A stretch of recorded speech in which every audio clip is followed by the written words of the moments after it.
Welcome to, good morning and welcome to the May 30th CBE meeting.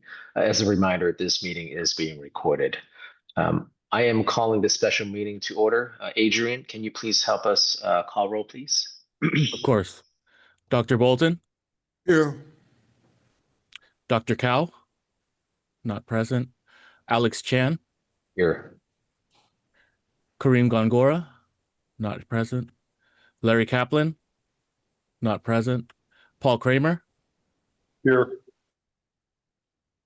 Alex Lawrence, not present. Esther Lynn, Here. Justice Mesiwala, Here. Joshua Montgomery, Here. thank you. Bethany Peak, Here. Vince Reyes, Here. Judge Reyna, not present. Ashley Silva Guzman, Here. thank you. Julianne Smith, Here. and Alan Yokelson. Here. Thank you. That's 11 members. We have quorum. Thank you, Adrian. As required by the Back-Keene Open Meeting Act, members are to appear visibly on camera during teleconference meetings, except if a member is unable to appear by video due to connectivity challenges. I ask that any CBE members who are present with the cameras off state their names and reasons for not being on camera. Also, if a member joins the meeting after roll call, they should raise their hand virtually to notify the chair, me, and the public of their presence. If the camera is off, they should provide an explanation, and members should also raise their hands when leaving and returning to the meeting if they will be absent for more than 5 minutes. Next on the agenda is call for public comments. Before we begin, I would like to remind everyone that under the Back-Keene Open Meeting Act, public comments must pertain to items that are on the agenda and be related to matters that are within the jurisdiction of this agency. Specifically, the CBE exercises oversight on admissions matters, including the California bar exam, the first-year law students exam, moral character applications, and law school regulation. The CBE does not have authority over attorney discipline, and there are no attorney discipline matters on the agenda for today's meeting. Members of the public wishing to comment were encouraged to submit written comments prior to the meeting and to ensure that the committee would have enough time to consider those comments. The committee has received and read all the written public comments. Thank you very much for those comments. To facilitate today's hearing and also hearing from as many members of the public as possible, I highly encourage our public members not to repeat points that were made by previous speakers. Also, we do have an agenda for today's meeting, which is not a full day meeting. Instead, it's a short and very focused meeting. As the chair of the CBE, I am going to exercise the option to limit each speaker's time to 2 minutes. If public comment has not concluded, I will close the public comment period after 2 hours, which includes a 10-minute break or after the first 100 speakers, whichever occurs first. There is one caveat. For those applicants or public commenters who have been given approval to speak for 3 minutes, you will still be afforded the 3-minute time to speak during this time. Also, for those who are participating by Zoom video, you should have a function for virtually raising your hand. It is a hand icon and should appear at the bottom center of your screen. If you wish to address the committee, please click on the hand icon now, and the committee coordinator will call on you in the order that the hands are raised. Now, for those that are who are participating by phone, you may also virtually raise your hand by pressing *9, and that is the star key, then the number 9. Again, doing so will alert the staff that you would like to make a comment, and the committee coordinator will call on you and open your microphone so that you can address the CBE. And for those who are participating from a noticed location, please let the CBE member or the State Bar staff member present in the room know that you would like to make comments. Also, the staff will have an on-screen countdown timer visible to all attendees during the duration of your public comments. The timer's 2-minute countdown will begin as soon as you start your comments. The on-screen timer will flash throughout the final 10 seconds. With that, Adrian, do we have any comments or commenters who have signed up in advance? We do. We received 100. Okay. And what about noticed locations? Are there any members of the public who have appeared in any of the noticed location who would like to speak? In the San Francisco office, How many? we have 3. Yeah. Thank you. And how about the LA office?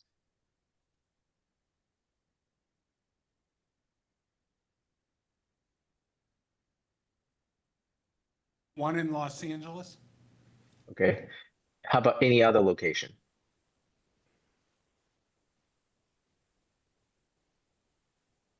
Okay. Hearing none, we will begin with in-person public commenters. Then we will move to those who have signed up in advance, and then proceed to those who have raised their hand on Zoom. With that, Adrian, please take it away and let us know who will speak first. Sure. We can go ahead and start with the LA office.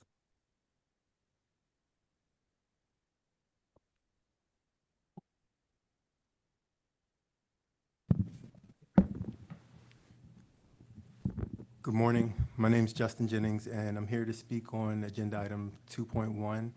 I just want to say that I've already submitted a written comment, so I won't belabor all the points that I made in there. The performance test specifically was supposed to be my strongest point or my strongest portion of the exam going in. It ended up being my worst point or my worst portion, and it was simply due to the fact that I didn't have all the functionality capabilities that I assumed I was going to have and that I've had in the past. This is was my 3rd time taking the exam. Each time was stretched out by a span of 5 years, and so it was a really intensive and labor of will to do this. And to think about the fact that if I would have just simply left the answer blank, I would have passed and got an imputed score, really gives me a gut-wrenching feeling and makes me nauseous to think about. I respectfully request that you guys find some way. I've read the little report that came out that, said that it would have all these challenges with just doing the PT portion again. But if you can't do that, give us an imputed score or something, because I don't feel like the remedies thus far have adequately accounted for these factors. It's the provisional licensing that you just submitted said it's going to take 3 months to even get up and running. By that time, I've already taken time off from work again, studied for the exam, and taken it. That really does nothing to address the fact that I was severely impacted by that performance test portion. And I just want y'all to make sure that y'all realize that. I've come to all of these and spoken at them because it really has hurt me and it's going to take a lot from me.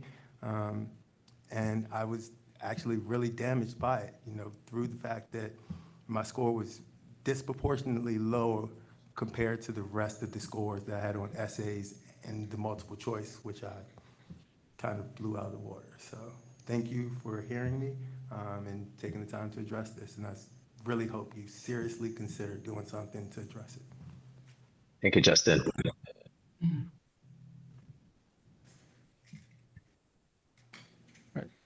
If there's no other public commenters in LA, we can move to the SF office. Go first? Yeah. Good morning. Can you hear me? Yes. Great. Good morning. My name is Christian Giannini. I stand here today as an aspiring attorney for the state of California. I respectfully request that the Committee of Bar Examiners consider taking the higher of the first and second read scores as opposed to averaging them and passing those that received second reads. A little bit about me. I recently graduated from UCLA School of Law in 2024 with pro bono distinction. During law school, I specialized in public interest law and policy, was the chief articles editor for the LGBTQ Law Journal, and co-chaired the Tenants' Rights Clinic. Currently, I work at the law firm of Goldstein, Borgen, Dardarian, and Ho, one of the nation's oldest and most successful plaintiffs' public interest firms in the country. I say this not to brag or anything, but to genuinely demonstrate my commitment to advocating for those who've been wronged. This February, I was 16 points away. Yeah, this February, I was 16 points away from passing the exam due to significant technical difficulties on my end. Those 16 points are the only thing keeping me away from representing a Section 8 tenant client at our firm, an employee who's been discriminated against, or a disabled individual who's simply trying to access their sidewalks. According to the State Bar's website, only 24% of California's legal market serves individuals, while the rest are for corporate and institutional clients. I'm not here begging for a pass because of the prestige or money, but to genuinely help individuals and vulnerable Californians. Please consider taking the higher of the two scores. Thank you for your time. Thank you for your comments, Christian. Hi, I'm Inan. I saw CBE worried that taking the higher score of the two creates bias, but let me tell you what real bias is. Different from online candidates who at least had laptops they had chained for. It was CalBar who gave us offline candidates broken keyboards after promising copy and paste would work. I, a MacBook user, practiced for months on a Windows keyboard just to accommodate myself with the different shortcuts and chose an offline site based on that promise. But it failed. We were directly deprived of the chance to be fully tested on our legal writing skills. That's breach of contract, a due process issue, a reliance issue. That's bias. It's bias when you promise case-by-case review, but gave both affected and unaffected candidates the same scoring fix. You do have records of our affected sites, but you chose not to use them. Some left essays blank and got imputed points. I tried my best and finished mine, but got no imputed scores. I graduated from Cornell Law School, left a stable job in China, and have been out of work for 9 months because I was preparing to pass the bar exam, but didn't pass due to this disaster. A fee waiver doesn't repay lost time, income, or trust in CalBar, and even in the legal system. Taking the higher score of the two isn't bias, it's the minimum remedy. It's a narrow, targeted way to give us good-faith candidates a fair chance after the exam system failed us through problems that were not our fault. It respects the integrity of the grading process while mitigating the harm. We have been bleeding for 100 days to minimize continuing loss, and on behalf of hundreds of future lawyers, I humbly ask CalBar to act now. Thank you. Thank you for your comments, Dear CBE, I'm Robbie, an engineer and the husband of a bar candidate. I'm here not only to support my wife to pursue what is fair for her, but also as a witness of the entire process. I stood next to my wife when she was filing complaint at the tech center post-exam. I heard it by my ears that the proctor promised all candidates will receive remedies at a case-by-case level. However, what we got is a full blanket score adjustment.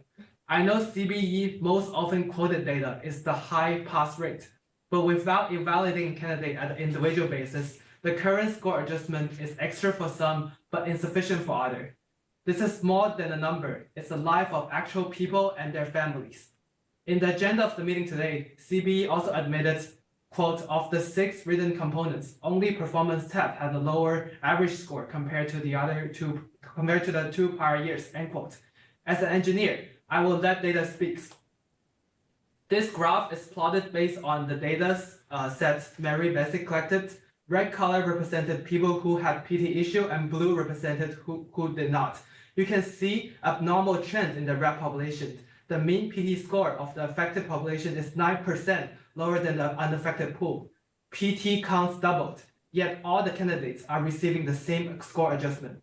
Let me repeat. The current score adjustment is extra for some, but insufficient for others. Dear CBE board, just admit it. PT was not fair and please fix it. I personally see the higher of 2 REITs proposal as a remedies for the unfair treated candidate, but not a challenge to the grading system. And your inability to administrating a PT retake is not an excuse for ignoring the unfairly treated candidates. Thank you, and thank you for your listening and consideration. Thank you for your comments, Robbie, and welcome to our meeting. That was all for the San Francisco office. Thank you, Great. Julian. Thank you. Chair, if it's okay, we can move to the advanced signups. Yes, please. You got it. First, we have PN. I do not see them in attendance. Then we have phone number ending in 9912. I do not see them in attendance. Next, we have phone number ending 1085.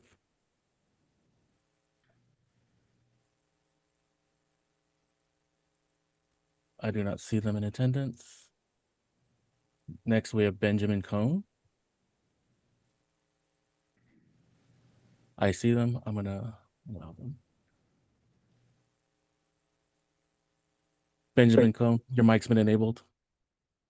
Thank you. I wanted to start with the case point that the previous speaker had made. The biggest problem with the score imputation and the raw score adjustments that were made before results is that they were a one-size-fits-all solution to just try and make it a little bit easier, but not address the particular level of prejudice that a particular applicant suffered relative to their peers that was inappropriate for an exam graded on a curve, and for some of the types of harms that were suffered, particularly for failures to implement approved testing accommodations where there is a legal duty to create equal opportunity relative to non-disabled peers, and that cannot be done if the remedy given is the exact same as anyone who had tech issues or regardless of what the impact is. I believe that there needs to be an individualized audit psychometrically to see if the approved testing accommodation absence can be quantified for the impact for scoring adjustment cumulative to any other remedies that were already applied and that should be applied. And make no mistake, there should be remedies applied to everyone beyond what you've already done. In addition to that, but if it can't be quantified for a particular situation, then those applicants who didn't receive their approved testing accommodations but were unsuccessful should be retroactively passed. Secondly, there should be raw points added for each minute of time that was not given due to tech issues or proctor issues. That's the way that should be further resolved. If it was just prejudicial, maybe half a raw point to 3/4 of a raw point per minute that was lost. If it was absolute inaccess for part of it, but you still wrote something and you didn't get it imputed and you didn't get the opportunity to retake, that should be 1 raw point per minute. On for the multiple choice questions, incorrect ones, you should get a portion of the credit for each incorrect one for based on how many proportions of minutes you lost. And then you should, at the end of it, still pass everyone who would have been eligible with those further adjustments for a second read, even if they didn't get to 1390. So all of those things should be cumulative. There should be probably more, but those are the most important. Thank you. Thank you, Mr. Cohn. Next, we have Veronique Linares. I don't see them in attendance. Next, we have SP. SP, your mic has been enabled. Can you guys hear me? Yes. Yes. Sitting committee members, my name is Sham, a California attorney, speaking under agenda item 2.1 for the February applicants.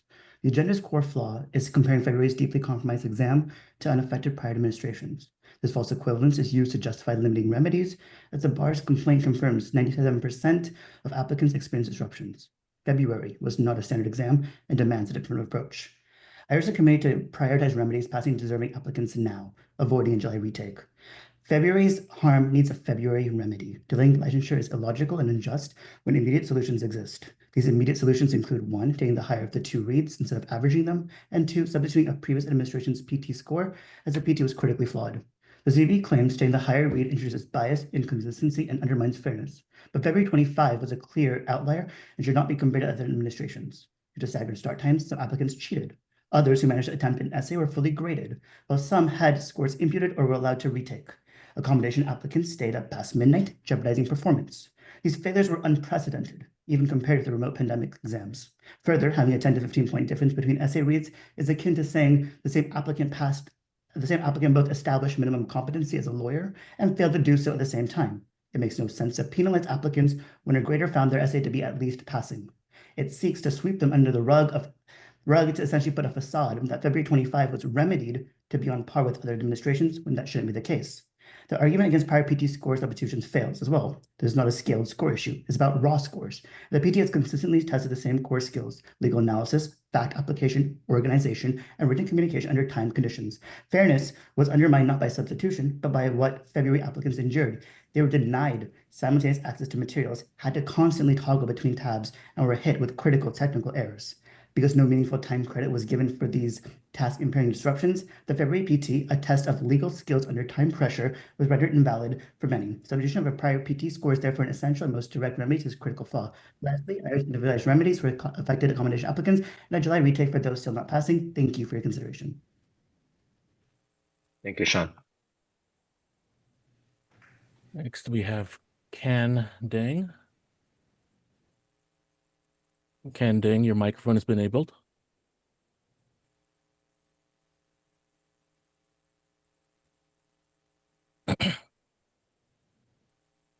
Can Dang, your microphone's been enabled. You need to unmute yourself.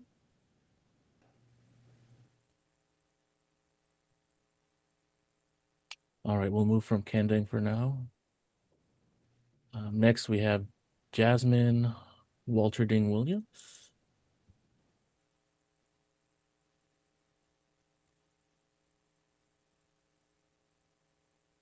Jasmine, your mic has been enabled.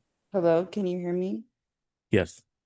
I'd like to speak on agenda item 2.1. As stated, my name is Jasmine Walter Dean Williams. A little background about me: I've been clerking at the Riverside County District Attorney's Office for the past 2 years. I actually finished law school early and was eligible to sit for the bar exam, despite my hooding ceremony being tonight and my graduation ceremony being tomorrow. But this was my first time taking the bar exam, and I failed that exam by 3.5 points on my first read and 6 points on my second read. And as we know, this exam was not just flawed, but it was fundamentally compromised, yet the remedies provided were inadequate and inconsistent. So to restore fairness, while I urge the adoption of all 3 of the board's recommendation, I would like to specifically emphasize the need to adopt the board's recommendation of using the higher of the 2 scores for second read essays, as it is both fair and consistent because both scores are already deemed valid. So implementing this change would allow for 230 examinees, including me, to be able to pass, even though our PT score was not fairly graded and was ultimately a leading factor in our failure. Contrary to the staff's report, our primary concern isn't only the discrepancies between the first and the second read scores, but mainly the disparities between essays 1 through 5 and the PT scoring. Those statistics show that although we outperformed the last administrations of the exam in 1 through 5, we underperformed in the performance test. So what does that tell us? It tells us that we weren't fairly graded in the PT, and it informs us that all of the board's recommendations, especially taking the higher of the 2 essay reads, is not only adequate, but fair. These are not radical demands. They reflect fairness and consistency and respect for those who met adversity with effort. The bar must not just act to preserve credibility, but to do right by those that were unfairly failed. And that's all that I wanted to say. Thank you. Thank you. Thank you, Jasmine. Next, we have Dawn H. Dawn H., your microphone's been enabled. Good morning. I'm speaking as a failed examinee, but also as a member of the public you're supposed to be protecting. In today's materials provided by CalBar staff, the memo implies score banking for partial exam retakes cannot be done fairly because you can't compare sections of one exam administration to those of another. This argument fails, as evident by the bar's own process. This is exactly what was done for the March retake. If you can't compare any exam sections with others, how is the March retake graded fairly? Even more ironically, as comparing exams from one administration to another is apparently unfair, CalBAR compares February's pass rates with that of other administrations, for which there were no proctoring issues, interruptions, technical difficulties, ADA violations, or cheating. It's compared with prior administrations where the MBE was used, the literal standard for multiple choice questions across the country, compared to the non-lawyer, homebrew, AI-ridden catastrophe we saw in February. Yet that's what the bar is doing and telling you to follow suit, relying heavily on those historical pass rates for exams that were completely and utterly different. You cannot claim to regulate a just profession while allowing injustice within your own house. I urge the committee to implement the fair and meaningful remedies you have before you today. Do not be silent like you were last time. Recommend the higher of the 2 read scores, allow partial exam retakes, conduct an investigation of the individual impact on examinees due to the exam's failures, and release all questions and scoring rubrics for complete transparency. Many of the examinees who failed in February are not only competent, they are disciplined, principled, and relentless.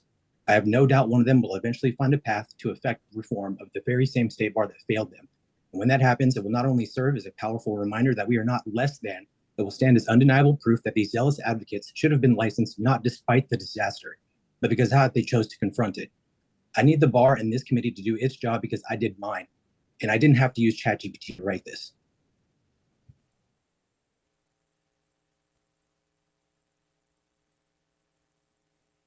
Thank you. Thank you, Don. Next, we have Lubna. Lubna, your microphone's been enabled. Yes, hello, can you hear me? Yes. Okay. I demand a fair and equitable remedy that would allow me to practice, take the best of the 2 reading and impute the performance test, or let us retake the performance test only. The argument that this February bar exam pass percentage is higher than previous years is invalid, mainly because this exam is not comparable to previous years. This exam had faulty AI-generated MCQs, technical problems because of the laptop you provided and the vendors you contracted with, and uninformed proctors that you hired. It is utterly unacceptable that you keep bringing the high passing percentage and comparing it to previous years when you were at fault of administrating this exam with all the problems that you either were aware of or for your negligence we had to endure. Also comparing to previous years, since you love to compare, the performance test score were lower than the previous years, showing that this performance test have to be imputed. Many of us failed because of the performance test, not because of our lack of knowledge, but because of the technical difficulties that we had to deal with because of your horrible planning. Thank you. Thank you, Lubna. Next, we have Tommy Hogan. Tommy Hogan, your microphone's been enabled. Hi, can you hear me? Yes. Good morning. My name is Tommy Hogan. I sat for the February exam. Like many others, I endured severe technical and procedural issues, which includes a 2-hour delay at the onset of essay number 2, meaning I only finished around 8 p.m. I was 8 points away. I advocate for the following. 1, take the highest score on second read essay scores as opposed to averaging scores or a third read. 2, multiple choice or PT only retake in July. 3, limited appeal process, providing for the opportunity for candidates to put their performance into context, examine the individual disruptions, those that severely hindered their ability to demonstrate competence. Excuse me. I pose this question: how can we rely on standard models after an exam that was just so unprecedented? We know that the exam was fundamentally compromised to its core. Perpetual nature of the problems disrupted rhythm, wasted valuable time, distorted our performance levels. But the grading lacked consistency. It was indifferent to the realities. Conditions were acting as if conditions were pristine, like the PT wasn't broken. The second read scores fluctuated up to 20 points. 92% of second reads still failed, a 5% increase from years prior. Averaging might work during normal administrations, but on this exam, that was just as experimental as the extra credit one in November. It's like averaging amplified the error rather than correct it. The PT, we all know how mechanically faulty it was. The lowest average written score in February, the lowest PT since 2021. And if imputation didn't distort the PT's average, it probably would have been the lowest in the last decade. When combined with the multiple choice sections, premature rollout, unvalidated AI-generated questions, the modular retake is necessary for us to actually be justified with what happened. But the statistical ideals and historical percentages should never outweigh the State Bar of California's moral imperative to correct systemic inequity, nor use as a scapegoat to deny licensure to competent applicants who should have and would have received a higher score, but for the issues presented. Thank you. Thank you. Thank you. Next, we have Ashley Evans. Ashley Evans, your microphone's been enabled. Good morning, everybody. My name is Ashley Evans. I'm a lifelong California resident and a rising senior at Seton Hall University and an aspiring attorney. But today, most importantly, I'm the daughter of a February 2025 California bar exam candidate. I watched my mother for 6 years achieve her lifelong aspiration of being an attorney. She did not do so in the absence of hardships, but in the defiance of it. Balancing academic excellence with financial strain and parenting responsibilities, missing numerous birthdays, high school celebrations, and so on. And like thousands of her peers and qualified candidates, she sat for the February 2025 bar exam and was met not with a valid assessment of legal proficiency, but a catastrophic administrative failure. As a student, I simply cannot comprehend how we allowed for such software malfunction, screens to freeze, candidates to be involuntarily logged out, responses to be lost, and the performance test itself in particular being rendered unreliable. Yet it's despicable that the California State Bar has not issued any transparent accounting, nor has any remedy to consummate the harm that's been inflicted. My mother and many of her peers passed multiple sections of the exam, and because of a single flawed portion, one that we have already deemed warrant a second read, she was now expected to retake the entire exam. If you've ever taken the bar exam, you will know that retaking an entire 8-hour plus exam is quite barbaric. This is not a demonstration of academic rigor, but a miscarriage of due process. I urge the State Bar to act accordingly by either permitting candidates who passed all their sections to retake only the performance test, or grant automatic passage to those whose PTs underwent second reads during the February 2025 exam. This issue transcends individual applicants. It reflects on the credibility of California's licensure process and the integrity of its justice system. And the inaction to date has already sounded deep in illusionment. Future lawyers, much like myself, are already reevaluating whether California is a jurisdiction that honors the rule of law or merely performs it, and I urge the bar to act decisively. Thank you, Ms. Evans. Next, we have Sandra. I don't see them in attendance. Next, we have Andrew Selvo. Do not see them in attendance. Next, we have May S.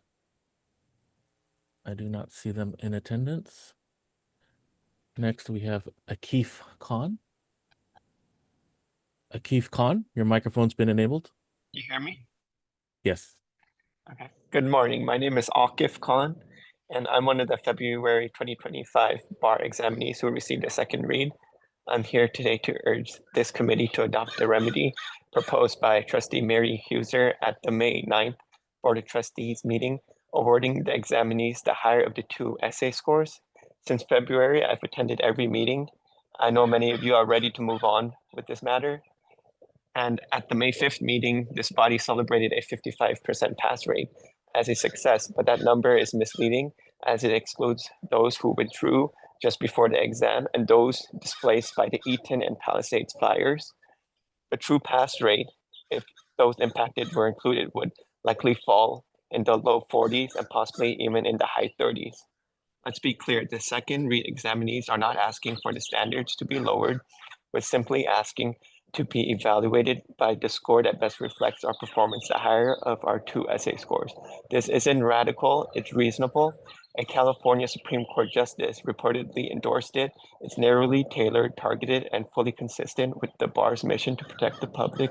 For many of us, the passing score is already on our reports, visible, but unused. We are not asking you to reinvent the wheel, we're just asking you to turn it. This remedy would change the lives of 230 people. We've endured a deeply flawed exam. We're ready to move forward to serve our communities, provide for our families, and contribute to the legal system in need of more hands. We are more than statistics. We are the future advocates and custodians of this profession, and the future is now. I urge this body to adopt a remedy and award the second readers the higher of their 2 essay scores. Thank you. Thank you, Mr. Khan.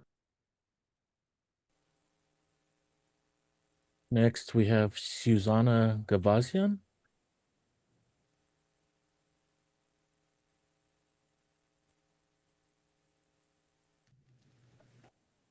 Susanna, your microphone's been enabled.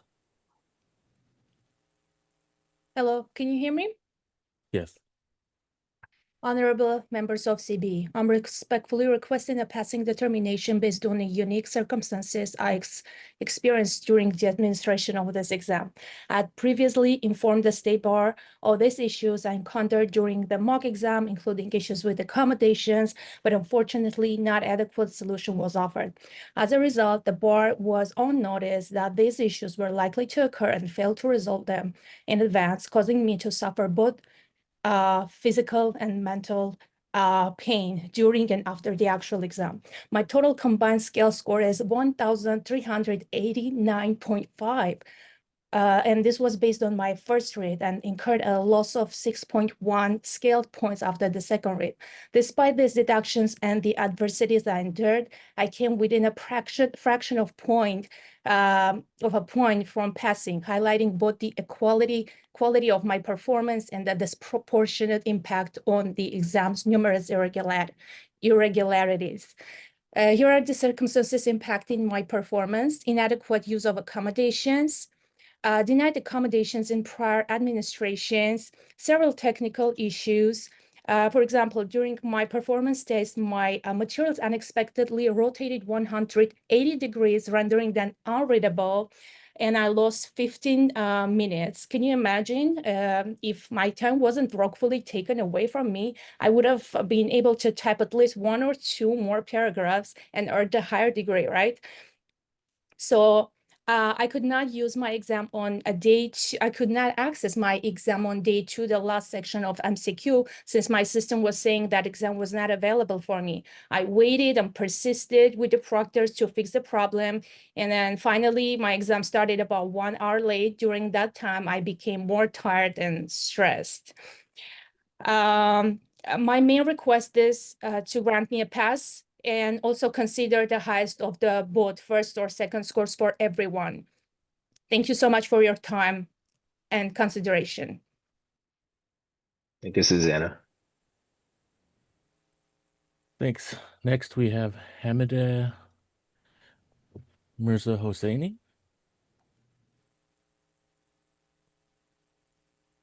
Hamida, your microphone's been enabled. Hello, can you hear me?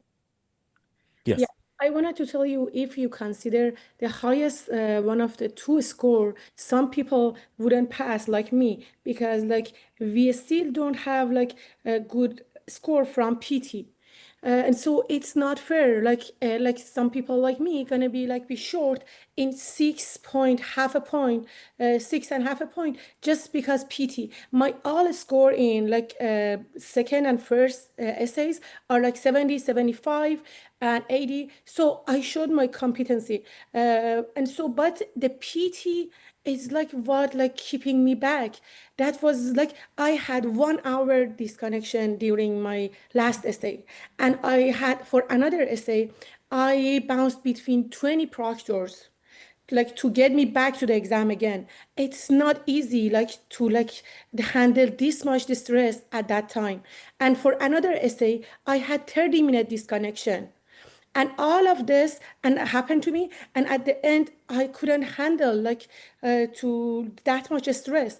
And the next day on the MCQ day, it like some people like me cannot focus easily. Like the proctor was distracting me, because like I need to get so close to the paper or to the monitor to write with more focus. And so when I was getting close, they were telling me, okay, we cannot let you continue like this, go back. And I was begging them, please do not distract me. I cannot get on the way the way I was reading the question. So I begged them so, but they didn't stop it. And for the last MCQ, I started answering MCQ, but and then like after like 30 seconds, they told me we forgot to scan the room. And so that was not fair too. I like missed 2 20 minutes, like maybe one or like 1.5 minutes to like let them to scan my room again, but my time was running. Thank you. Thank you so much. And I think it's not fair to consider like just the highest score for those people who are like very close like me. Thanks. Thank you, Hamida. Okay, we are going to go back up to phone number ending 1085.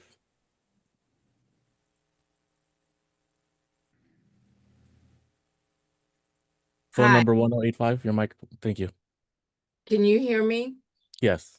Hi, thank you very much for calling back. The State Bar failed to give us a fair remedy. I have been complaining about all of the mishaps that started since the exam.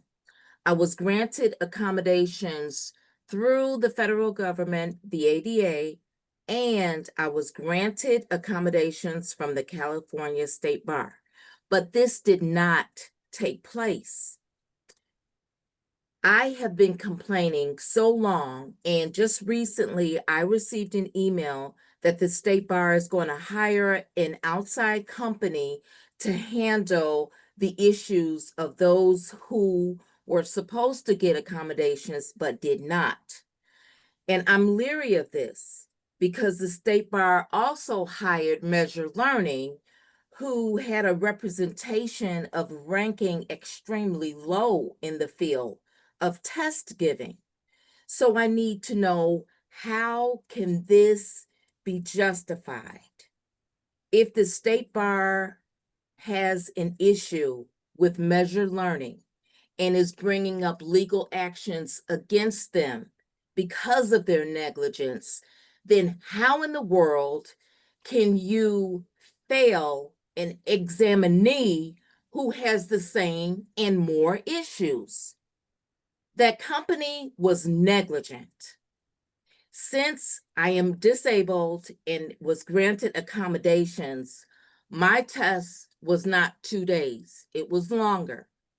So my PT, which was non-functioning, was messed up. I received an extremely low grade. Never in my life have I received a grade like that in PT. I've been a paralegal for over 20 years, and I'm asking for 3 minutes as the accommodations. I am asking everyone here to render all accommodation candidates who did not receive them to take away the PT and the MCQs, because those were the times that we were crashed, locked out, and the program did not work effectively. Someone has to have a heart and some consideration. You're talking about people who were born with or are now disabled. To give people a passing score who left answers blank, you would allow them to pass, but not us, the disabled, who are granted this under the federal government. I pray that you make the right decision and toss out the MCQs and the PT for all the accommodated candidates. Thank you. Thank you. Lola. Going back. Next, we have Darlene.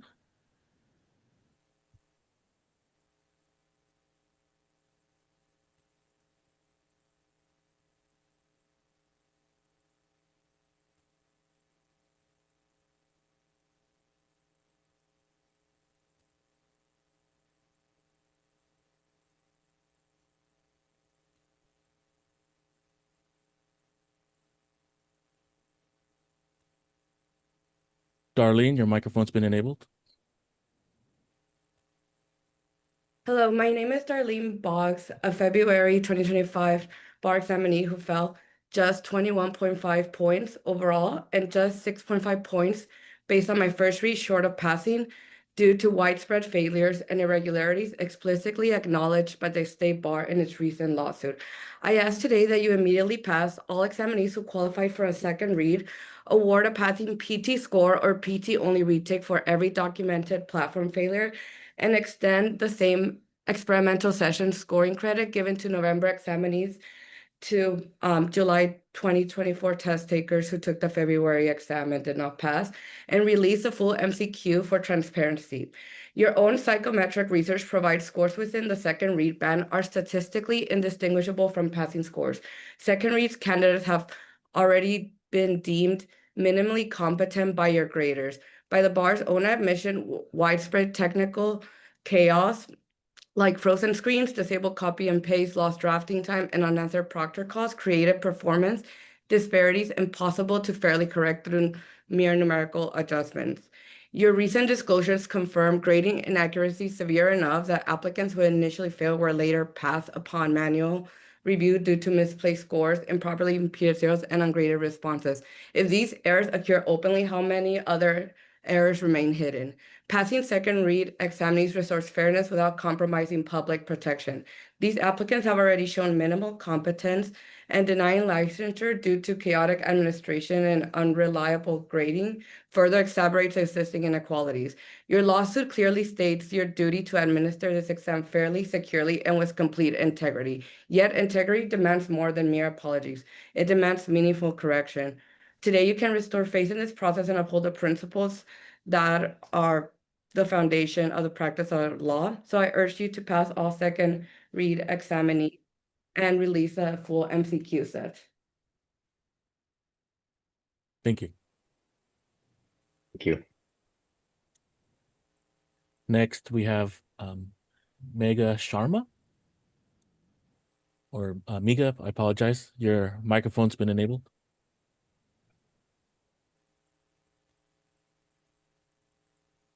Hello, can you hear me? Yes. Yes. Yeah.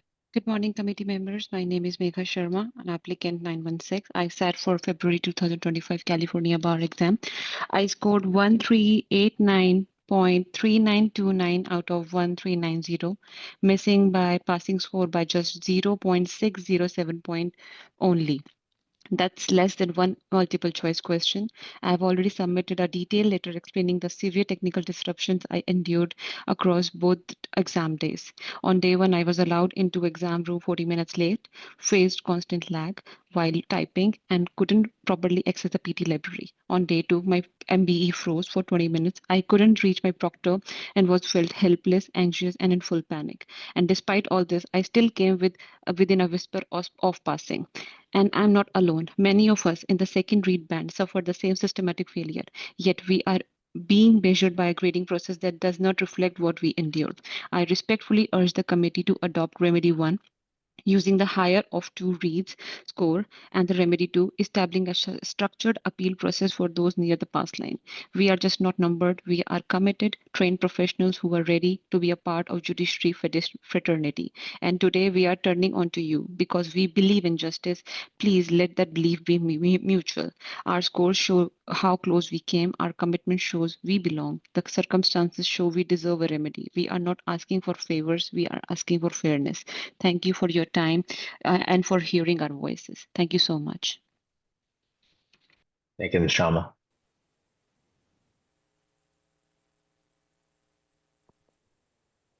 Next we have Olga 8327.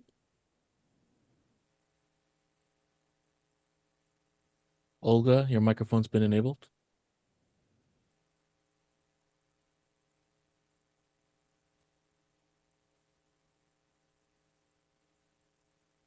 Olga, your microphone's been enabled. You'll need to unmute yourself. All right, we'll move on. Next, we have John J. Groff.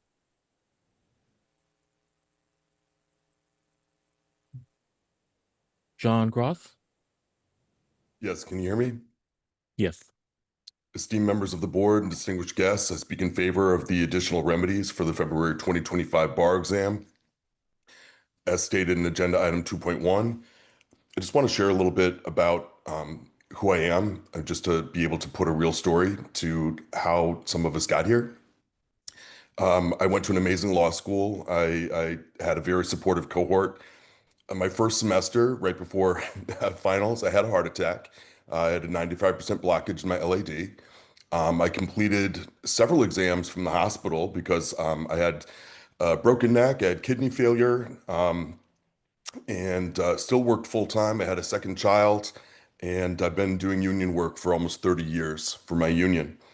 I've been sober for 20 years, going on 21.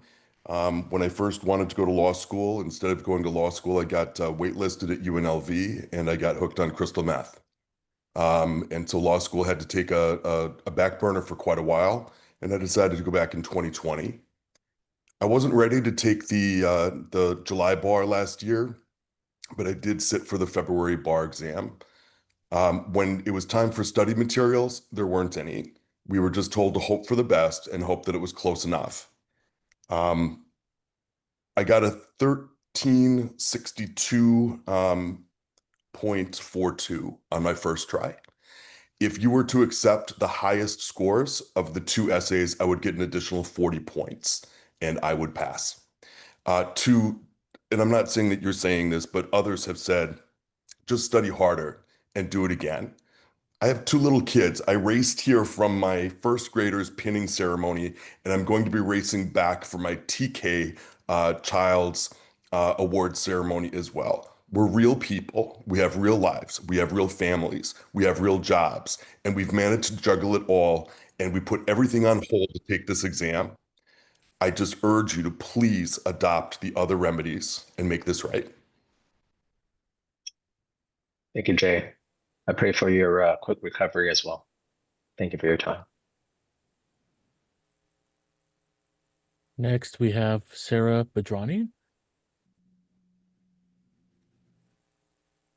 Sarah, your microphone's been enabled. Hi, good morning. Can you hear me? Hey, Thank you. Sarah. Good morning. My name is Sarah Pedrani, and I failed the February bar exam by 15 points. I assumed it was my fault way before looking at the score sheet, but when the score sheet was released, my essays were amazing. The multiple choice was decent given the errors with them, but my lowest score was my PT. 50 first read and 55 second read, the lowest I've ever gotten on a PT. My lowest score came from the one thing where my copy and paste wasn't working, my links weren't working, I had a lot of glitches, and it was an inconsistent environment. And what makes matters worse is not too long after that, I had to get released from my job. So I am now emotionally, physically, and financially drained. I respectfully request the CPE to propose the remedy of picking the higher of the two essays to offset the difficulty that I, just like many others, had to endure. I am so grateful that you all are hearing us and giving us this opportunity to fix this together. Your efforts to remedy this is not unnoticed. Thank you so much, and I hope we can come to a proper remedy. Thank you, Sarah.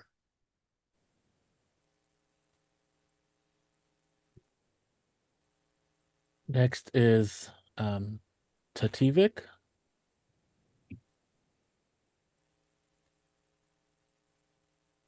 Hi, can you hear me?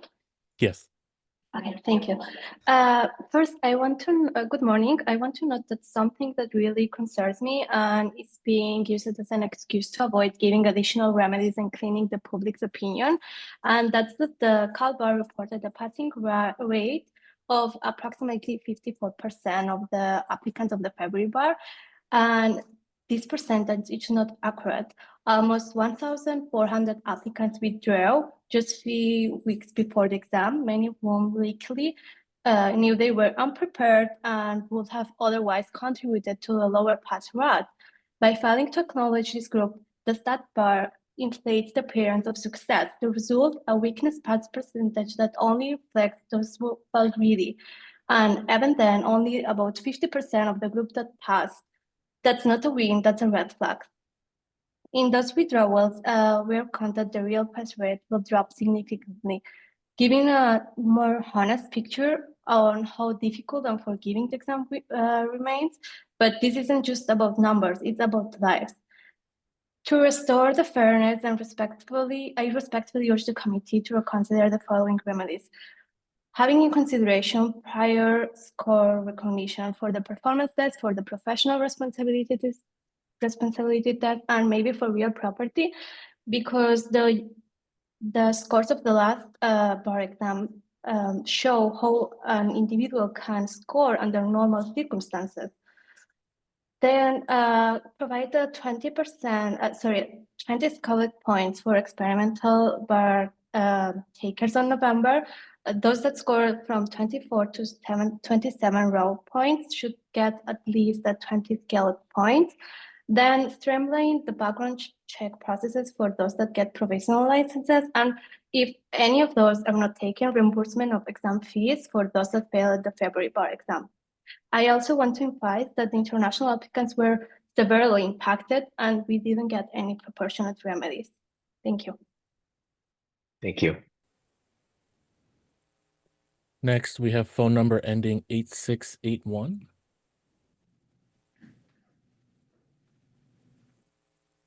I do not see them.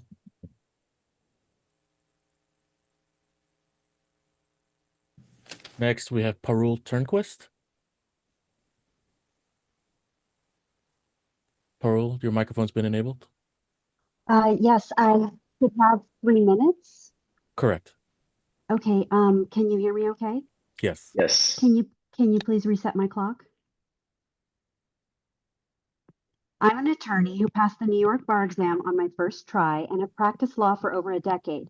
After moving to California, I became disabled when I was assaulted and suffered severe injury to my spine, back, and legs, making it extremely painful and difficult to sit, stand, walk, and be upright for prolonged periods. And my pain, trauma, and medication side effects impair my concentration and have caused me incontinence and frequent need to urinate. The state bar has my medical records that support this. I was granted accommodations for both the July 24 and February 25 attorneys exams, including extra time, a semi-private testing room to minimize distractions, and seating near a restroom. However, in both exams, I experienced severe violations of my ADA rights, which abused me as a disabled person and stripped me of my granted accommodations, causing me undue hardship and discrimination that resulted in me failing both exams, even though my actual exam scores demonstrate I should have passed, given I had to perform without my accommodations. It would be unlawful for the bar to cite overall pass rates, even for those with accommodations, as justification for not providing non-passing disabled examinees with additional remedies for depriving us of our individual accommodations, impacting our performance. For the July 24 exam, instead of seating me near a restroom as promised, I was instead seated in the farthest possible room from the only female restroom on the upper level of the 28,000 square foot Pasadena Conference Center. So each time I needed to frequently urinate, I suffered the extremely painful, abusive, and time-consuming experiences of slowly hobbling to and from the faraway bathroom, physically leaning on hallway staff for support. So I lost time I was not supposed to, and the long walks caused me more pain and related distraction than the inherent pain caused by my disabilities. Despite this, I performed well enough to qualify for second read on the July exam, which increased 2 essay scores but reduced the others. I even scored 80 on 1 essay. Please remedy stripping me of my July 24 exam accommodations and pass me by adopting the higher of my first and second read July scores instead of using the average, or just add 44 points to my total scaled July 24 score. For the 25 February exam, I was again stripped of my accommodations of minimized distractions and additional time. Instead, I lost time and experienced more distractions due to severe tech issues that impacted my performance during my entire exam. But my worst tech problems occurred during my PT and Essay 5 on professional responsibility, where my full final answers were not uploaded and incomplete partial answers were graded, likely because autosave failed as I continued to type. My disabled schedule required me to do PT on day 2 when the most severe server problems occurred, unlike non-disabled examinees who did their PT on day 1. So I have suffered the discriminatory impact of unfairly failing the PT with a low score that caused me not to qualify for a second read for February 25. Please remedy stripping me of my February 25 accommodations by replacing my invalid February PT score with my prior exam PT score of 60, or impute an average minimum passing score of 65, and also replace my invalid professional responsibility essay score with my prior exam essay scores of 70 or 75 on the same topic, or just add 67 points to my total February score. Thank you. Thank you, Peru. I empathize with you, and I hope everything is okay. But thank you for your time and your comments. Next, we have Diva Ladva. I do not see them. Next, we have Modis A. Modis, your microphone's been enabled. Hello, can you hear me? Yes. Good morning. My name is Mahtis Maharami Atashbek. I'm here because I sat for the full February bar exam under deeply unfair conditions. And despite all of it, I came very close to passing. Even before the exam, the process was marked by uncertainty, poor communication, and shifting expectations. While preparing, I had to evacuate during the Los Angeles wildfires. I studied through that, through instability, displacements, and stress. And during the exam itself, I lost time due to technical problems. Still, I showed up and persevered and did the work. And now, instead of being recognized for that effort, I'm told to simply take the bar exam again, as if none of it happened. What's worse is that no real remedy has been proposed for people like me, those who completed the exam, who endured the worst of it, and who came painfully close to passing. The current proposal focuses on those who withdrew or who are already licensed elsewhere. But we, the ones who stayed and who sat through the chaos and nearly passed, were being ignored. I'm urging the committee to do better, a provisional licensure path, allowing us to at least work under supervision for a limited period would be a meaningful, fair remedy. Telling us to take the bar exam again, I don't think that's a solution. It's a dismissal. Thank you. Thank you.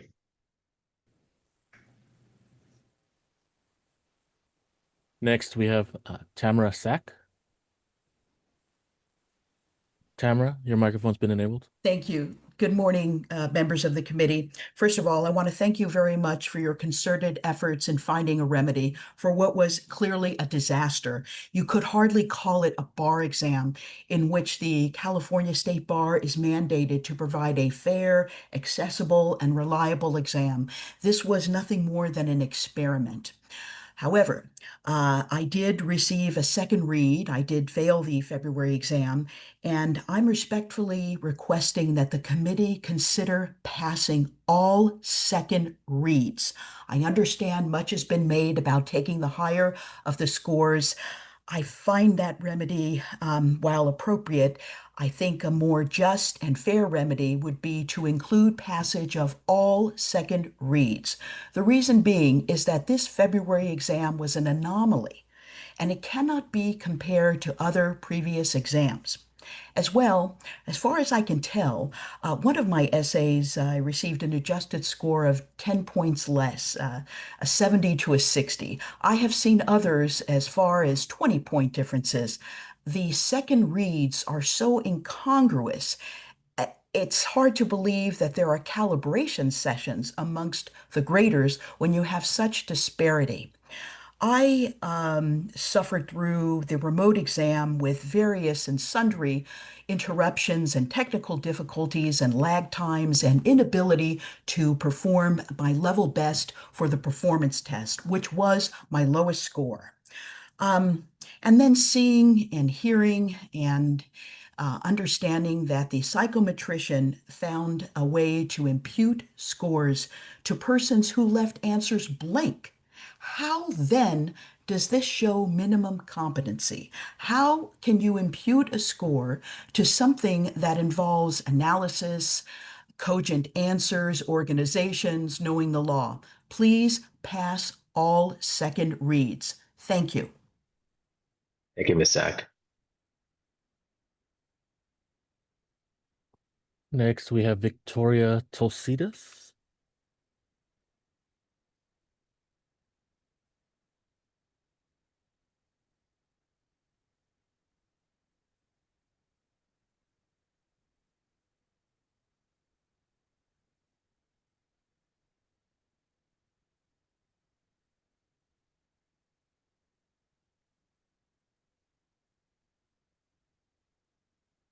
Adrian, let's move on to the next. Oh, here we go. I think I found it. Yeah, sorry. Okay, good. No worries. Victoria, your microphone's been enabled.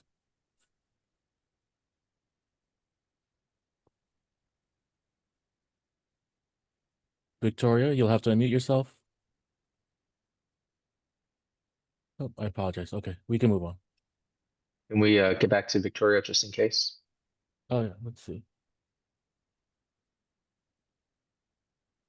I mean, we can move on to the next individual. Yeah. Let's give her a shot. Next is Lakshmi.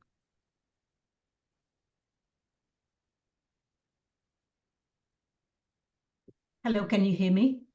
Yes.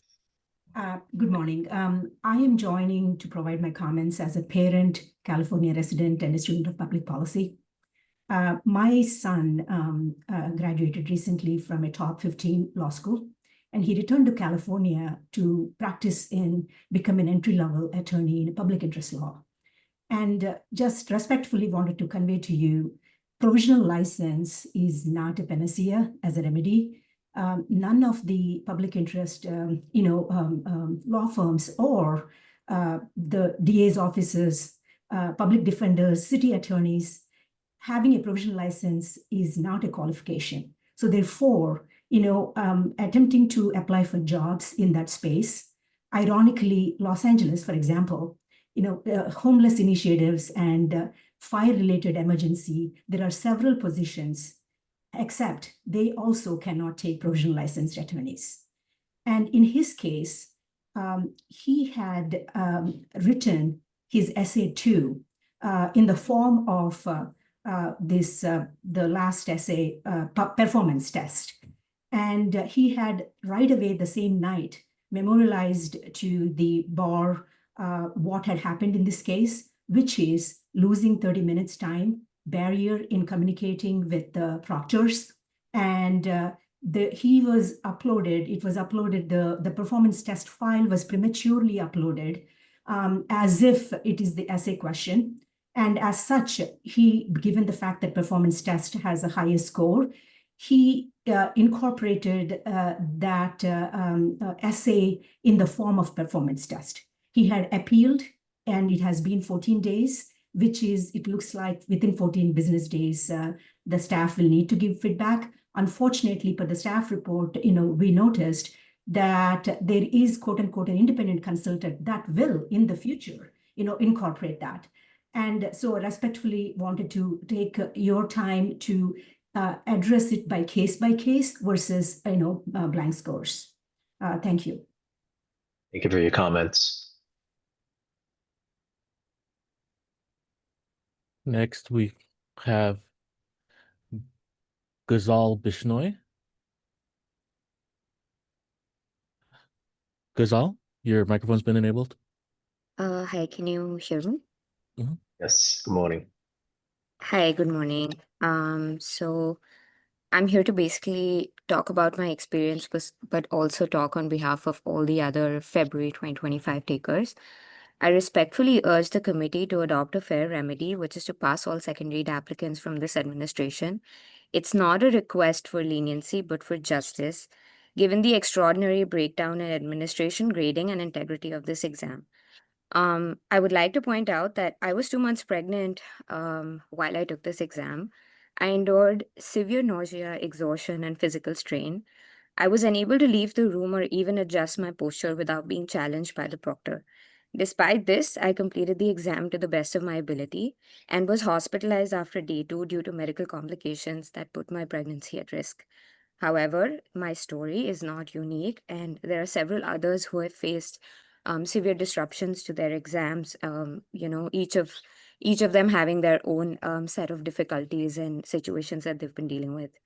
The exam was marred with widespread technical failures, exam crashes, frozen screens, disabled spell check, copy paste, etc. These issues disrupted examinees unevenly, affecting time, focus, and performance, and many timed out of questions, lost written work, or faced significant interruptions. Equally troubling were issues in grading, non-uniform scoring, leading to drastically different PDE scores, no imputation benefit given to candidates who attempted full essays, and the MCQ section's integrity was completely compromised. For many second-read applicants, the score differential between 1350 and 1390 amounts only to a handful of questions or a few points on a single essay. I'm forced to retake the exam. I will be 8 months pregnant, and this is just unfair administration by the California bar exam. So the current proposal to take the higher score of the two reads fails to address the systemic inequities, and therefore I'm requesting the bar to please adopt the remedy to pass all second read applicants for this administration. Thank you. Thank you, Gazelle.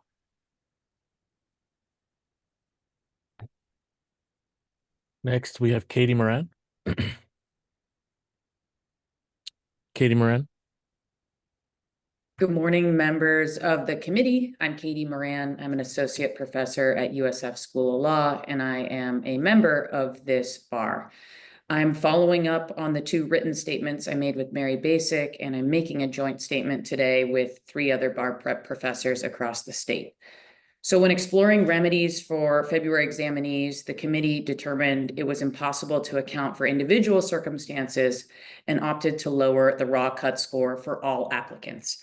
And this remedy was good in that it addressed the blanket mild disruption that all endured, the lost time and the increased stress. However, that adjustment fails to address individuals who suffered moderate to severe disruption, some of whom we've heard from on this call today, who have spoken so eloquently about what happened to them. And they have given examples of the 4 remedies that we are bringing forward to you here today.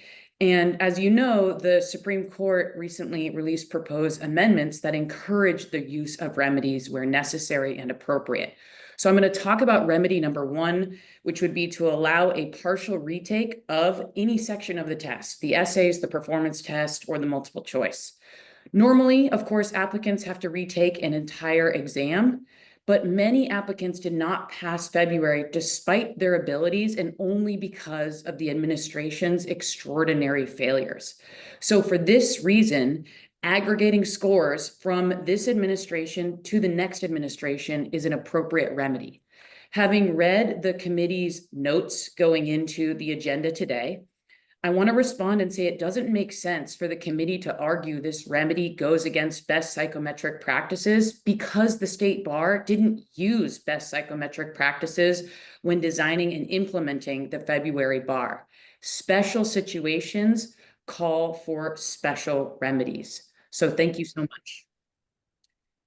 Thank you, Katie. I want to make one correction. The committee has not made any notes or published notes. I think you may be referring to the staff's recommendation, but I think for clarity purposes, it is my understanding that the committee has not published anything, note or otherwise, in connection with this meeting.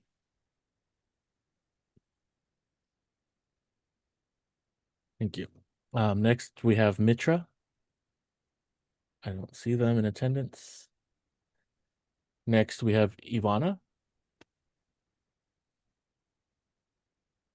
Ivana? Good morning, members of the committee. I'm here to speak on agenda item 2.1. My name is Ivana Carballido. I'm a foreign trained and licensed attorney and a first-time exam taker. English is my second language, and this has represented the biggest challenge I've faced in my life. I respectfully urge the committee to consider 2 key remedies.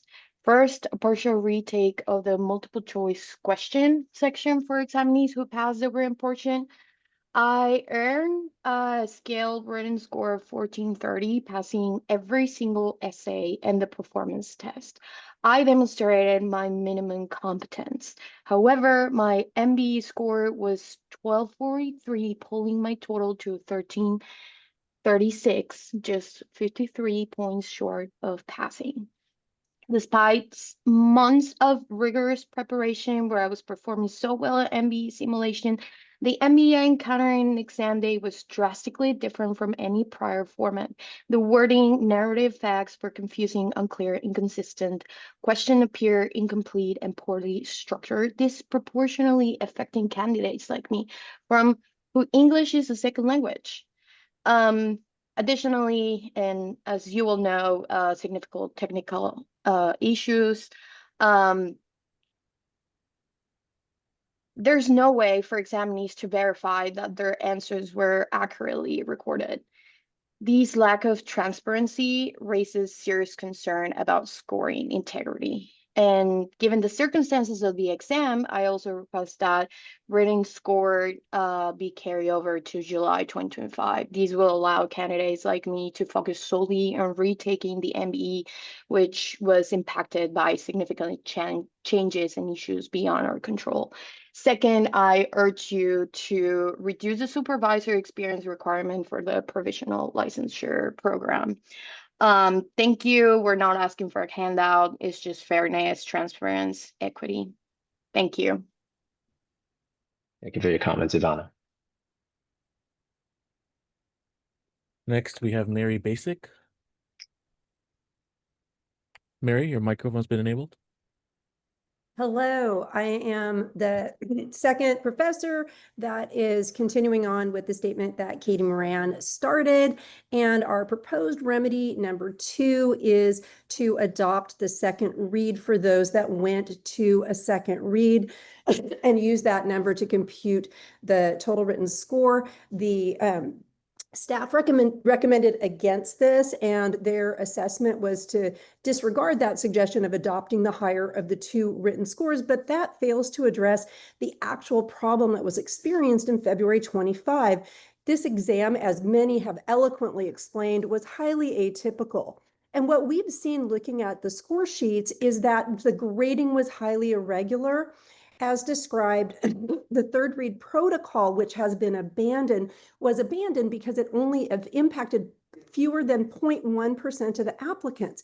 I would suggest, though I don't have the data, the State Bar does, that is much higher with this examination. We've seen a lot of score sheets with 15 to 20 point discrepancies, which quite frankly is really indefensible. So for that reason, we're suggesting that going with the higher read, at least it's an objective standard that somebody has met given the difficulties. So it indicates these big discrepancies we're seeing, that the graders themselves had difficulty grading when we were using a uniform rubric on an exam where people experienced wildly different experiences in the actual test itself. And I think that's why we're seeing these large discrepancy. So for example, some PT takers, their proctor told them to write an answer even though they couldn't look at their file in library. Of course, that answer would be wildly insufficient, and we're seeing scores in the 45 range or 50 range, which probably reflects that. So I would suggest this would be a fair thing to adopt and still maintain our objective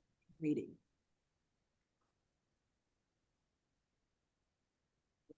Thank you, Mary.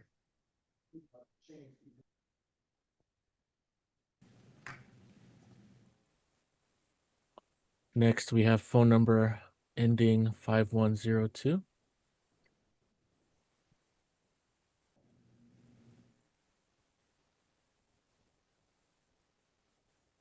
Phone number 5102, your microphone's been enabled. Great, thank you. Good morning. My name is Terry Elliott, and I'm asking for the following remedies. Are you able to hear me okay? Yes, and good morning. Great, thank you. Number 1, pass all second reads. More examinees had second reads in February than in 2023 and 2024. The second reads in February resulted in lower scores than in 2023, despite the examiners knowing at the time of the read that the exam was seriously flawed. Not only did February 2025 have more second reads, but they were given lower scores than other examinees under normal testing circumstances. This is fundamentally unfair. I ask you pass the 640 examinees that underwent second reads. Number 2, please allow for an appeals based on lack of accommodations.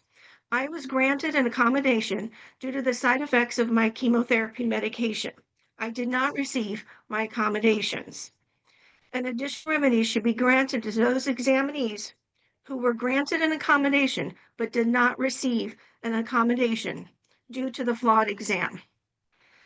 Number 3, pass some additional remedies. I have attended every committee and trustee meeting since February. When a remedy is proposed, the common response is they had a high percentage rate of passers. How can anybody compare this test to a previous test? This test was written by another company. Regardless if it was flawed or not, you cannot compare this test to any other test in the history of the bar exam because it was written and out of any norm that was previously allowed. When somebody brings up this passing score, I don't understand why it is so uncomfortable. I ask that you make the remedies promptly, and further unreasonable delay in applying equitable remedies just adds insult to the known injury. Thank you.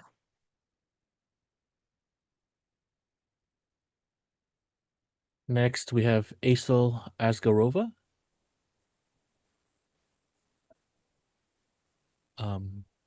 Sorry if it's Aisel. Your microphone's been enabled.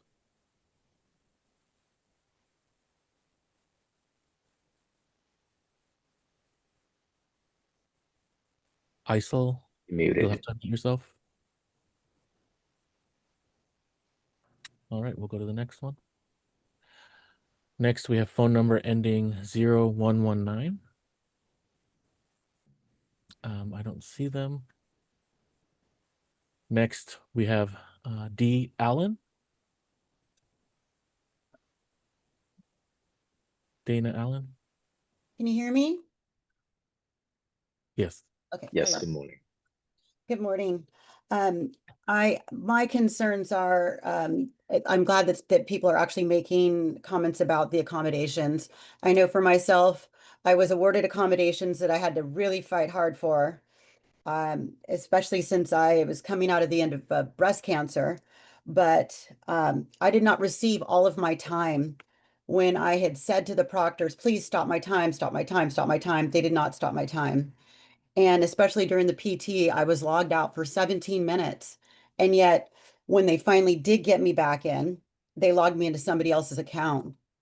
All of my work that I had done after that has been lost. I have 3 essays where only portions of them are there. I don't know if they are in the tech world somewhere, but I was unfairly graded because not all of my material was there. Besides the fact that I was so scared to not log out because I was already getting kicked out and didn't want to get in trouble for cheating. So I literally sat there on PT day and my MBE day because I have I have to take the test over 4 days, and literally got yelled at by proctors. I had one proctor tell me to settle down because I just started crying, not knowing what to do. And there's no remedies for me because I did the best I could to try to finish. And yet I just get a failing score saying, oh, hey, go ahead and take it again.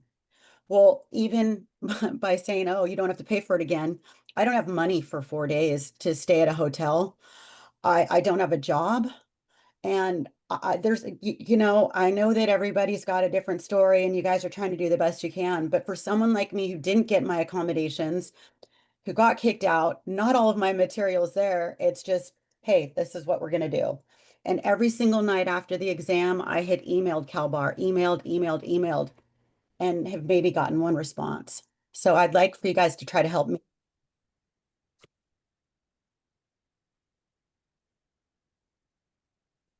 Thank you. Next, we have Bernice Vanderpool.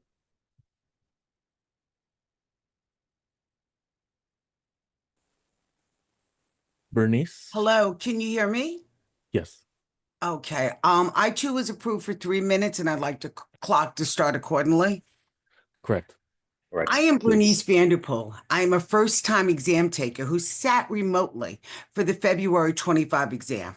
Today, I am addressing agenda item 2.1. As I stated in my public comment at the Board of Trustees meeting earlier this month, I'm speaking today on behalf of myself and those who were medically prescribed ADA accommodations, and these ADA accommodations were accepted and approved by the CA Bar for the February 25 exam.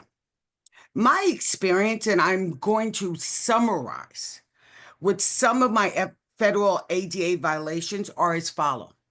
Day 1 and day 2, according to my accommodation, should have lasted approximately 6 hours. This includes room scans, break, and lunch.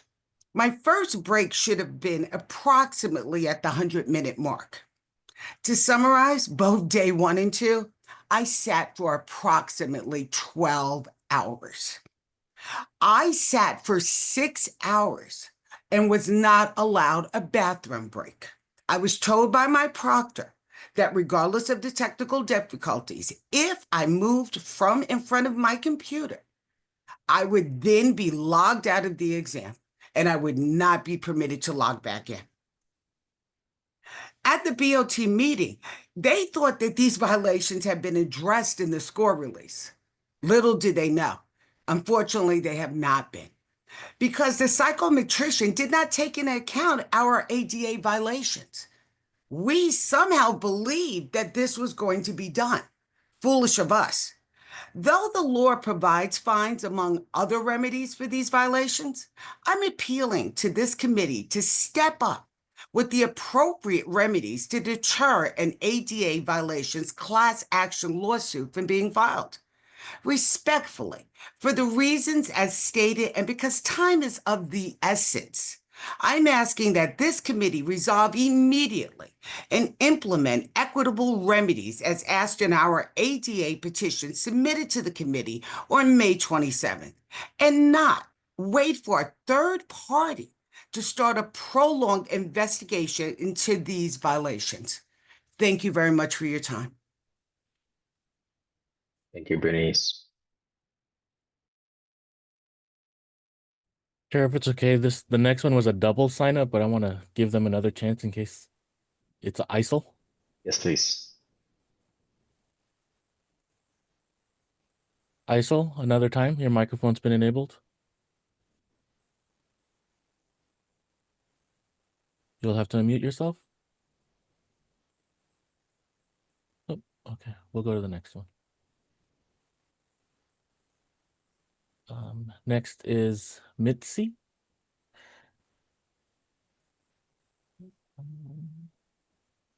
Not in attendance. Next is Umit.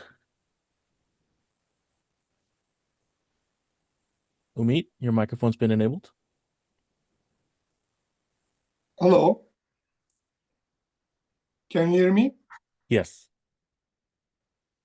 Give me 1 second, please.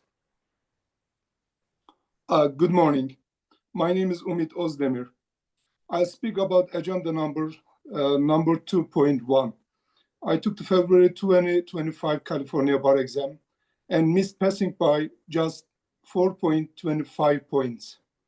But this exam was not fair. There were significant technical problems, strange multiple choice questions, and many disruptions. Like many others, I did my best even under really tough conditions. But the system didn't work as it should, and now my future is stuck. I am kindly asking you to follow the Board of Trustees' recommendation. Use the higher score from the first and second read of each essay, not the average. That simple change would make a big difference for many honest and qualified people like me, who are ready to serve the public. This also matches what the California Supreme Court said just this week. On May 28, they told the bar to fix problems like this when the exam is not fair. On May 28, the Supreme Court made it clear. If something went wrong, the bar must fix it. Fairness comes first. This remedy is not new or extreme. Some states in the US have done this before. This method is fair, has worked before, and should be done now because his exam wasn't normal. I also support the other remedy recommendations from the trustees. We are not asking for shortcuts. We are asking for fairness. Please help fix what went wrong. Thank you so much for your time. I believe you'll do what's right. Thanks so much again. Thank you for your comments. Next, we have phone number ending 2579. 2579, your microphone's been enabled. Hello? We hear you, but I hear feedback.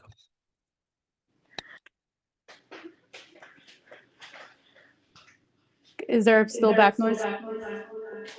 Yes, Is this better? much better. Good morning. Good morning. So I asked the committee to pass the higher of 2 scores for affected candidates. Doing so would only increase the pass rate by approximately 5%, as only 230 out of 640 second reads would pass, a reasonable adjustment that would restore fairness and confidence in the examination process. At this moment, I ask each member of the committee to take the hat off of being a committee member and put the hat on of a parent. Imagine your child on the other side of the screen screaming for months for issues that have fallen on deaf ears, and now we're forced to wait and beg for strangers to vote to determine whether we can move forward or we must continue to suffer until November, when results of the July administration come out, before we can finalize and put this nightmare behind us. As someone who performed well on the February exam but just fell 7 points short of passing, I firsthand know how much the outcome depends on chance. Had my second reader been assigned as my first, I would have passed. This highlights the troubling reality. Fairness in the exam is heavily dependent on luck, and unfortunately, I was not lucky enough to have the right reader first. For those concerned with public safety, let me be clear. Had my second reader been my first, I would be a practicing attorney at this very moment and not waiting to see if the Committee of Bar Examiners will do the right thing. Contrary to the claims in the agenda, the remedy is not a scoring adjustment, but a policy decision. Students have already earned the scores that they were given. This suggestion that the policy effectively lowers the cut score to about 1310 compared to previous years is wrong. I've taken the bar exam twice before this administration, scored lower than I did in the February administration, yet my scaled score was above 1310. This clearly illustrates that the committee's reliance on these figures and arguments is misleading and based on flawed reasoning. Focusing on pass rates and statistics risk overlooking the integrity of the exam and true measurement of candidate competency. These students were already competent as they were given the scores that they were earned. Taking the higher of the 2 scores is not going to change much, except put integrity back into the exam.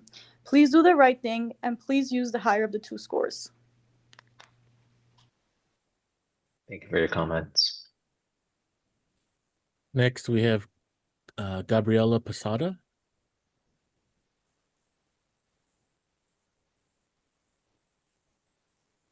Hi, can you hear Gabriela? me? Yes, Hi, good morning. Good morning. My name is Gabriela Posada. I'm a February 2025 California bar examinee whose ADA testing accommodations were violated all 4 days that I took the exam. I second the comments of all of my peers that have spoken. Thank you very much for being here to listen to our experiences, and I sincerely hope that you take into consideration what we are all sharing with you today. I'm here to highlight 2 major issues. First, the bar has violated the Americans with Disabilities Act in their denial of accommodations, using reasoning that actively violates federal and state law. When I pointed this out in my appeals of the denials of accommodations, the Bar Association acts as if the ABA rules trump federal law. I know that my experience is not singular, but a collective experience of people that apply for accommodations. There are hundreds, if not thousands, of bar examinees who are wrongfully denied accommodations that they are entitled to under federal and state laws. I request that the ABA restructure the process for exam accommodations, one that abides basic federal laws protecting the rights of people with disabilities. Secondly, the interruptions and proctoring issues were a universal issue for all laptop test takers. However, the issues faced disproportionately affected students with disabilities, much worse than standard test takers. The few accommodations I was granted by the ABA were violated multiple times every single day that I took the February 2025 bar exam. Like most other students, I faced a myriad of issues throughout the exam. I was robbed of nearly 30 minutes of my PT. I was robbed of my time on essays and multiple choice sections. My exam was dragged out over 3 hours the first 2 days. My exam was constantly interrupted by proctors throughout all 4 days of taking the exam due to their interruptions. My exam time was used up by proctors to correct their own technical issues without pausing my exam time. We did not get spell check as we were promised in writing. I'm sorry, I really need extra time on this. We were not. I just want to let you know I will give you another minute or 2 to finish. So please take your time. Okay, thank you. We did not get spell check as we were promised in writing on January 24th, 2025, which would have addressed some of my difficulties managing ADHD and dyslexia, and my answers on some of my essays were not being saved. Being interrupted during high-stakes exams, such as the bar exam, is already a big deal for anyone taking the exam, but it is absolutely debilitating for anyone managing learning disabilities. The score adjustment that was provided by the bar is minimal and absolutely does not provide proper remedy for exam takers. There need to be additional remedies to address the harm caused to examinees whose accommodations were violated. I request that the board grant a pathway to licensure without requiring us to retake the exam, modeled after other state programs. Thank you so much for your time, and thanks for the extra time. Thank you for sharing with us today, and I empathize with you. I appreciate your comments. Next, we have Jessica Tejada. Jessica, your microphone has been enabled. Hi, can you hear me? Mhm. Okay. My name is Jessica Tejada, and I was a February 2025 bar taker and a repeat taker. I request that the remedies proposed and already approved by the Board of Trustees be granted.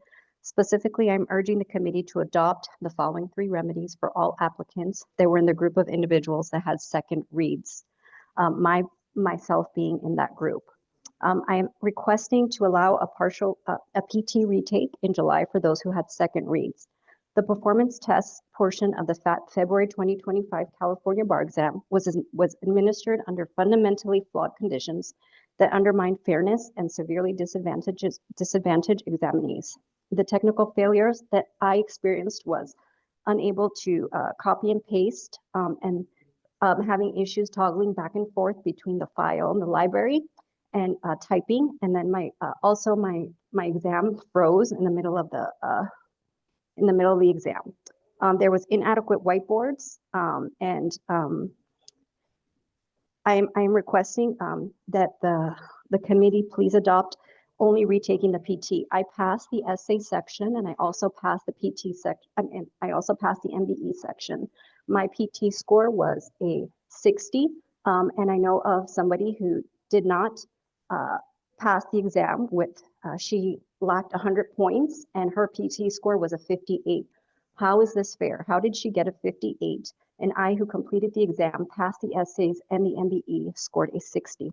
I am also asking that the highest of the 2 essay scores be taken into consideration and be recalculated. I was so close to passing, and when I had my second read, my score went down. If we use the highest of the 2 PT scores, I will pass the bar. If we use the higher of the 2 essay scores, I will pass the bar.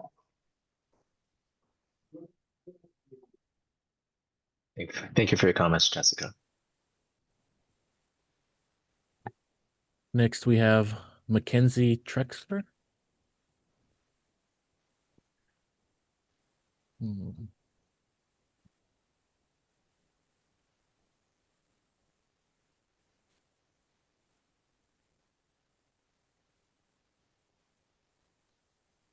I'm going to skip this one for now. Next, we're going to go to Gabriel S. Not in attendance. Next, we have Danny. Danny, your microphone has been enabled. Yes, can you hear me? Yes. Morning, Danny. Morning. Hello, my name is Danny O, and I strongly urge the committee to choose the higher score between the 2 first lead and second lead, or and use the previous passing score, either MBE section or essay section, and allow the partial retake whether written or MBE section remedy for the February 2025 bar exam. I received a 1384, just 6 points short of passing. Despite the interruption, I managed to complete every section of the exam under the unfair exam testing condition. And this wasn't my first attempt. On the prior exam, on the 1430 score on the written section, and then last exam, on the 1393 on the MBE. This is demonstrate that if the February exam should be my time to pass. If there's no unfair testing condition, my proctor called me several times during the exam because they have to check my ID middle of the exam after 30 minutes, and then keep calling me. I was putting my earpiece, but then the proctor keep calling me to do not touch my do not move my hand, but I was unintentionally concentrating on the focusing on the exam, and then MBE section I have to focus 1.40 second per questions. So without the interruption, I would pass the exam under the normal condition. So I'm nearly urged to choose the higher of the two written score or other remedies if possible. And then I want to also mention one thing. Those of you who didn't finish the exam get the invitation score and then also get the lower score benefit, then why not for those of who got the interruption during the exam and then not getting any kind of invitation point. So I'm nearly urge the state bar to consider the those remedies. Thank you. Thank you for your comments, Danny. We're going to go back to Mackenzie Trexler. Thank you. Mackenzie? Hi, yes, can you hear me? Yes, good morning. Thank you for the opportunity to speak. My name is Mackenzie Trexler, and I'm a February 2025 examinee. I support many of the remedies which my colleagues have presented today, but I would like to specifically urge the CBE to permit February 2025 examinees to retake either the performance test or the MBE portions only. This remedy will serve both the state bar and the public, as it will help restore the public's trust in the bar, while also providing February examinees with a fair opportunity to demonstrate our competence, an opportunity which we were denied during this past administration. The State Bar breached their duty to provide applicants with notice of any major alterations to the exam format. California Business and Professions Code Section 6046.6 requires this committee to provide examinees with 2 years' notice of any alterations to the exam's format which substantially modifies the training or preparation required for passage. The bar breached this duty specifically in respect to the multiple choice question section. It was just 6 months before the February exam when the bar contracted with Kaplan to replace the exam's MBE portion. The bar promised to provide applicants with an applicant study guide for these new questions, but this study guide only contained 25 questions, and 3 questions were revised for legal inaccuracies less than 3 weeks before the exam. This represents a stunning 12% of the 25 sample questions that applicants were provided with. Additionally, it was revealed after the exam that many of the questions were drafted with ChatGPT. Questions from the first-year law students exam was also used.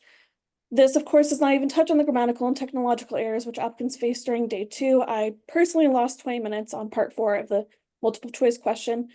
In summary, the bar breaches duty and has an obligation to provide February examinees with the opportunity to take the MBE and have these scores imputed to their February score rather than having to retake the whole exam. Thank you. Thank you, Mackenzie. Next, we have Christina Taharian. Christina, your microphone has been enabled.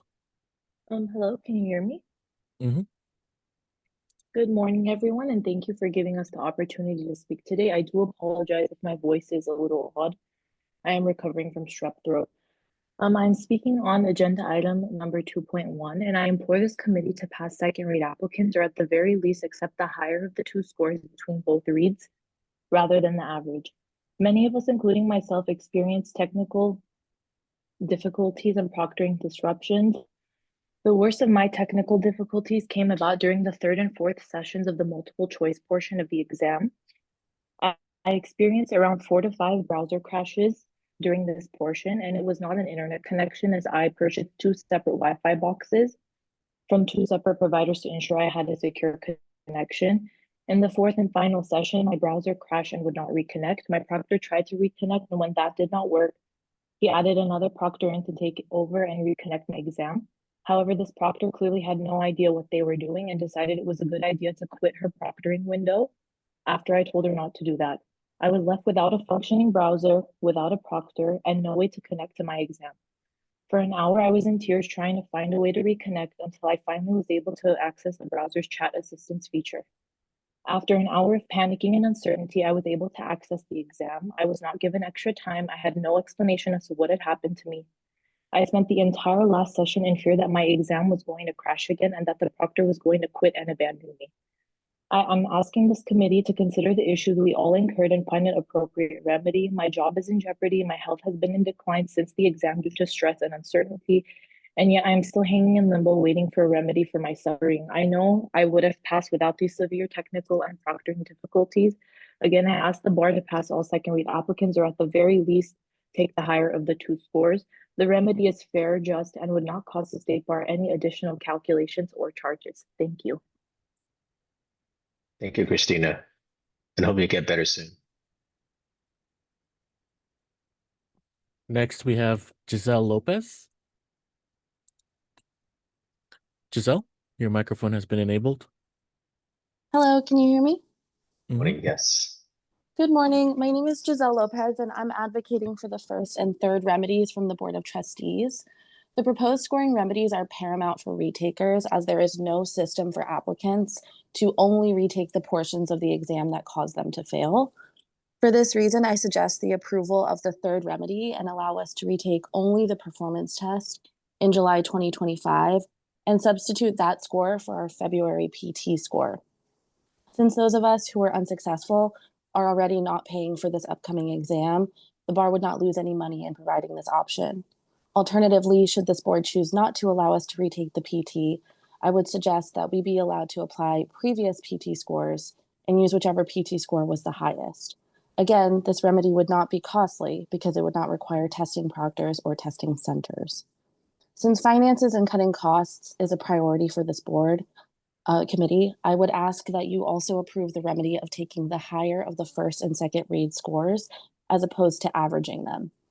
Ideally, this remedy will not have a hefty cost, and it will allow those of us who have waded through this February experience a fighting chance to be barred, especially when the averaging of the scores often leads to a lowered score, not a higher one. It is for these reasons I urge this committee to adopt the first and third suggested remedies from the Board of Trustees for the February bar takers. Thank you. Thank you, Giselle. Next, we have MG. MG. Yeah, can you hear me? Yes, good morning. On agenda item 2.1, members of the California Bar, today you will hear Donna and Audrey present the following: that the pass rates increased, that the pass score was lowered, that some received imputed scores, that ADA pass rates were at an all-time high. You'll hear future reforms that are already underway and that no further remedies are psychometrically feasible. But here's what they will not say. They will not say that non-passers who finished the exam were punished, while those who didn't were rewarded with full imputations that amounted to passing. They will not mention that many non-passers like myself scored in the 70s on essays but received 1% on the corresponding multiple choice subject, a discrepancy so glaring it left the Board of Trustees perplexed. That alone should raise red flags about the multiple choice. They will not say that the multiple choice was stitched together from Kaplan leftovers, AI drafted ChatGPT, and rejected first-year law students' content. They will not say that essay responses were misattributed or that we have no assurances that the same thing didn't happen with the multiple choice scoring. And most importantly of all, they will not say that in March, they allowed section-specific retakes, but now pretend it can't be done. You cannot sanitize this collapse with statistics. You cannot sanitize ADA violations with a high pass rate, because you know what the 56% doesn't account for? False passes and false fails. The California Supreme Court already acknowledged this model failed. July is reverting back to the old format. That is a tacit admission that February was experimental. You don't get to rewrite the rules for the future while abandoning people you already failed. You don't get to say never again while pretending it never happened. So we asked, pass all second read candidates, allow PT or MBE section-specific retakes, the exact same solution used in March, award the same 40-point adjustment given to November examinees, because let's be honest, this exam was also an experiment, create ADA-specific appeals process, and lastly, offer provisional licensure with a pathway, because anything less is willful blindness. Ask yourselves honestly, why is fixing this mess so taboo? Are you gatekeeping an exam we all know never tested competence? What exactly are you protecting? Because it's not the public and it's certainly not justice. Thank you for your comments. Next, we have Alex Vazzelli.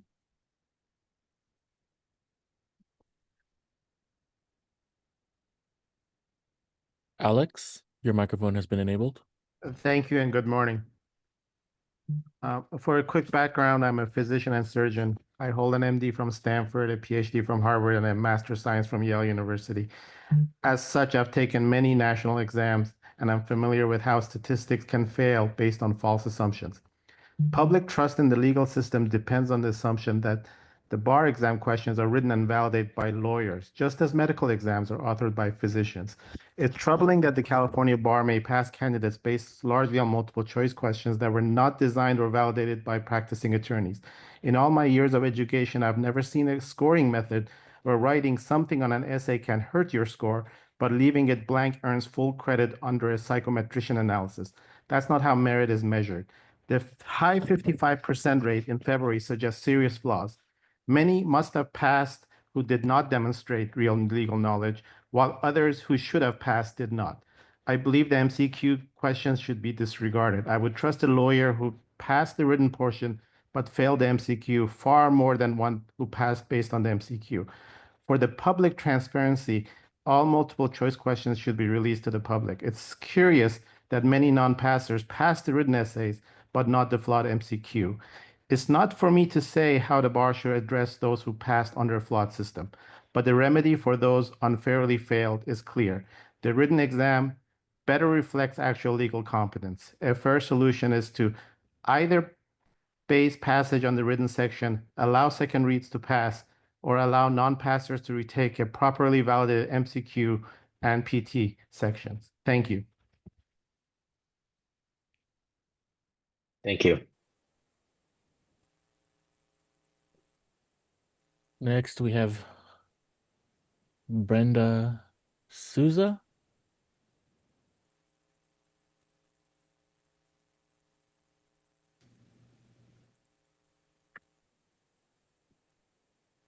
I'm going to come back to that one. Next, we have Bree. Not in attendance. Next, we have phone number ending 1085.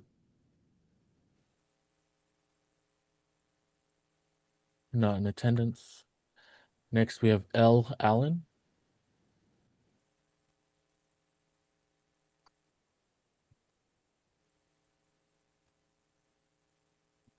Not in attendance. Next, we have Michelle A.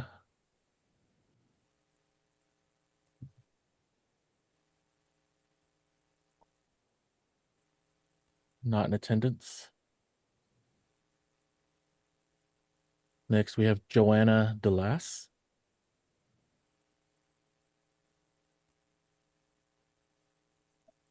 Joanna? Can you hear me? Yes. Yes. Good morning. Awesome. My name is Joanna DeLass, and today's meeting falls at the close of a significant month for me, May. It includes the honors of military appreciation, mental health awareness, and Haitian heritage. As a decorated disabled combat veteran and a very proud Haitian American, this exam experience has reminded me that resistance is not just an act of defiance, it is survival. It is the refusal to be erased or forgotten. From the start, applicants needing accommodations were forgotten in the design of the February bar exam.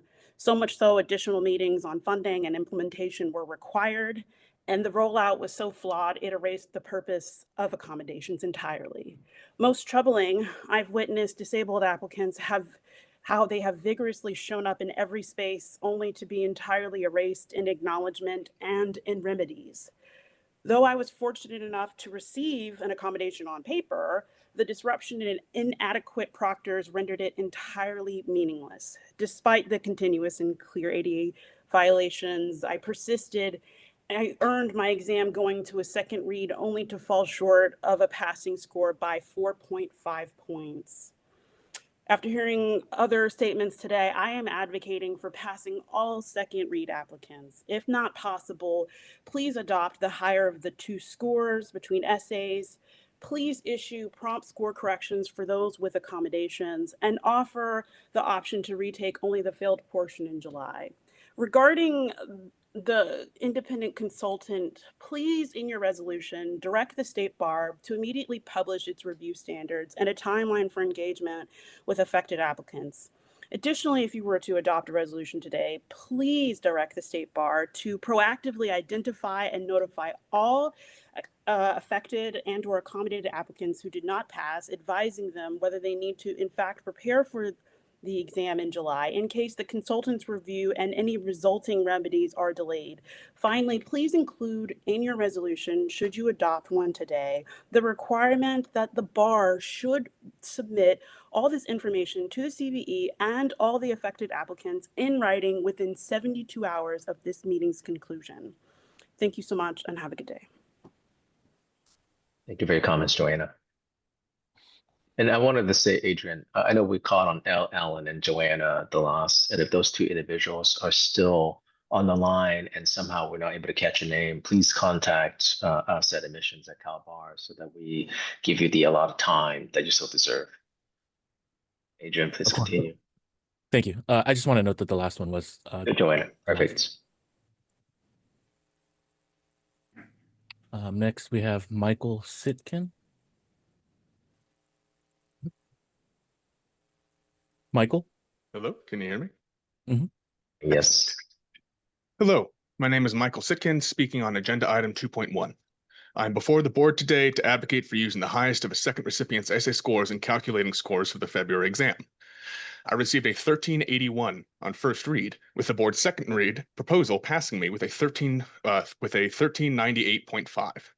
Having experienced numerous lost connections, word processing delays, and dozens of MCQs failing to save, I knew to expect a strange result, but scoring in the 6.6th percentile in property MCQs, while scoring a 70 on the property essay, boggled the mind. I am no statistician. I know, however, from my time as a high school teacher, that when a student exceeds standards on one assay of knowledge and performs far below probability, i.e. less than 25% on another, it is the test, not the student's knowledge, which is flawed. As noted in the bar's own complaint against Measure, the February exam had unique structural flaws impact exam scores and applicant performance. In light of this, the agenda's continuous comparison to other exams using irrelevant and outdated data, such as Dr. Bolus's 2020 analysis or the 2020 DSAFE report, is unconvincing. One does not need statistics to understand the invalidity of using one unique failure of an exam to model responses to another. The agenda conclusorily states that adopting a higher score policy could lead to inconsistent outcomes and undermine fairness across test admins, and that the validity of February scores will be undermined by use of second read scores. How a static mathematical formula using previously established inputs produces inconsistent results is not explained. How providing remedies in response to a unique failure of a remote exam undermines fairness across successful in-person test admins is unexplained. How using previously determined second read scores already calculated using established rubrics by qualified bar graders, explaining how that undermines the validity of the exam does not happen. It is unexplained. Lacking in data and decorum, the agenda's analysis would fail to pass muster in any law school classroom and should not in the very chamber committed to upholding the standards of the law in this state. To best protect the public, the profession, and the institution of the bar, I urge the board to, with all haste and diligence, amend to use the higher score of second read recipients in addition to any other remedies that are seen fit. Fundamental justice, decency, and fair play call for such. Thank you for your time, service with the bar, and consideration. Thank you, Michael. Adrian, can we go back to all those names that we called previously but did not speak? I want to make sure that we give them another opportunity. Yeah.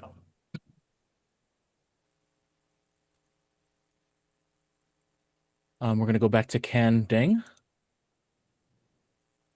Can Deng, your microphone has been enabled.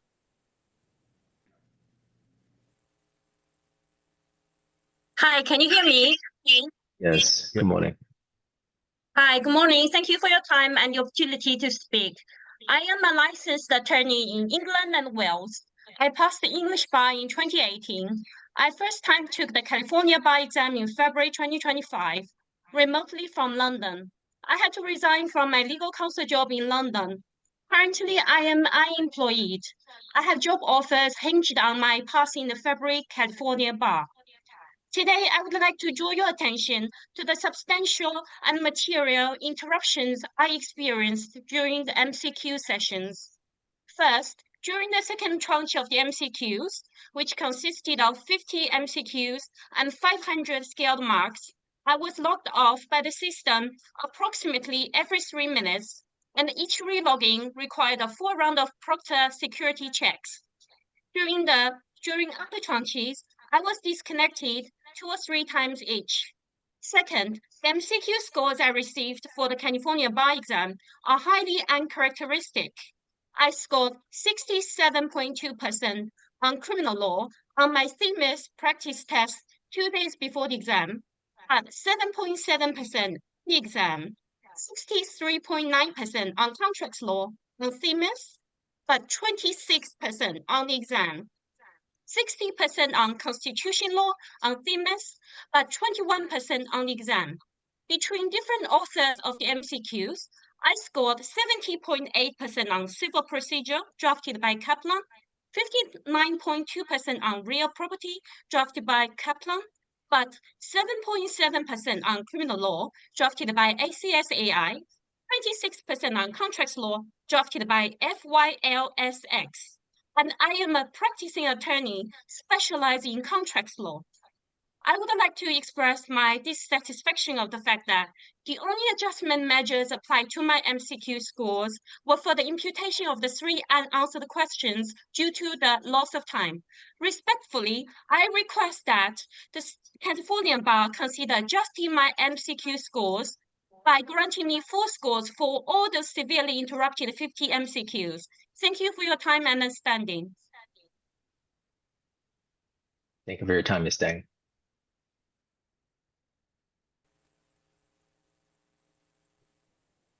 Okay, we're going to go back to phone number ending 9912.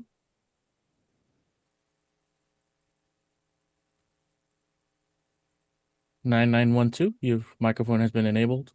Thank you. I'm here to urge the committee to pass the all second reads. I'm not going to go into all the details. We've all heard about all the technical issues. I also just want to point out that comparing this bar to previous bars is just not a fair measure of performance, for the very simple reason that some bar takers here were taking it remotely. You cannot compare something that was done remotely to a test that was always taken in person. That alone in itself creates a measure that's fair to come to other. In addition to passing all second reads, I would also like to just make a comment that the bar is still continuing with its lawsuit against Measure Learning. If the bar has determined that they've provided equitable or enough remedies, then what are they really suing for? Besides, we're the damaged parties, and I don't understand how the bar can go through with their lawsuit. And I'm sure they're going to win this lawsuit. They're going to be awarded some damages, and they've kept all of our, fees for the bar administration, and that kind of sounds to me like unjust enrichment. I just think there are so many things that are flawed with this exam that second read is the only fair solution. I scored over 1,500 on my multis, yet I was in the 1 percentile on one of the essays. I'm sorry, not the multis, my essays. I scored over 1,500, and for my multiple choice portion, I was in 1 percentile for an essay that I scored 80% on, or 80 points on, whatever you call it. So again, I want to push for the second read. I think it's a fair remedy. I think in other jurisdictions all throughout the state, 1330 is a minimum competency test, and anybody that came within a second read with all these issues, to me, is a competent attorney. Thank you. Thank you for your comments. Adrian, how much time do we have for the public comment period so that we can allocate enough time for the remaining individuals? 3 minutes, and there are 1, 2 that I can call back since they didn't unmute earlier. Okay, please do. Try to call back. All right. Victoria? Hi, good morning, honorable members. This is Victoria Tulsidas. I just want to take this opportunity not to rehash all of the issues that I endured and ask that you kindly pass all applicants who receive second reads, the higher of the second read scores, all second readers, an opportunity to retake the PT because unfortunately, this has been such a traumatic experience emotionally, financially. I am really just exhausted. And I hope that we would get some information after this meeting so that we can know which way forward after this. And that's all I have to say. Thank you very much, respectfully. Thank you, Victoria.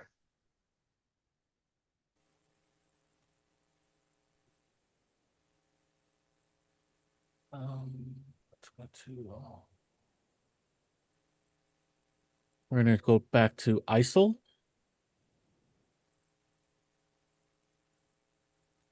ISIL or ASIL, your microphone has been enabled.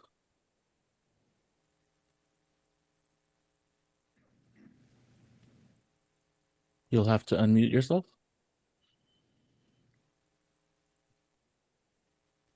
All right. And you know what? I apologize. There was one other one that we called. Let me go back to them. We're going to go to Brenda Souza. Good morning. Can you hear me? Yes. Good morning, Brenda. Good morning. I come to you today just not as a February 2025 exam taker, but as a human, a person who faced extraordinary circumstances through no fault of their own. I respectfully ask you to adopt the remedies set forth by the Board of Trustees, not as a favor, but as a necessary response to the harm caused by this exam. First, I urge you to adopt the higher of 2 scores on the second read. This won't introduce an upward bias. It just simply mitigates all of the downward biases that we face from the tech issues, flawed multiple choice, and serious inconsistencies. Even Trustee Ryan Harrison publicly asked the CBE to consider this remedy, showing that it's possible and supported. Taking the higher of 2 reads reflects more fairly on us because we were not tested under normal or equitable circumstances. Many of us, even with all these challenges, still came really close to passing. Taking the higher of the 2 reads is not about inflating results, it's about recognizing performance despite unfair obstacles. Second, I ask that you allow partial retakes. Some argue this presents psychometric challenges, but if that were true, the bar would have offered the March exam just weeks apart. It really is psychometrically acceptable, and it is a targeted remedy for us.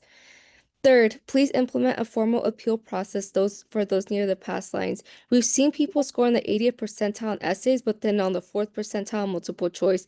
That's irregular, and people deserve a pathway to question it. Also, I'm also asking to provide provisional licenses with a pathway for those who missed the exam.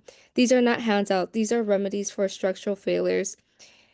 It's been 3 months of us dealing with this stress. This is still hanging over our heads. Look how we've shown up. Look how we've come together. Look how we've spoken out, taken the lead, and advocated hand in hand with each other. These are the kind of attorneys that California needs. We've shown competence, resilience, and every other character trait that it takes to be a good attorney. Please act now. Please grant the people their remedies they're requesting. Please find it in your heart to do the right thing. Thank you. Thank you for your comments, Brenda. Chair, I apologize. The very first advanced sign up, they emailed us at the State Bar. Is it okay if we go back to them? Yes, please. Thank And you. also any individuals that who require special accommodation, let's make sure we give them an opportunity as well. Of course. So we're gonna go back to Pierre Nada. Pierre? Hello, everyone, and thank you for your time for hearing us all out. I just wanted to use this time to be a little more strategic in terms of next steps. We've heard a lot of advocacy in terms of what remedies would make most sense, and what I've heard has been imputation specific to first read and second read scores and selecting the highest. I've heard a lot of people arguing pass all second read candidates because they're within the threshold, and then I've heard a lot of other people talk about remedies specific to accommodations that were granted. I was looking at the agenda of today, and I note that there are very specific discussions within the agenda that discuss score imputation and discuss second read passage. So one thing I wanted to flag was in one of the first meetings, Mr. Kramer emphasized the fact that remedies need to be effective, and for them to be effective, they need to be carried out efficiently and quickly because there are repercussions for people who have to resit. So just in an effort to avoid any miscommunication or just for all of you to deal with all the remedies that were proposed, I think it would be good to categorize them in those three buckets that I mentioned. So that the PT or the first and second read category allocation, and then the second read candidates and the ADA.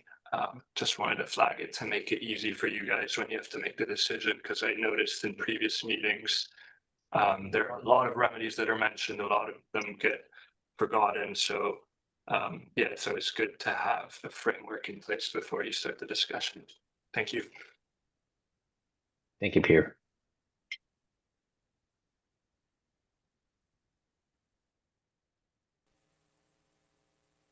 There was only one other accommodated public commenter. However, they're not in attendance. Okay. Well, thank you, Adrian. So have we reached the end of our second hour for the public comment period? We're at 2 hours and 4 minutes right now. Okay, thank you, Adrian. To public members, we have now reached, again, the end of the second hour for our public comment period. It is absolutely my wish to maximize the amount of voices that we get to hear today, but because of the limited time allocated to this meeting, and to ensure that the committee would still have a quorum for the substantive portion of the meeting, we will unfortunately have to conclude our public comment period, but trust that the committee has reviewed and considered all written comments sent to us in the past several weeks. And for those who have commented today, thank you for really taking the time to speak and share your experiences with us.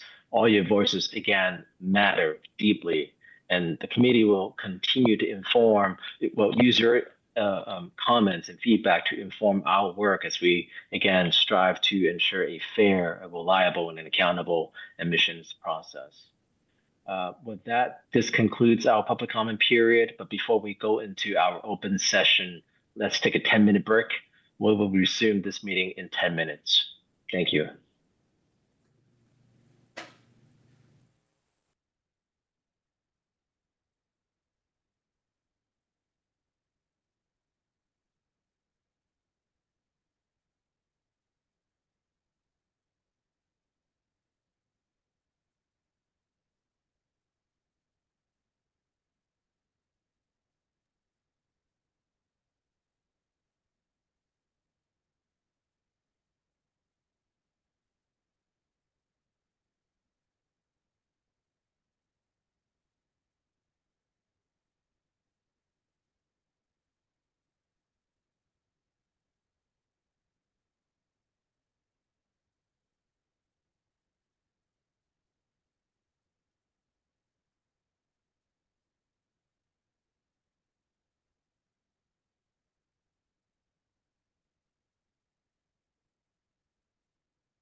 Recording started. Thank you. Let's go into our open session, starting with item 1, which is Chair's report. Do we have anything on that, Audrey or Donna?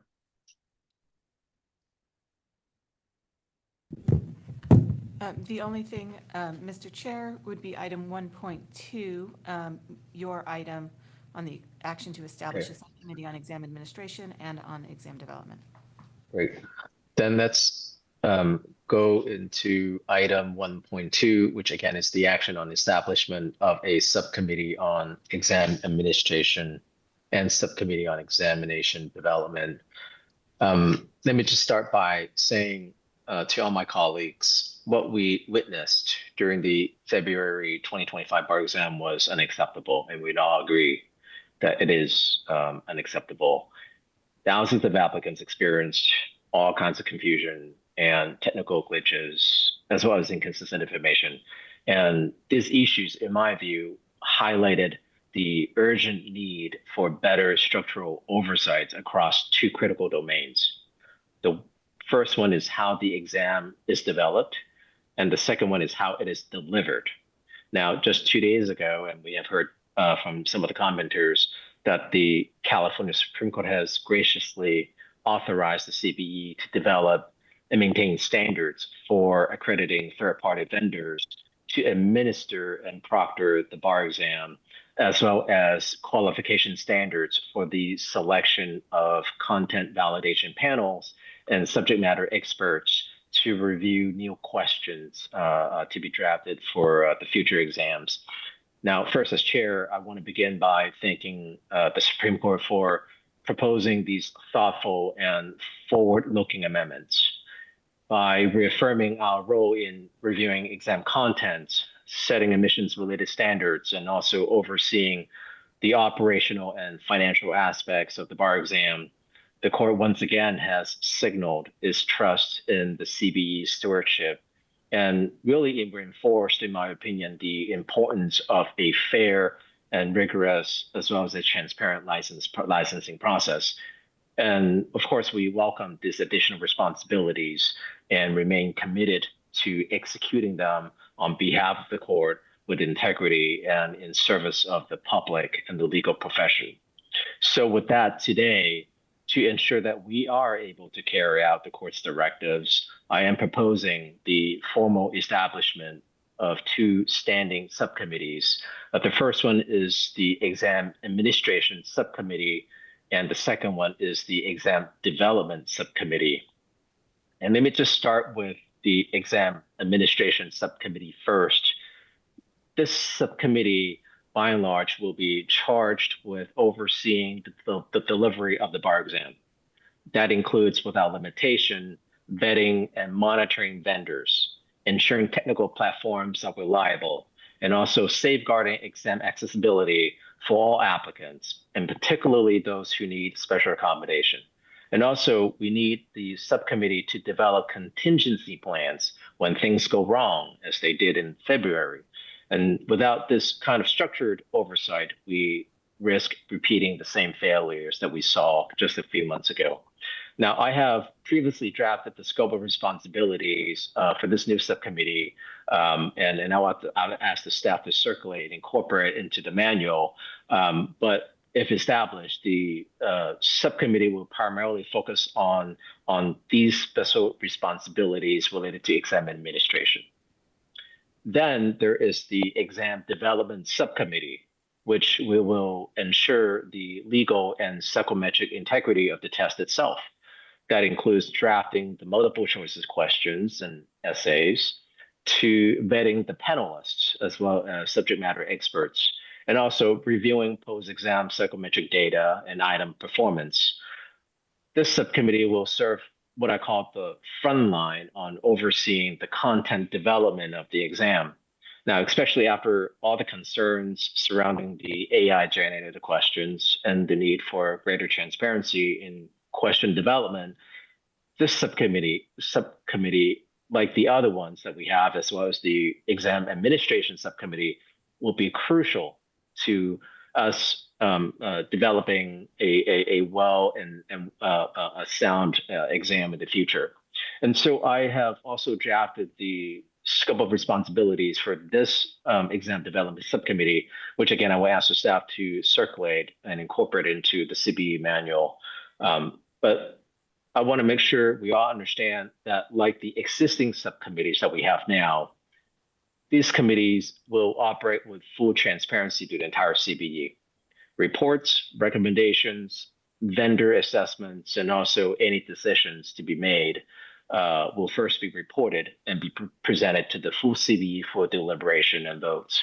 And participation on these subcommittees will rotate, just like our other existing subcommittees. Nothing will change. And subcommittee meetings will remain open to public members who wish to attend, consistent with faculty requirements. And as to the composition itself, CBE members will be assigned to these new subcommittees in the same way we have done in the past. for other subcommittees. The chair and the vice chair will be responsible for the assignments at the beginning of their term. Now, I think there may be some chatter about potential dilution, and I want to take this opportunity to make this clear that the subcommittees will not dilute the authority of the full CBE.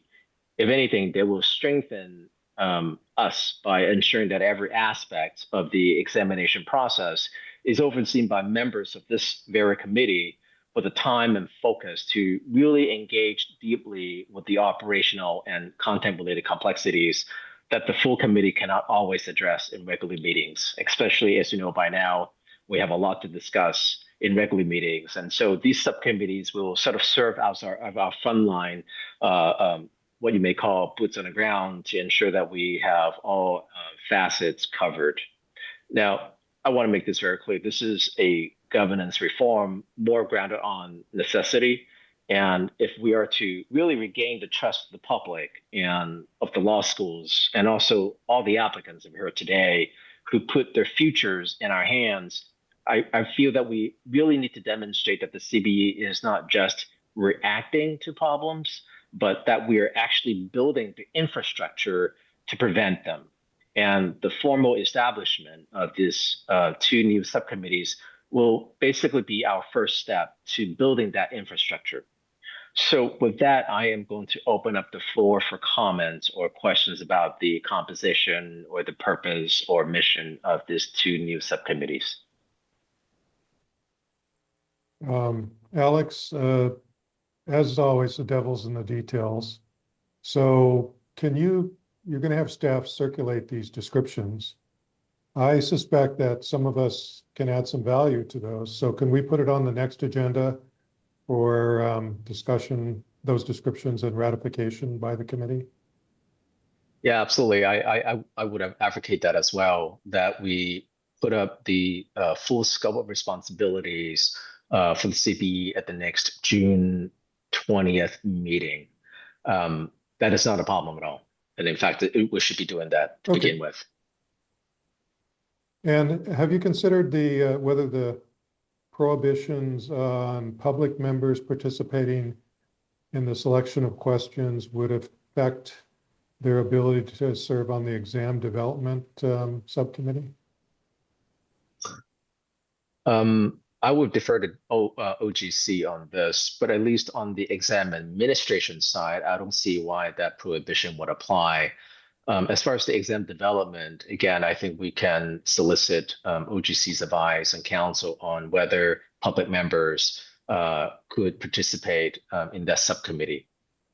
But my thought process is I want to open up both subcommittees to all members of the full CBE, whether they're public or attorney members, because let's just be very clear, we have a lot of work in front of us, and these two subcommittees will have a lot of work in front of them, and I don't want to narrow the individuals who are eligible to participate. Yeah, I've always been kind of neutral about that prohibition, but it's there, and I think we just have to account for it. So if OGC could get back to us with any concerns they have for the next meeting, that would be great. We will take a look at that. Yeah.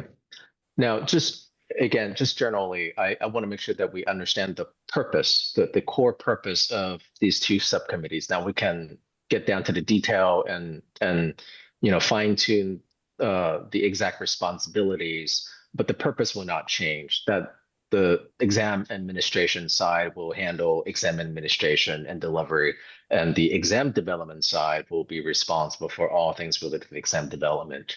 Those things will not change in terms of the purpose. Any other questions from my esteemed members and colleagues?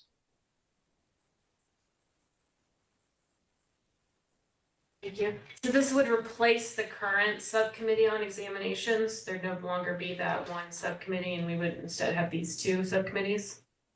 No, this is not to replace any subcommittees. All the existing subcommittees will remain. We'll just spread out more people across all the new committees and the existing ones.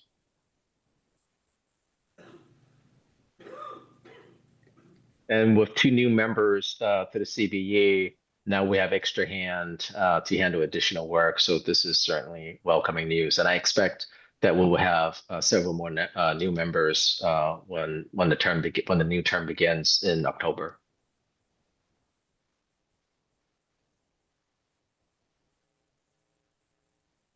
Any additional thoughts or inputs? If not, I would ask for a motion to establish these 2 new subcommittees formally.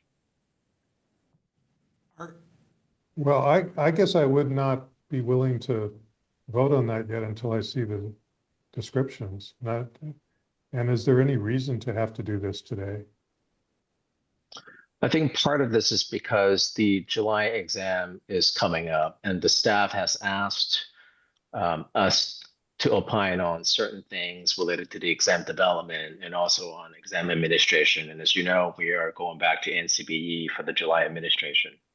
And so that discussion will entail exam development, and we want to make sure that we have the right people to cover that aspect of the exam. And same thing for exam administration.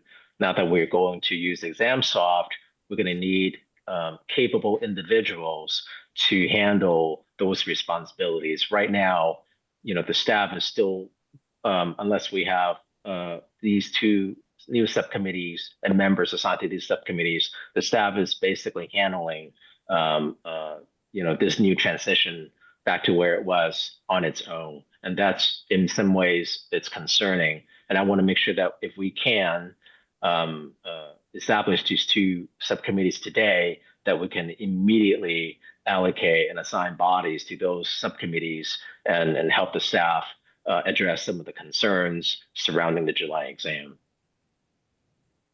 Okay, I'll make a motion to approve the establishment of the subcommittees, subject to review of their charters at our next meeting. And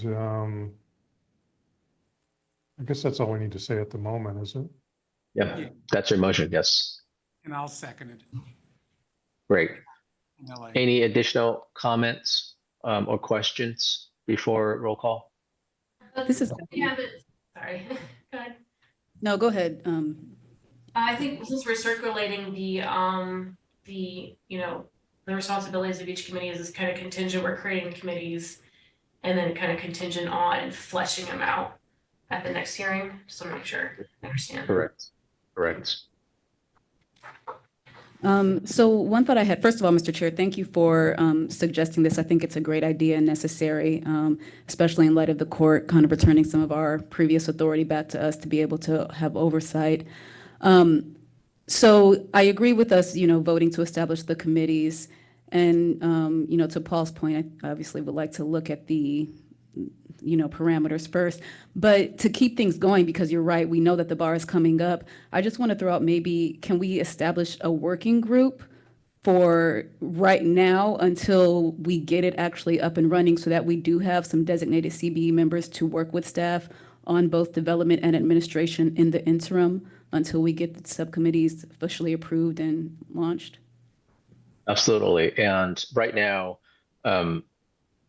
me as the chair and also Alan have been doing a lot of legwork. And if any member of the committee is willing to volunteer and contribute to the discussions, ongoing discussions in the context of the July bar exam, by all means, let us know. I don't know if we need a working group. I do, it is open to anyone. It's not just me and Alan. I want to make that very clear. That, for example, Bethany, if you are willing to spend, or if you have the time to spend with us, and also anyone else who has the bandwidth, and I will make sure Donna and Audrey, I will make sure they include any of you in the next meeting, so that we can have a wholesome discussion on exam delivery and also exam development. Alex, I just want to caveat that with the fact that we do have to comply with Bagley-Keene. So it may be that if you are meeting in that way, we will have to notice the meeting. So we will have to discuss that and who's participating. Agreed, absolutely. And that's my intent, to provide a transparent process where even the public itself can comment on any proposed proposed solutions to exam delivery and also exam development. Although, just so the public knows, some aspects of our discussions may drift into exam security, and those, I presume, will be held in a closed session. That's my understanding, correct? Any additional questions, feedback? Sharon, do you want to share the resolution? I guess. I think Paul made a motion, so we will have to go with the motion that he made in terms of language. Yes, but I've captured it in what Sharon has. Perfect.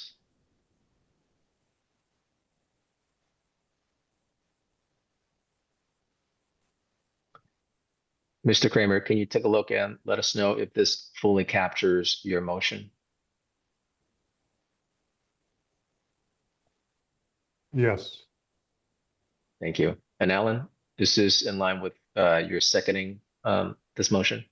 Yes. Great. Any additional amendments to the motion before us? Hearing none, Adrian, please take roll. Dr. Bolton, Yes. Dr. Cow, not present. Kareem Gongora, not present. Larry Kaplan, not present. Paul Kramer, Yes. Alex Lawrence, not present. Esther Lynn, Yes. Justice Mesiwala, Yes. Joshua Montgomery, Yes. Bethany Peak, Yes. Vince Reyes, Yes. Judge Reyna, not present. Ashley Silva Guzman, Yes. Julianne Smith, Yes. Alan Yokelson, Yes. and Alex Chan. Yes. With 11 yeses and 0 nos, the motion passes. Thank you, Adrian. To whom should we indicate our interest in serving on one of these? Either any of the staff, Donna or Audrey.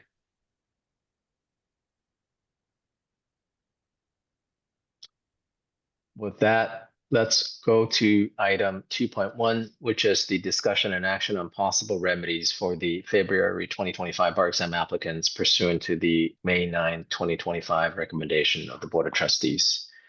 I believe the staff has a report for us. Yes, let me share my screen. 1 second. Thank you, Audrey. Okay. I shortened the title a little bit, and Donna's going to start us off. Thank you, Audrey. Mr. Chair, members, I am just going to give us a little bit of a brief bit of background just to bring us up to date how we got where we are today. As we've heard many times, including well-spoken today, the February 2025 bar exam experienced significant technical and procedural failures, as well as failures from the proctors. As a result, this committee has met several times to consider scoring and non-scoring remedies.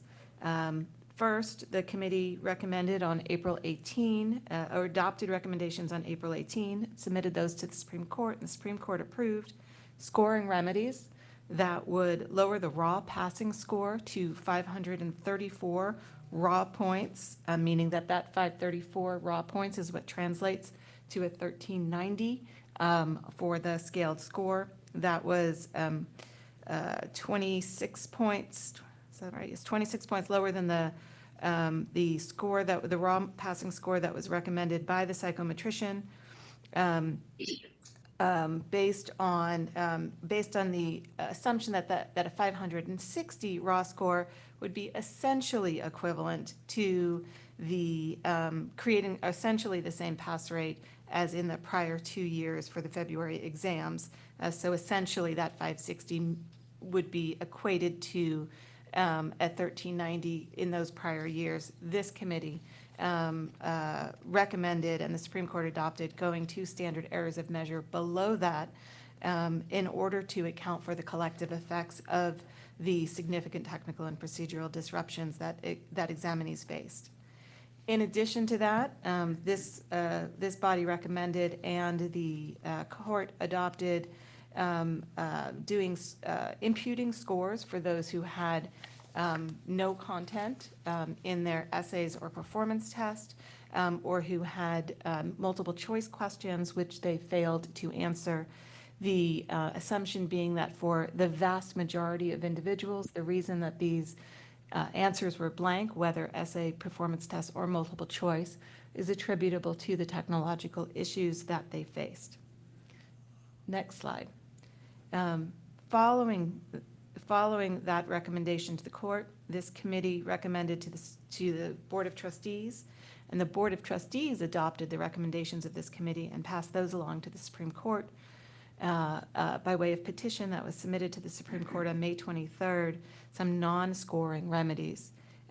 Those included expanding the original provisional licensure program to those who who were not successful on or who withdrew from the February 2025 exam. This expansion of the original provisional licensure program would last for 2 years from the date of implementation, according to the recommendation, and ultimately would require passage of a bar exam in order for the then provisionally licensed lawyer to become fully licensed and continue in practice.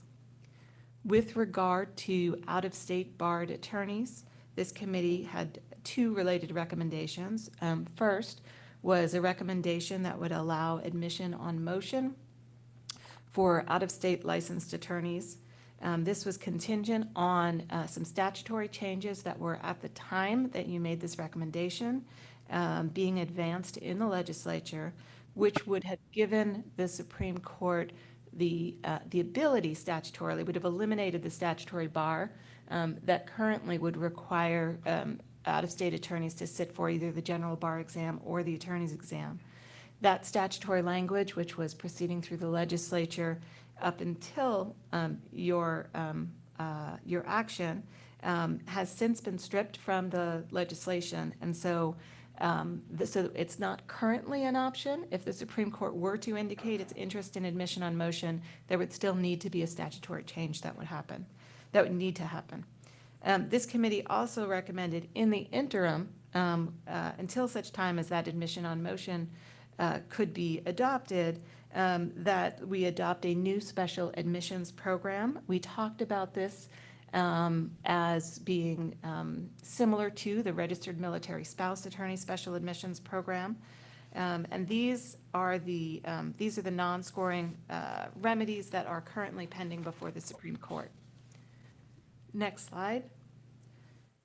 Getting us very close to where we are today. So on May 5th, Monday, May 5th, the State Bar was able to issue the pass-fail outcomes to all of the February test takers. That was the same day as the meeting of the Committee of Bar Examiners to consider those non-scoring remedies. So before noon on May 5th, the pass-fail outcomes were released. At 1 p.m., the committee had its meeting. The breakdown of the results for those who were unsuccessful on the exam, who did not meet the passing score, was issued on May the 6th.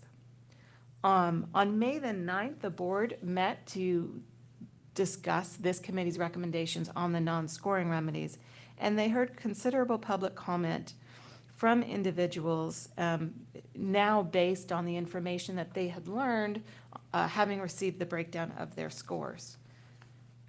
Because the board felt that public comment so heavily informed by the breakdown, that they had received of the scores that they received, they felt that it was important for this committee to reconvene and look at a couple of the issues that had come up during the public comment. And so the next slide, please. So the board requested that the Committee of Bar Examiners reconvene and consider whether to apply the higher of the first or second read score that an applicant got on each question instead of averaging those scores together, as is the current methodology. The board asked that the committee consider whether to allow appeals for people who were near the passing line. The board asked the committee to consider whether there should be the ability to sit in July and just take the performance test, and then substitute that score for the score they received on their performance test in February. Obviously, that is based on all of the comments that we have heard and that the board heard about the particular difficulties with the performance test. The staff report, you'll note, talks about, in addition to just allowing a retake of the PT, potentially this committee, as they're talking about that, might want to explore, do you want to extend that to something other than the PT, retake of just the multiple choice questions, for example. There have been other public comments that ask for score substitution for prior scores that they received for a written section or a multiple choice section on a prior exam. So that's all, the staff report wraps all of those up into the section talking about the retake of the performance test. And then finally, the Board of Trustees asked the committee to consider whether there were other issues that should be investigated. And this was based on reports of the mismatches with the essays, the concerns about testing accommodations, which you heard discussed today, or any other issues. And so that is what brings us here today to talk specifically about those issues and identifying if this committee wants to adopt. In many cases, it would be adopt. In some cases, it would be recommend to the Supreme Court any of these additional scoring remedies, or of course, any other related scoring remedies that the committee sees fit. I'm going to turn it over to Audrey to go through these scoring remedies, but maybe we should just establish first, would it make sense to take each one at a time, talk about, for example, the averaging versus using the higher score for each question in the second read, talk about it, have Audrey present, have the committee talk about it, ask questions, get responses before we move on to the next section. I think that makes sense, since each of these matters is very distinct. And so I would recommend that we discuss each of these individual remedies separate from the others. But I welcome any other thoughts from the committee. Well, the whole thing is a package. So if to discuss them separately is fine, but to decide on each separately before we've discussed the others, I don't think would be right.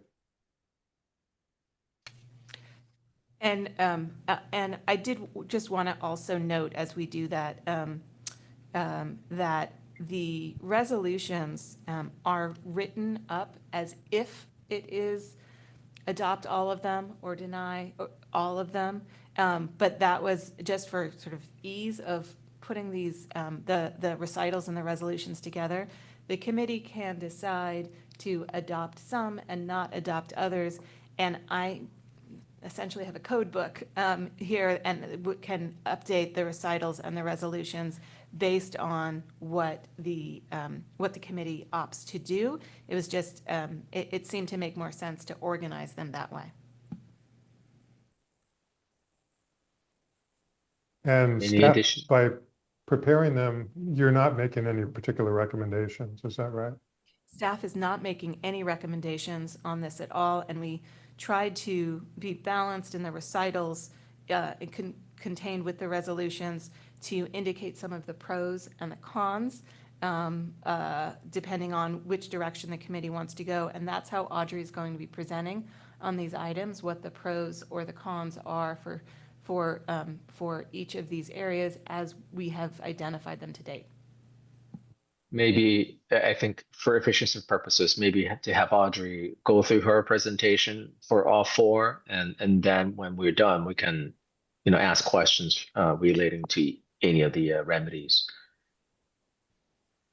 Any thought on that, Audrey? Would that That's be fine most with me. I'll go through the slides on each of these 4 topics and then take down the presentation and we'll have a discussion. Does that work for you, Mr. Kramer? Yep, thanks.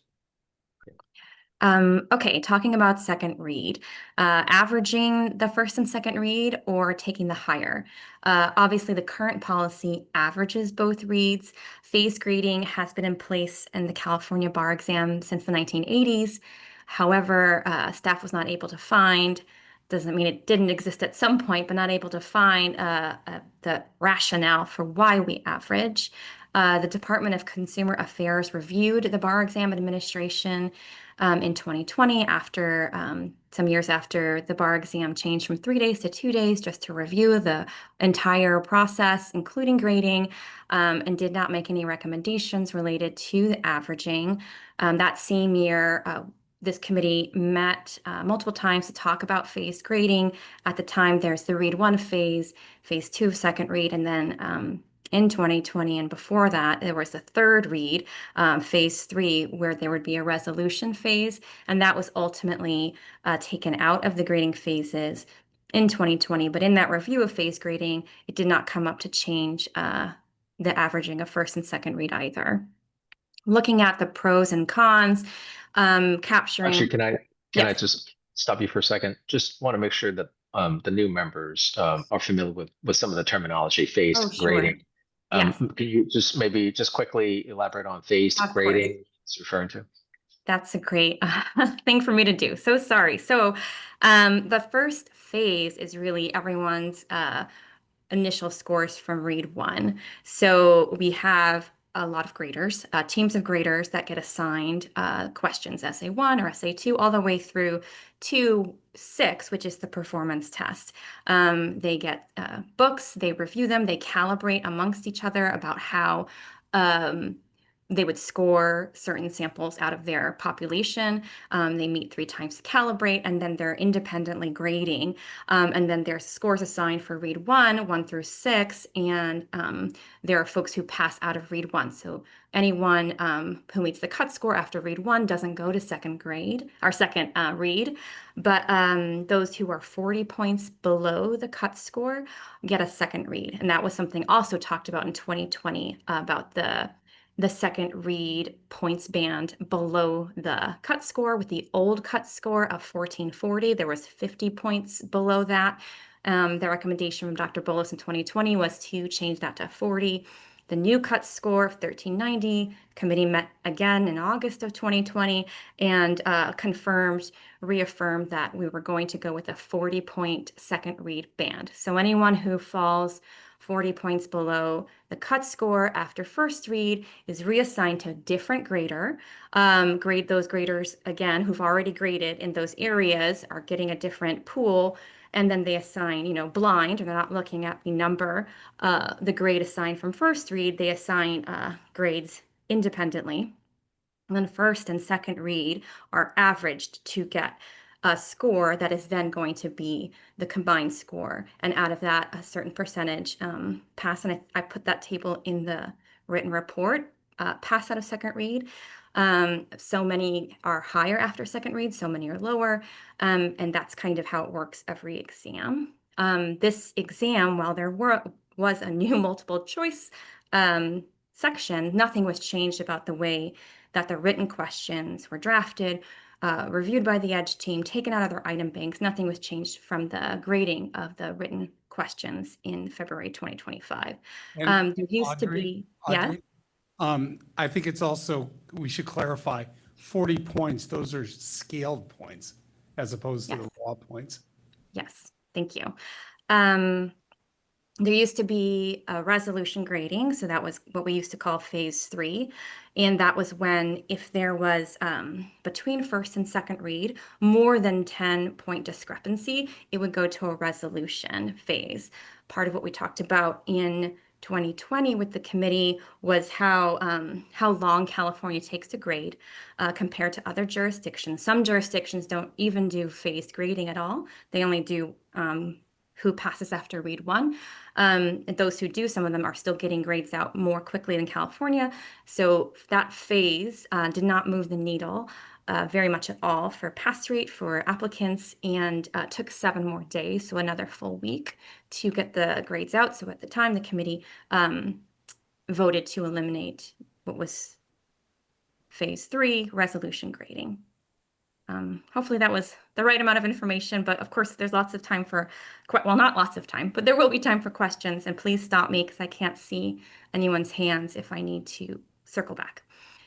For those members, yes. those members who were members back in 2020, you're welcome to provide your inputs.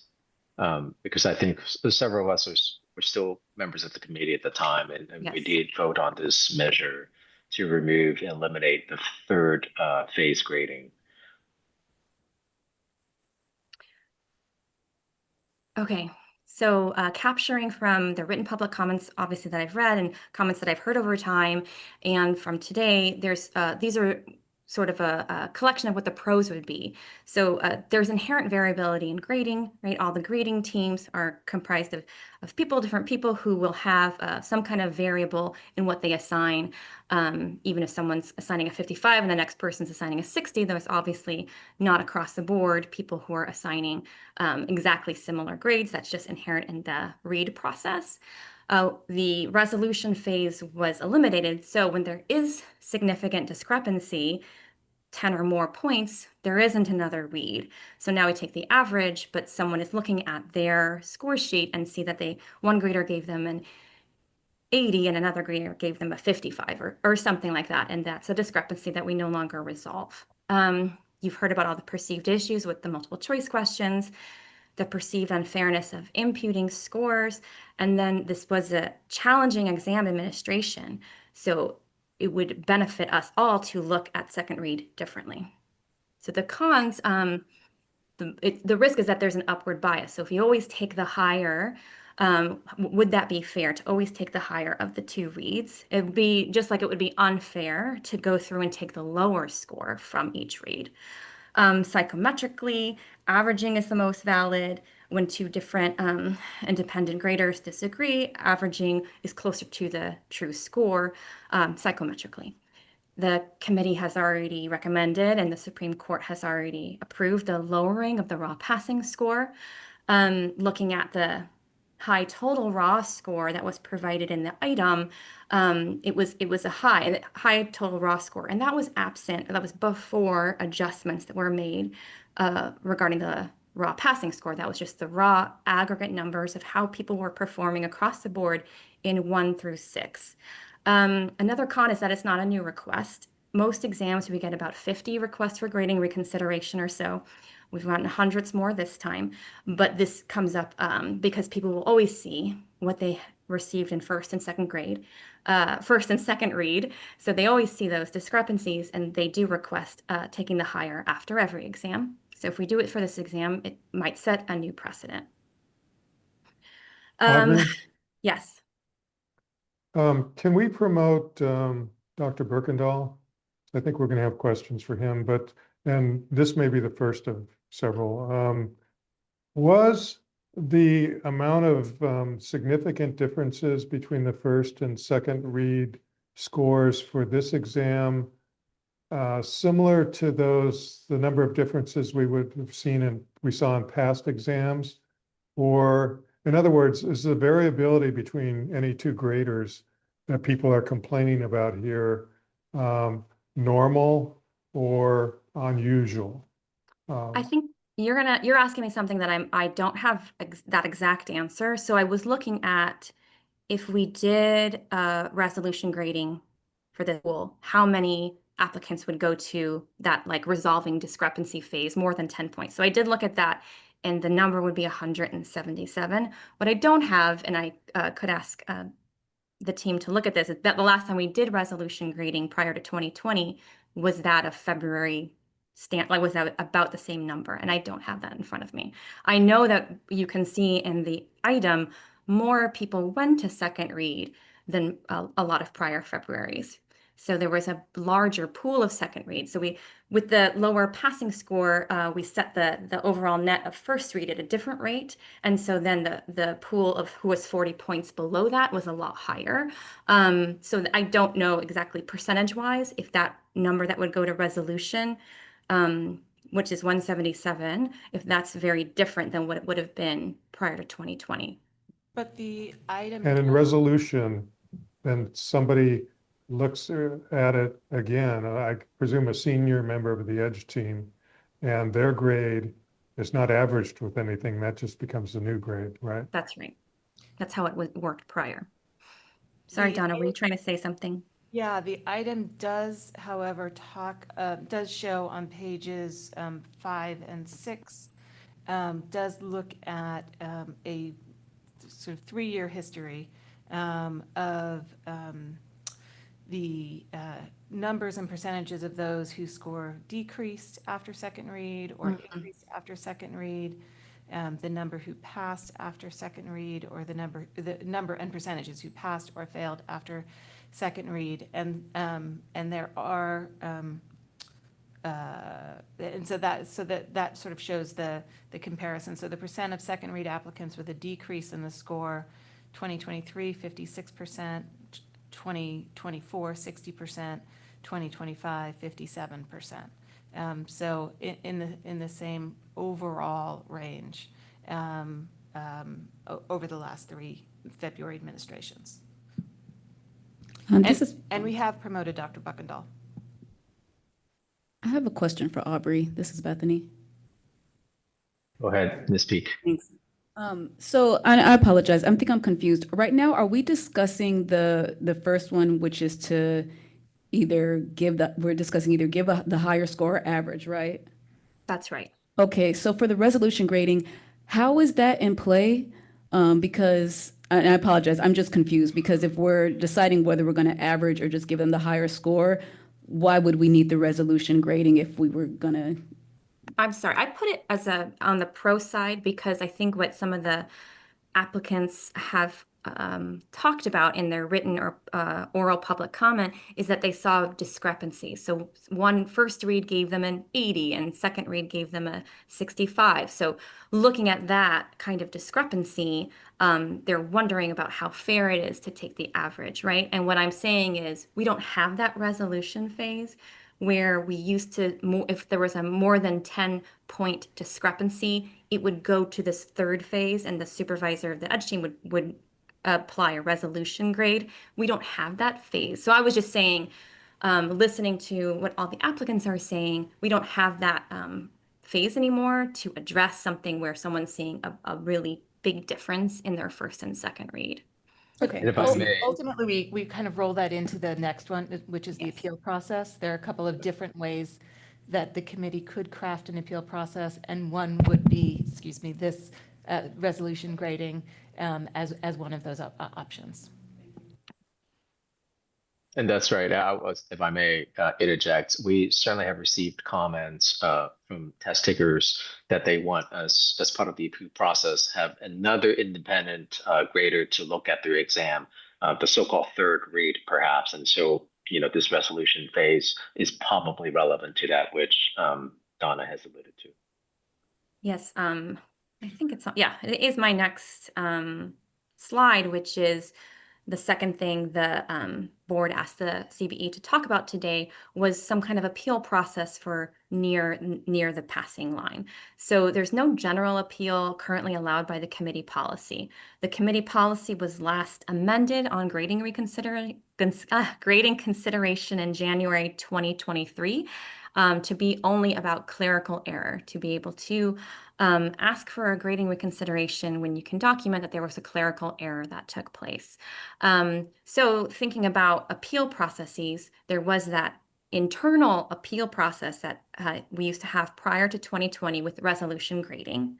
That's something that could be applied to this February 2025 cohort, which allowed for that review of grading discrepancies when there was over 10 raw points between reads. And back then it was 1440, that was the old cut score, but we would do it obviously based on 1390.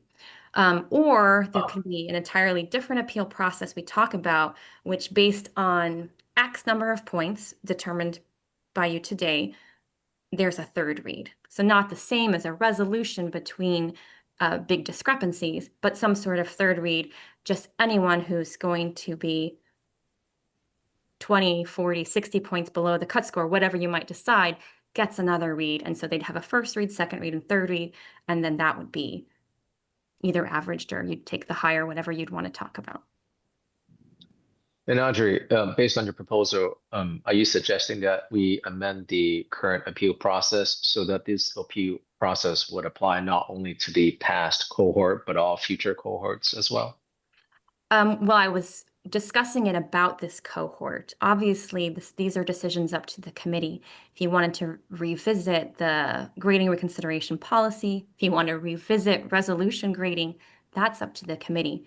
The way I was giving ideas for you to consider was talking about this cohort. Thank you. And if there's another appeal process that folks came to the table with, obviously that's something that can be discussed as well. And since Chad has been promoted, sorry, I'll go for it. Maybe you and I were about to ask the same question.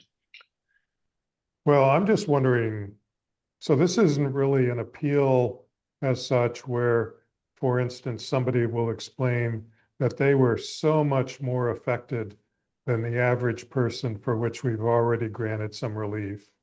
It would simply be reviewing their work and would not require them to appear or make any statements. That wasn't what I was envisioning by an appeal process. Although I think I'm less put off by a third read than I am by conducting a bunch of hearings to try to figure out something, that being the degree of disruption for which staff has continuously told us we don't have enough data to determine.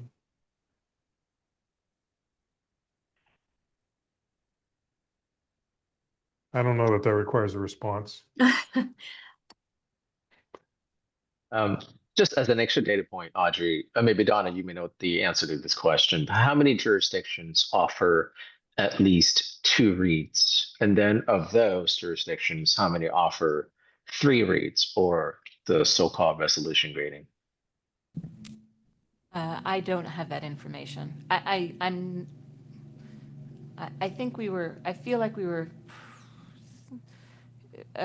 one of few that had a third read, but I do not have the specific information on that. Yeah, I feel like Donna's Hey, correct. Donna, maybe, Go ahead. maybe you could send us a link afterwards to the at least to the agenda where we dealt with this in 2020. It's in the we could item. take a look at that report. It's linked in the item. Oh, it is? Yeah. Oh, okay. So Donna, when you Because I do say, recall we decided it wasn't worth it. Right. I remember that as well. And Donna, when you say a few, are you referencing 2 reads or are you referencing 3 reads? 3. I don't want to commit that we were the only one with a third read, but I recall the number was very small. But yes, just to reiterate what Audrey had said and what's included in the staff report, the discussion that the committee had and what Dr. Bolus presented back in 2020 was that the impact of the third read was negligible. Of course, for any particular individual who was able to move from a fail status to a pass status, the percentage is irrelevant, right? I mean, for them, it was obviously incredibly important. But overall, what Dr. Bolus said and what the committee agreed was that the numbers of people who had a transition from fail to pass was so negligible that it did not justify the extra time that it added to the grading process.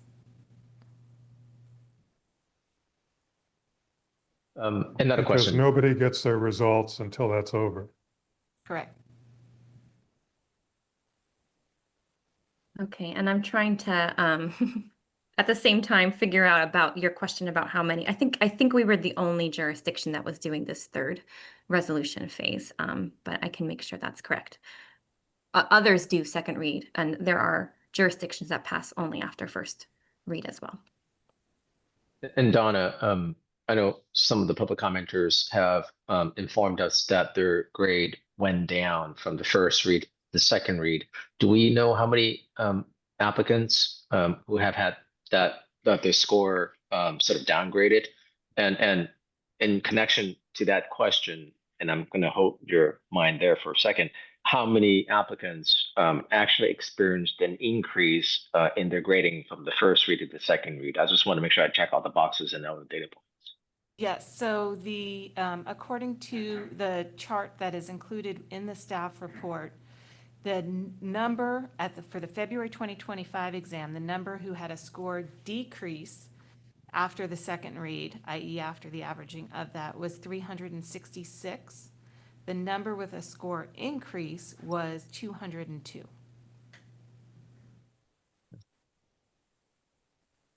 Thank you. And actually, let me just be very clear. Is this in reference to a particular essay or PT, or is this in reference to the overall raw score? Great question. And I was thinking that before that we should probably clarify that. So for the second read, every question is rescored and regraded. So that number of people who had a decrease was related to the overall score. For the third read, that resolution phase, where there was a discrepancy of more than 10 points in a particular essay, it was that essay or PT that was reread, not all of them. But for the second read, if you were within 40 points of the overall passing score, then all of your essays and your PT are reread, rescored, and then the average for each question. So average of question 1, first read and second read, average of question 2, first read and second read, et cetera, are then totaled up, and that's how you get your score, your overall raw score.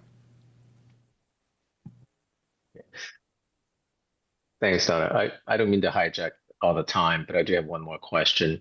So some applicants have experienced downgrading because of what they believe to be, answers that have not been received or considered or reported.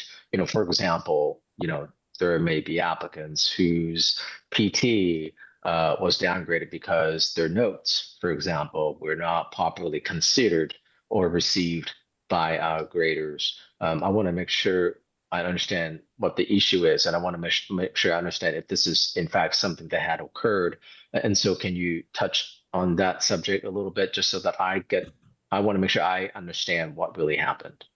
Certainly. So there have been a number of issues which we have highlighted in emails to applicants, in press releases, in presentations to the board and here, where we have unfortunately identified some scoring problems, where after we released results, we identified that there were three applicants for whom one of their essays on which they were scored belonged to someone else. We identified that there were 3 by doing by looking at 4,105 applicants to make sure that the essays were properly assigned.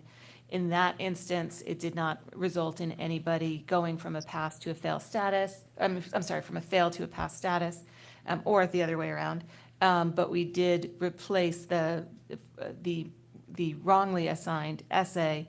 So we gave the individual their actual score and their actual essay, because if you are unsuccessful on the exam, you get your essays back. And we wanted to make sure that people had the opportunity to get the actual score and to see what they had written. So that was one issue. Another issue was that there were a couple of issues related to the retake, where some of the individuals failed to have their scores imputed when they should have had them imputed. We corrected those that resulted in a few individuals transitioning from a fail to a pass status. There were also issues that you allude to with the notes. Because of the technological issues that people experienced, we had committed that the graders would receive not only the answer that was included in the response block in the system, but also anything that they put in the notes. And the reason we committed to doing that is, as you've heard, there were people who experienced significant issues with cut and paste. And so maybe they put things in the notes expecting that they would cut and paste it into the answer block, but were unable to do that. Maybe they ran out of time because of technological issues that impeded their ability to answer the question fully in the 60-minute or 90 minutes allowed, and so they unexpectedly ran out of time. You've heard people saying that their answers were submitted by the system and without them choosing to submit it. So for all of those reasons, we said we would include the notes. We had discovered that for 431 test takers who were unsuccessful on the exam, we cut off the notes and did not give the graders the entirety of the notes. So for all of those, we divided that batch into two. There was the first batch who mathematically could, if they got a higher score on the performance test, this was all related to the performance test. If they'd gotten a higher score mathematically on the performance test, they could pass the exam. For some, it was going to be very unlikely. It would have required the highest possible score on the performance test. But regardless, if you had a mathematical possibility of passing, we prioritized rereading those. So the original grader who'd done the first read was given the performance test response back along with the entirety of the notes, and then they reread it, issued another score.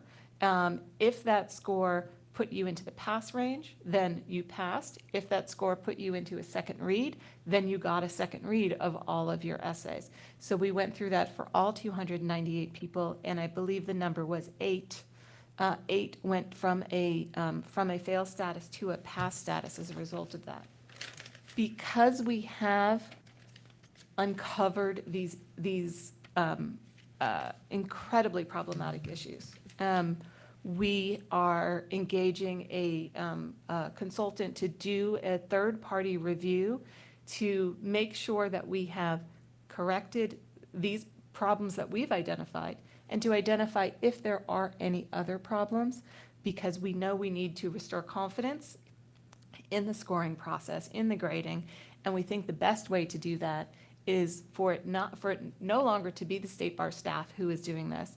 We also do want to make sure our staff has the ability to focus on a smooth administration of the July exam, and so we want to free them up for those purposes. But bringing in an independent consultant to do a complete review for everybody who still is below the pass line, as opposed to doing individual reconsiderations. They're going to look at the scoring process and the scoring issues, make sure everybody who had a 0 should have a 0, that it shouldn't have been imputed, make sure that there's no other issues with the notes, make sure anything else that they might come across, they're going to have the sort of the ability to identify if there are other issues. And so we are in the process of onboarding a consultant for that process. Thank you, Donna. Questions from any member? Mr. Chair, I have a question for Donna. Did it go in, was there any cases it went reverse from pass to fail? Or is that impossible to happen? We were focused, so the only issue where we specifically looked at everybody was the mismatches of the essays, and in that instance, there was one person who passed and was assigned one essay that did not belong to them. That essay, in fact, was a far lower score than every other score they got. And so regardless of what score they would have gotten on their essay, they still would have passed the exam. But we did not do an exploration the other issues for people who passed to identify if there were problems. Obviously, if somebody failed to get a score imputed and they passed, that would only increase their score. If we didn't account for their notes, and now we regraded and accounted for their notes, it could only increase their score. So these issues really that we've identified to date really would have very little to no likelihood of changing somebody from a pass to a fail It would status. always work in their favor. Yeah. Then, most likely. Thank you. Okay. And how did that happen in terms of mismatching? I want to make sure that this doesn't get repeated in the July exam. So can you give me some assurance that this will not happen again? So what I can tell you is this. We have been focused on resolving the issues and not doing the root cause analysis yet.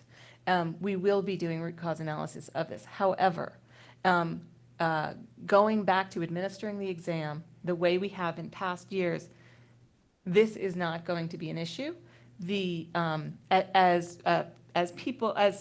test takers noticed, there were many numbers that were attached to their essays and their performance tests. There was an exam ID, there was an exam user ID. None of those was their file number. And so there was work that needed to be done to translate those numbers to match to their file number so that it could be properly put into our system. That has not ever been an issue with the way that we receive the essays and the performance test from ExamSoft, which is what we're going back to for July. So we do not anticipate that being an issue at all for July 25. We say chance that you're referring to numbers that are used, overused by machine learning? Yes. Okay. This may not be the appropriate time to bring this up, but Donna, what are we doing about the people who are asserting that they did not receive the accommodations that they were given? Yes. So what we are doing, and in fact, so this consultant that we are bringing on, one of the things that we are directly, explicitly asking them to do is to review every applicant who'd been granted testing accommodations who did not meet the pass score, to see if there were issues with their testing accommodations that had been approved, not in fact being delivered. So we are looking at that. And, we did hear a public commenter talk about the timing for when they submitted their request for reconsideration. As I said, this is sort of in lieu of those requests for reconsideration. We are looking at, or this consultant will be looking at everybody who did not meet the passing score. What we have communicated to everyone is, if they've already sent us, whether it's a request for reconsideration or an email just describing the issues they faced, we have that. We'll pass that information along. If there is additional information that the consultant needs from them, maybe there will be a specific form. I do not know this yet, but if there is additional information that is needed, we will affirmatively reach out and have them fill out that additional information so that can be considered as part of that review. I just have a follow-up question to that. Please. Each individual who was supposedly granted accommodations beforehand, this is what will be investigated. But then there doesn't seem to be a one-size-fit-all solution for everybody. So do you know if solutions to their problems or mitigations to their problems would be done on an individual basis? So I don't have an answer to that question at this time. I think to be honest, I think that will be a real challenge, right? How do you say this particular issue that this particular person faced is worth 40 points, is worth 20 points, right? How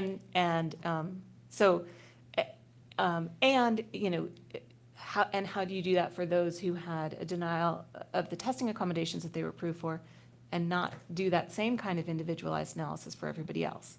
So I think that will be a challenge, but right now I'm just speculating, and I think we have to sort of see how this plays out and move forward from there. Yeah, no, good. I mean, it's a start, and we can. If I may, If I may, it goes without saying that it is very important that we pay close, if not closer, attention to these applicants who have received testing accommodations. That said, I think it's also, they're running out of time, especially with the July bar exam coming up. And I really want to make sure that we minimize any potential prejudice on all the applicants, including, those who are seeking accommodations. Do you know when the outside consultant can complete the review so that these applicants can be informed about the final outcome? I don't, and I don't know what's going to be done sort of on a rolling basis versus, waiting till the end. What I do want to say very clearly, and I appreciate you teeing this up, the deadline to apply for the July exam is June 2nd. There is no ability to extend that. And so Got it. it is So against your interest to wait for this result from the consultant and then say, oh, well, now I need to apply for the July exam. The deadline to apply is July 2nd. We are unable to extend that deadline. It is statutory. Okay. Then Could they withdraw later June though? 2nd. June 2nd. Can they withdraw later? That's a good question, Mr. Kramer. Donna? There are deadlines for when you can withdraw. Obviously, any person in this population was granted a waiver of the fees. And so normally with the withdrawal deadlines apply to if you withdraw by X date, you get 90% of the money back, you get 60% of the money back, you get 30% of the money back. That's where the withdrawal deadlines are. But none of the people in this pool would have paid for this exam. So presumably they can withdraw up until the day of the exam without penalty. Okay. But also if they do withdraw, I want to make sure they all can also apply this to the next exam that they do take. That will roll over to the next one. The right? waiver to extend was already approved. Great. And given that our next meeting is going to be on June 20th, I asked the staff to check with the consultant. I don't want to give you a directive, but I'm very concerned that these applicants are running out of time. So if at all possible, that we at least have, even on a rolling basis, that we inform these applicants about the final outcomes, just so that they can, have a peace of mind. I guess the seconding that. Oh, sorry, good.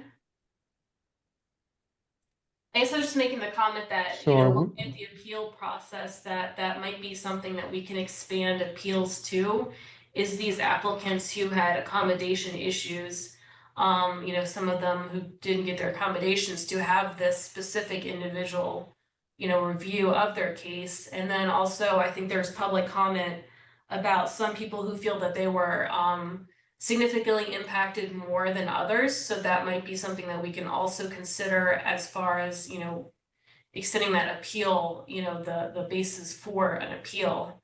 And then going forward, this might be something for one of the subcommittees, but I think there should be some kind of process in the future. If someone had an accommodation that wasn't being met at the exam, how is that being handled? I feel like that's a big issue, not just because of ADA concerns, but also I think fairness and making sure that we're meeting those accommodations and then applicants feel that they're, those are being met.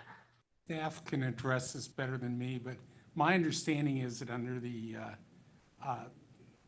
the historical process for the exam, which we're going back to in July, these things are resolved generally on site. If somebody arrives for the exam, they're not given a private room that they were promised. There's a process right then and there to resolve it before the exam starts. This was different. The February exam was different because we were using the remote process and the test centers, and there was no ability to promptly address the issues. But at least in July, these questions get resolved on site at the time. So if that helps. Yeah, another aspect of February was that Measure was serving as our representatives, and You may recall that there was some doubt whether we would be even sending our own staff to the facilities to see how things were going. I'm glad that we did, but I know at the Roseville site that I visited, Natalie was the staff representative, and she was basically just an observer.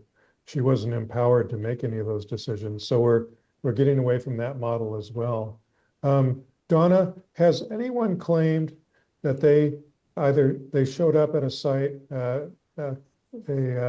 accommodated testing site, or logged in to remote test, and say having a 2 times accommodation, they were told, no, you have to do it in the same hour that everyone else does, and they were completely denied their accommodation? Or are we talking mostly about people who had more time and were proportionately affected by the disruptions, similarly to the non-accommodated applicants? I have heard one public commenter describe the situation that you started with, right? They walked in and were told, no, you have the same hour. I have not personally gone through every one of those who had described their experience with their testing accommodations. So I can't speak to that. But there was one public commenter that I recall specifically making that claim that you just mentioned. I do also, and okay, because there's an argument. I just wanted to point out that we lose people in 20 minutes, and so we do want to make sure that we continue through this presentation and give you an opportunity to really voice your thoughts on all of the different options. Thank you, Donna. Audrey, how much time do you need to complete your presentation? We have done these 2 slides. Donna went over all these numbers already about the errors, scoring irregularities, and we've talked through some of these ADA concerns. So I will go back to, real quickly, because I know you asked this, Alex, the data we had at the time, which was from an NCBE survey closer to 2020, so it could have changed, was that 18 jurisdictions have second read. So I'm not sure if some of them have added second read over the intervening years, but that was at the time, and there weren't any other jurisdictions that did third read. So that was the question I wanted to make sure I circled back to. So do you know the rationale for the second read and any rationale for not doing a third read in other jurisdictions? Are you aware of Why any? other jurisdictions don't do second or third? Or why jurisdictions do only second but not third? It's probably the size of their applicant pool, how many graders they have, the speed to get grades. That was probably a bunch of different considerations. I would only be kind of guessing. Thank you. Okay, talking about retakes, whether or not to allow a performance test retake or other parts of the exam. So we've heard lots of these pros in written and oral public comment. The performance test raw written average was lower than essays 1 through 5. And if you look back across other years, it was lower than some of the other years as well in the chart provided. This is a very attractive solution. On face, I completely understand it. The performance test was impacted, lots of reported issues with the PT question, cutting and pasting, other system issues. We've heard a lot of these. A very attractive solution to say, just retake the most impacted question at another time. And I totally, absolutely understand that. It's possible administratively, we could have people come in to standard or accommodated sites in the second half of the day to retake a question. It was a very challenging exam administration that caused an issue with the PT, so it's fairer to allow. These are all the pros, and I understand them and tried to restate them, and there's probably more that I'm missing. The cons are that the exam itself, and it's good that Chad is here as well, but the exam itself is not designed in a way to allow parts of it to be retaken. It's a complete exam. The essays and the performance test are a complete component, and they can't be separated out and be reliable. Obviously, you can do anything, but it's not reliable to only take one part of it when the score and the way the test is designed is about taking the written together, 1 through 6. Also, Audrey, can I yes, have Chad talk about this very quickly, sure. if you can? Chad, thank you for taking on this burden. If you can just shed some light on this, that'd be great. Sure, Mr. Chan. What Audrey was just saying is that because the written section is scaled collectively using the multiple choice, and as it has been with the MBE previously and will be again in July, that the variability in scoring at the individual question level, as well as the total level for the written section of the test, sort of requires something that is a common thread in order to link it to basically balance out why that occurs. And so for the February exam, if you remember from prior discussions, what we did was we essentially set minimum competency at a certain raw score for each component in order to ensure that the meaning of minimum competency when those two component scores were combined still had the same meaning. And so I believe some of the commenters earlier today talked about like, well, you did a makeup exam, so of course you could do this again. Well, that makeup exam was essentially the same group of applicants, and we had the multiple choice questions as that sort of linking piece to allow us to interpret those components then of the written portion. People weren't allowed to take a single question on the makeup portion of the exam.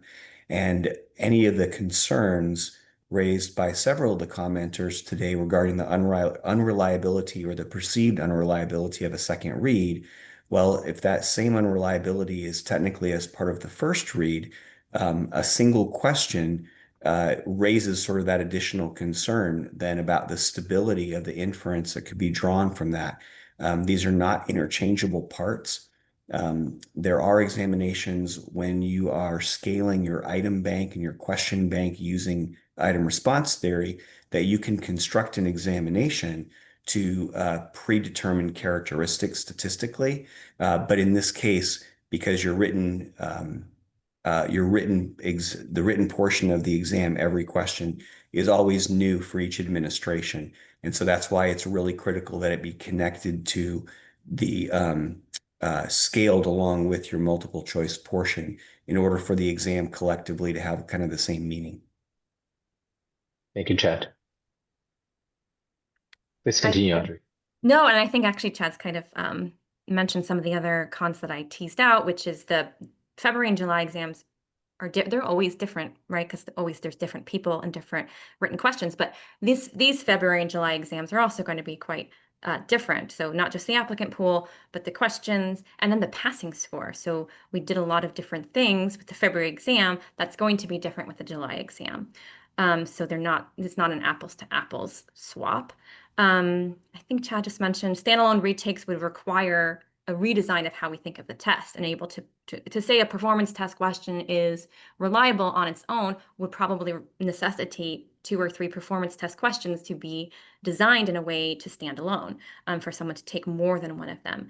And then the idea is, does this set a precedent? Because if you're allowing someone to retake one question, is it the same of looking back of someone who's taken the exam 6 different times and saying that here's an essay 1 score of X, essay 2 score of X, essay, right? Like, so the idea that if I have said that interchanging one question at a time is reliable, why wouldn't it be the same thing to say, okay, in the past I could have passed these different questions at different times, and if you add them together, I would pass. So those are just ideas. I think that Chad mentioned most of them as well.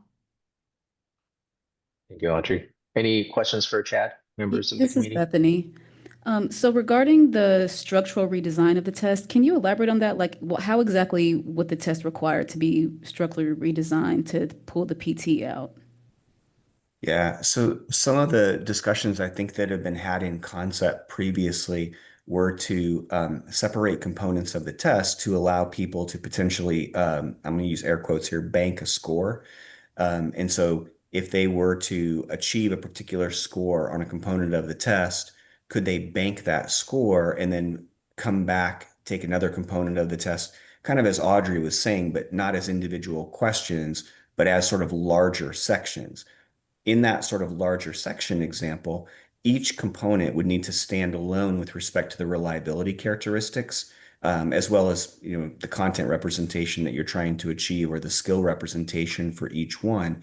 And so that redesign, if you wanted to treat that as a sort of standalone decision, let's pretend that the PT, you would want that to be a standalone decision.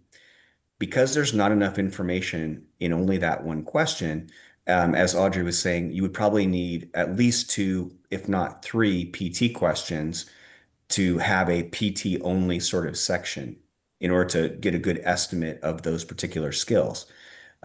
Similarly, we have 5 essay questions right now, right? If any one essay question was completely interchangeable with the other, why are we asking 5 questions? Well, it's because we need representation of the skill across different subject areas.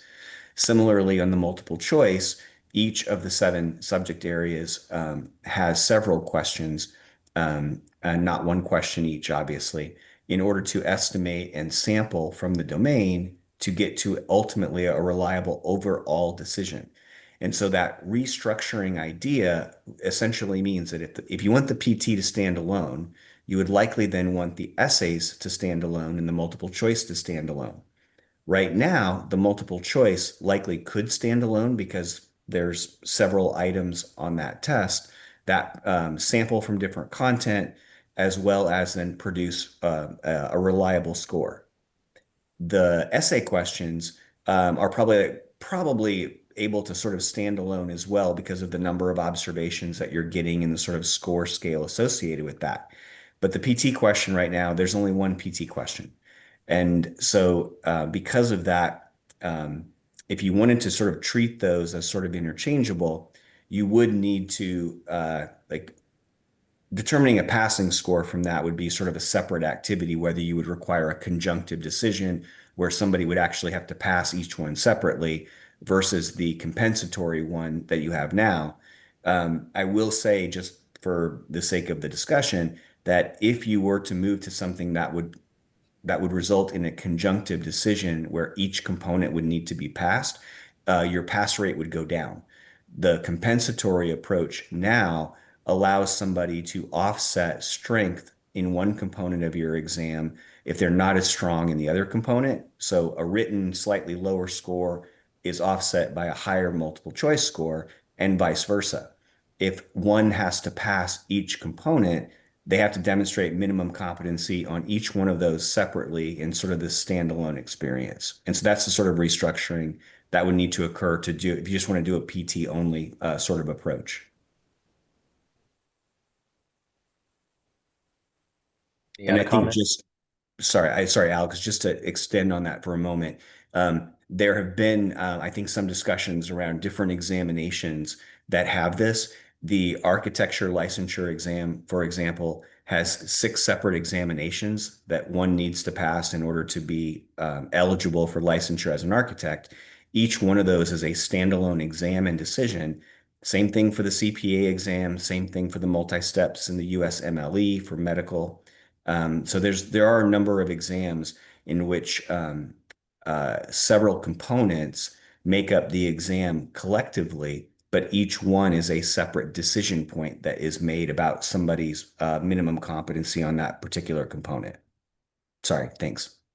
Chad, I had a question about administratively, instead of having the PT stand alone, could a PT exam that's specifically calibrated to February just for this cohort, be developed, kind of a replacement for the February rather than kind of standing alone, if that makes sense? Yeah, and it's a good question. Again, it's one that I think that's been suggested as a seeming remedy. The challenge, as Audrey has kind of showed on screen, it's a different group. And so in terms of that calibration, using the MBE with a different group of applicants in July to calibrate or to basically scale that PT question, it wouldn't have the same meaning, in part because it's a different it's a different group, and statistically, we'd say it's actually a different ability distribution of individuals who are sitting for the exam. The questions collectively are different, which that's not as big a deal if you're able to sort of link the February to the July exam. Meaning, if we were able to statistically equate the multiple choice to the MBE administered in July, you could likely figure out a way to do something like that. But because now you don't, those are two different things. You're not going to want to use your February multiple choice questions as a baseline to then equate the MBE to in July. So those two challenges, along with then the third one, which is pretty critical, and that is the location of the passing score. And so by the committee adopting a lower passing score by policy, that was done as a response to the disruption in the technologies experienced by the applicants, and not directly aligned with the historical passing standard that would have been equated to the exam. And so in July, when the exam goes off without those types of disruptions, that passing score would be restored to the historical passing standard that would be expected, which would then change the scale properties for those questions. So there's multiple things that make it sort of statistically untenable in order to sort of connect those. And again, the individual components by themselves of the written test cannot be treated as interchangeable. You would now if you wanted to do something where you said, well, what is taking just the written component as a whole, that you probably would have a better chance of doing something like that because each of the components is scaled separately, but sort of selectively choosing one or two questions to administer and then trying to use that as a substitute or a replacement, at least statistically, doesn't make sense for a host of reasons. And I think another concern is every PT is different, even in subject matter. Every PT would test you different subject matter on top of asking our applicants to either write a memo or motion and brief. And so the format is also different in that sense. Is that accurate, Chad? That because of those issues that it would also complicate, the retake remedy? If used as a standalone decision, yes, it adds to some of the confounding. If used as part of the written component collectively, it's probably not as concerning because, again, you're using the multiple choice portion of the exam as the sort of historical link for the equating and scaling purposes. Because again, each exam administration has a new PT question that changes that format.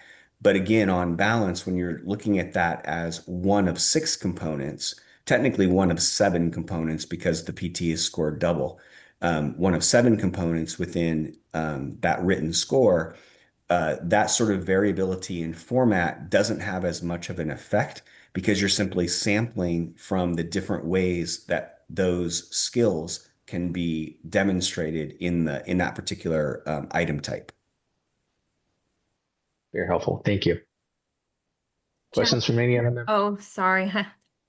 Is there a way to explain too, because I think it's come up a lot, that retakers taking a prior PT score, what would be the effect of that? Well, I think it goes back to what we talked about in terms of that structure. Audrey, you kind of gave the example of, well, what if you scored really well on a PT question in July of 2024, and then really well on essays 2 and 3 in February of 2024. So at what point can you start trying to piece together your sort of demonstration of competence? In doing that, what you are relying on is the assumption that each of those components is a reliable indicator of minimum competency, that can then all be sort of aggregated. And that's not how the scaling, and it's not how the equating works. They're not designed to function that way. And so I think to the extent the concern about precedent, what if I did really poorly in civil procedure on my MBE? Well, would I be allowed to go back and just retake that section of the MBE?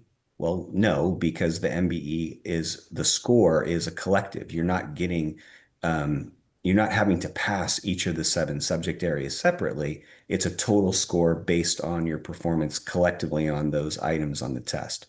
So it's the design of your exam is structured in such a way that if you wanted to start to put together the components, break down or deconstruct the components, each one of those would need to have the sort of characteristics that you expect of your exam in total.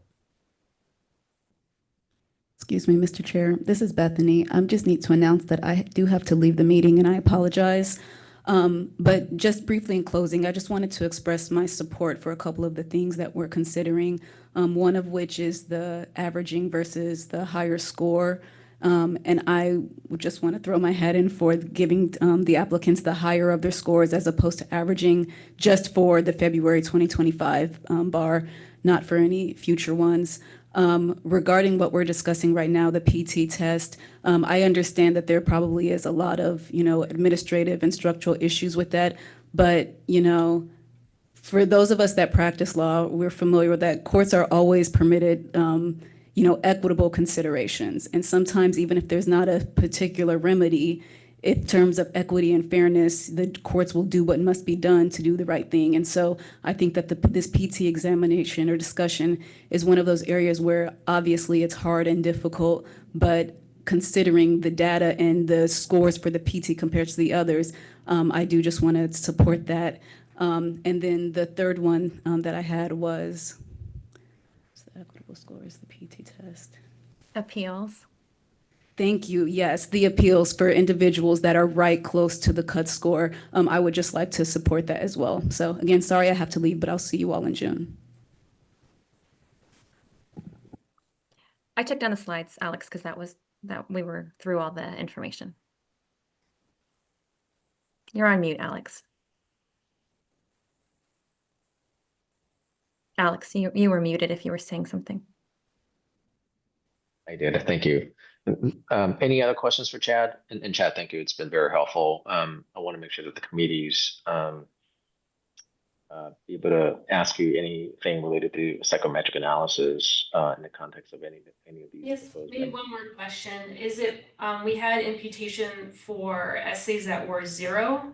Could we look at people who had PT scores that were significantly lower than their other essays and kind of imputate like a score increase specifically for that PT, just because there were so many issues specifically with that PT exam, if they're doing a lot better on the other essays, to kind of adjust the PT up? Yeah, Donna, I think this is a question most appropriate for you. I don't know if all the members are familiar with what happened in terms of those applicants who may have received a 0 on PT and what the staff did in terms of reviewing those grades. So can you elaborate on that for us? Yeah, so I think what you're referring to is slightly different than what Juliana's suggesting.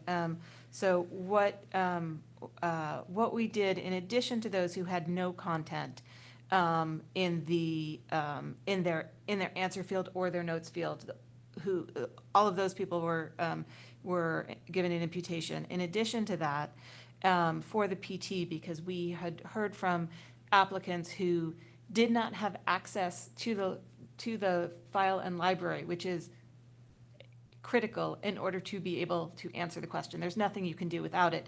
And yet some of them reported being told by their proctors, well, just do your best without it. They put content in the answer field. And so if they did not have access to the PT or the PT file or library, regardless of if there was content in their answer field, they had imputed scores as well. What I hear Julianne suggesting is basically setting a line that says, if somebody's PT score was X points lower than their essay scores, then there should be an imputation for the PT. And so that is, that's a policy call, I think, for the committee to discuss.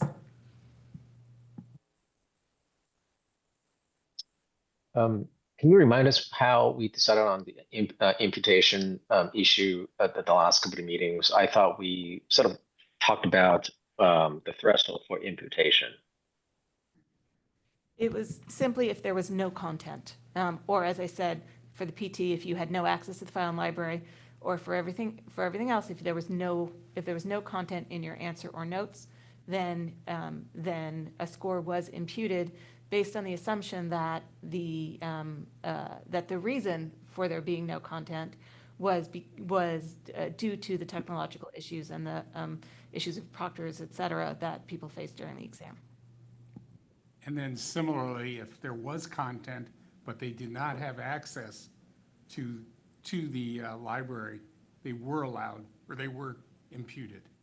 Is that correct? That is correct. And what you've certainly heard from some in public comment, and some have said, I have been told for years, you put something in the answer, right? You put words, you put something in there. And so that's certainly one of the things that we've heard is this backlash against the fact that we imputed scores, because there are those who did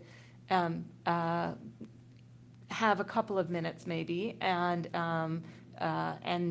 put some content in their essay field, their response field for the essay or for their PT, and as a result, did not get an imputed score. And so that's some of the negative comments that you have heard about the fact that you recommended and the Supreme Court adopted the process for imputing scores. But that's a different situation. That's something that could happen on any exam, not necessarily because of the technological issues. And to the extent that they may have been delayed because of the technological issues, they've already received some remedy anyway with the other remedies that were given. Is that correct? So yes, that is my understanding of what the committee did on April 18th when you recommended the lower minimum raw passing score, was understanding that you couldn't account for each and every difficulty that people had. And yes, some people did end up with a couple of sentences potentially in an essay response, did not get imputed because there was content, whereas somebody who had nothing there did get imputed. And so that was part of the sort of the rationale for the lowering of the raw passing score. You all sort of elected to lower it as low as was, I'm going to get this terminology wrong, but as low as psychometrically valid. You went as low as you thought appropriate, as low as the direction from the psychometrician would be psychometrically valid, in order to account for such things. But we all hear the individual accounts and understand how it impacts certain people differently. So we reduced the 1390 to approximately 1310, as I understand it. Is that right, Chad? Yeah. So when compared to the last couple of years, what would have carried over in a sort of carrying forward the passing standard that has been equated for several years, that if you started at 1390 and if approximately 40 scale score points represents a standard error, the committee basically dropped that down to 1310 and then re-anchored that 1310 as a 1390. And so that also then means that your second read range falls below that historical 13 or what would have been a 1310 last year down to 1270. So it's all sort of related to one another. Yeah. I'm kind of sympathetic to this idea that we perhaps we were too narrow in our imputation of PT scores. What I'm wrestling with, though, is how to define the threshold.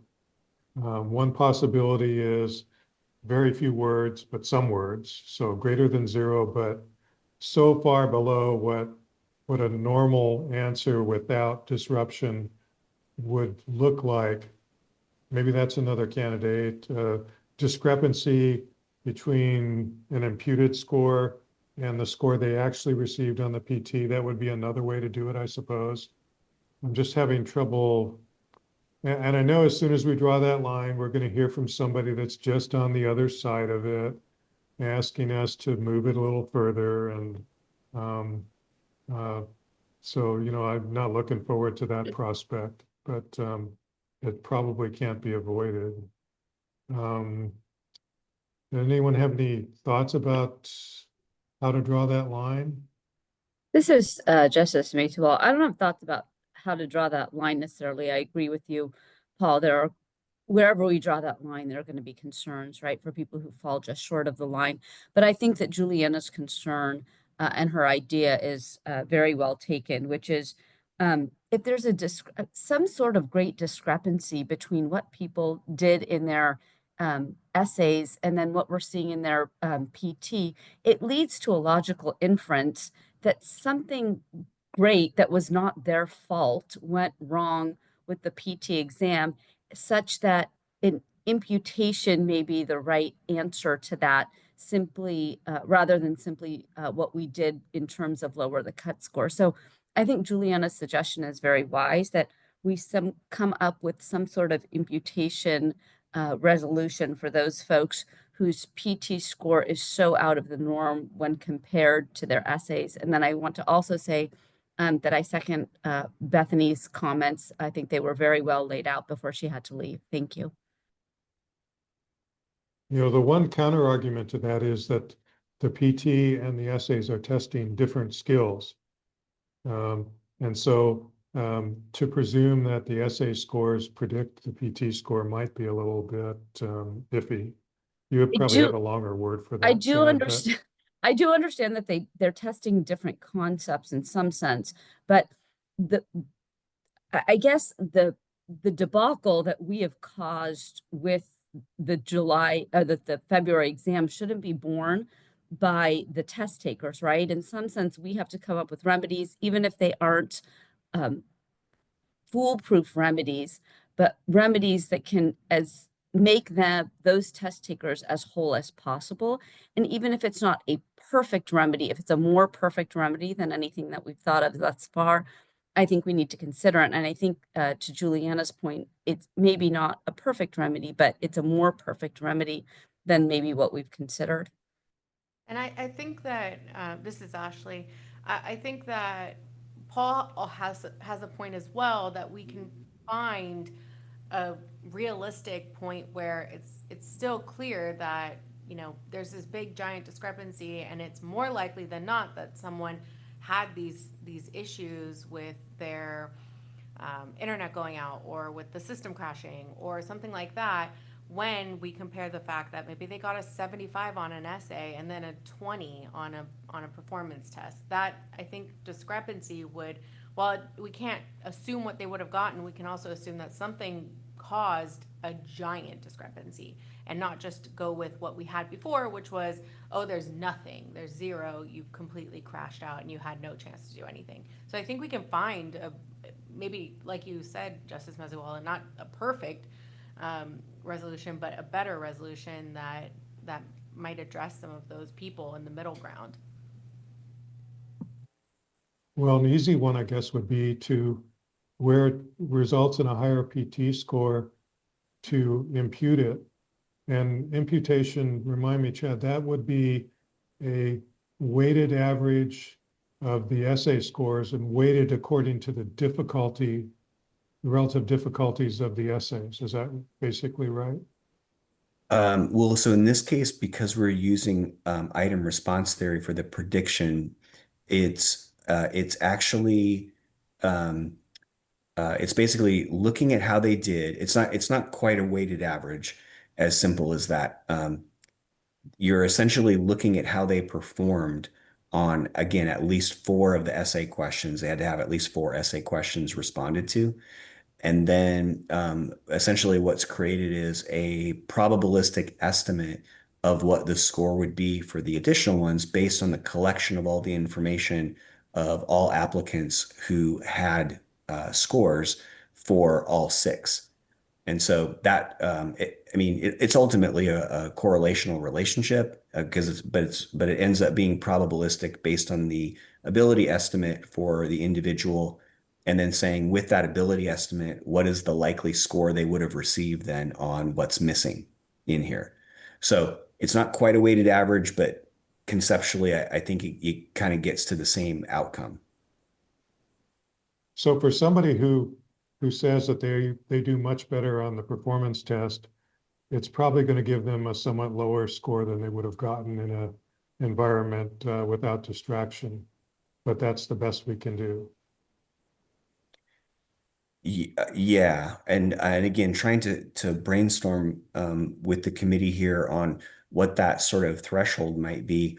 To Paul, to sort of extend your thought, if one were to take the sort of the average percent correct of the essay scores that they achieved, and if the observed PT score was more than, again, just kind of making this up right now, but 10 to 15 points lower than that average, then you could look at that and say, okay, would imputation have improved there?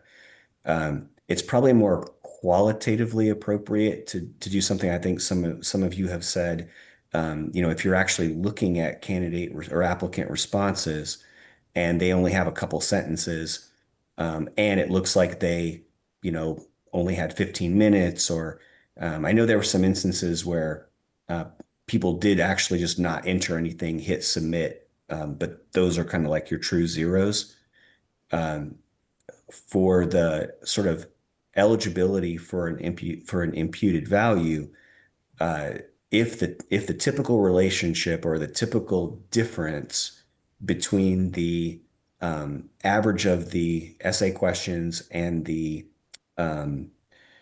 PT question was a certain number of points, you could say if the discrepancy is greater than 1 or 1.5, that relationship, that would be then sort of a signal to take a look at it to see whether or not they should have an imputation. That's one way to think about it. So basically, when you say they should, that means you look at other things too. Yeah, because again, it's like we need a as a whole. Sorry. Well, basically, we need to set criteria to identify the proper group of individuals who may fall within this realm. And then once we have identified this pool of candidates, then we can identify the threshold for imputation for this specific group of individuals. So I would caution the committee, just sort of hearing some of this conversation, to pick objective criteria like score numbers, average scores, point differentials. If it is a question of, or word count, right? Something that is objective. Though with word count, we need to figure out if we're counting just the essay or just the answer box or the notes. But if it's, did they have the full time? That may be hard to tell.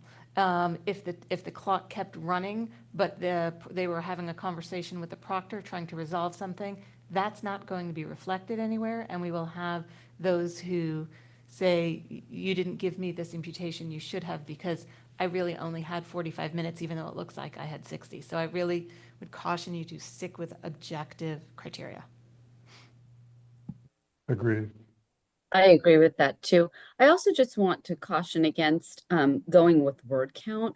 I think what I took, there are many lessons that I think we took from the public comments. One of them is, I don't know that the data that we're receiving about how much time people got, certainly what proctors told them or didn't tell them, we have no way of recording what was said to them and whether they were able to write 15 words without a library or 500 words without a library, it still is not going to be reflective of their capabilities, especially, and I guess that's why I go back to Juliana's suggestion, which I think is so wise. If you're seeing a big discrepancy, and we have to come up with that, what that big discrepancy is, of test scores between the essay and the PT, there's a logical inference there that something happened on that PT that wasn't the fault of the test taker.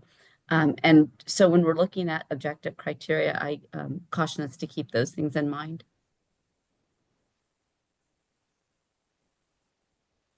So the Okay, question so that how I have about for us to if, consider is, obviously we decided on 2 SEMs, and this is a policy question as well.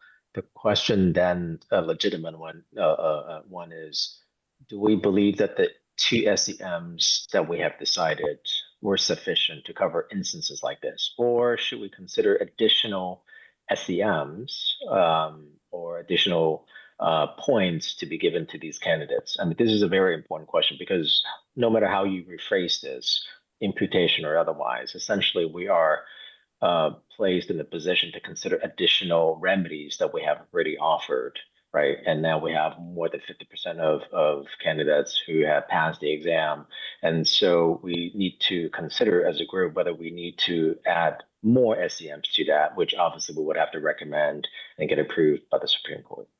I just want to add one thing that I think I really more fully understood in when I heard the public comments. One of the cores of the public comments is this idea that the pass rate is much higher is not really indicative of anything that we did necessarily, but also is indicative of the idea that there are some people who simply decided not to take the test because they foresaw that there may, for whatever reasons, have would be problems with this test, and they withdrew.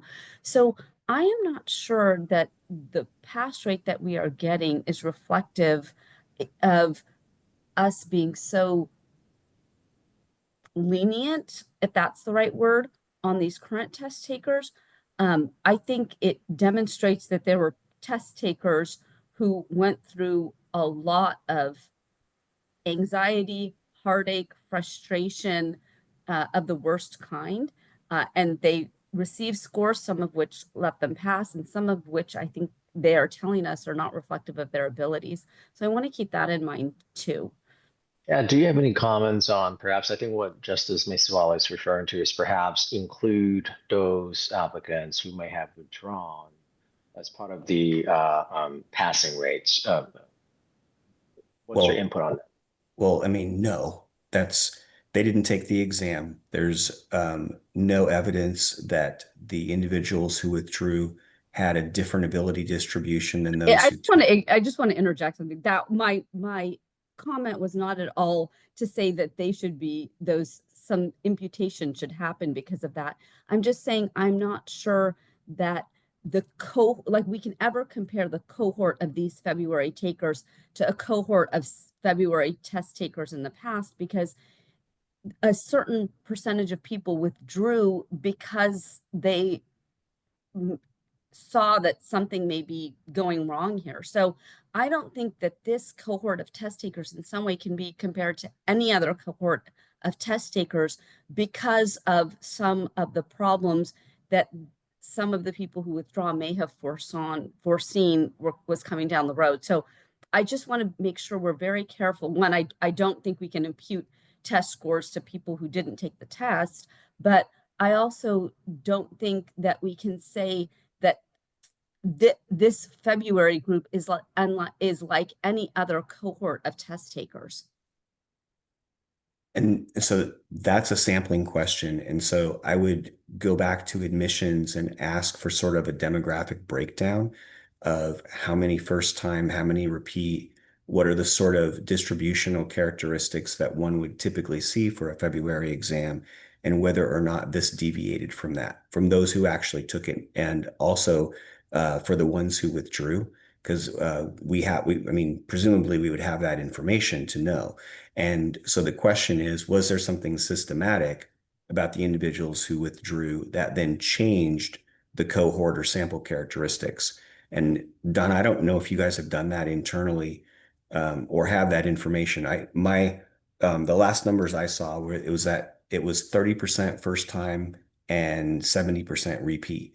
And the typical numbers I think are close to that, like 1/3 first time, 2/3 repeat. But I think Justice Maziwala asks a good question of representativeness.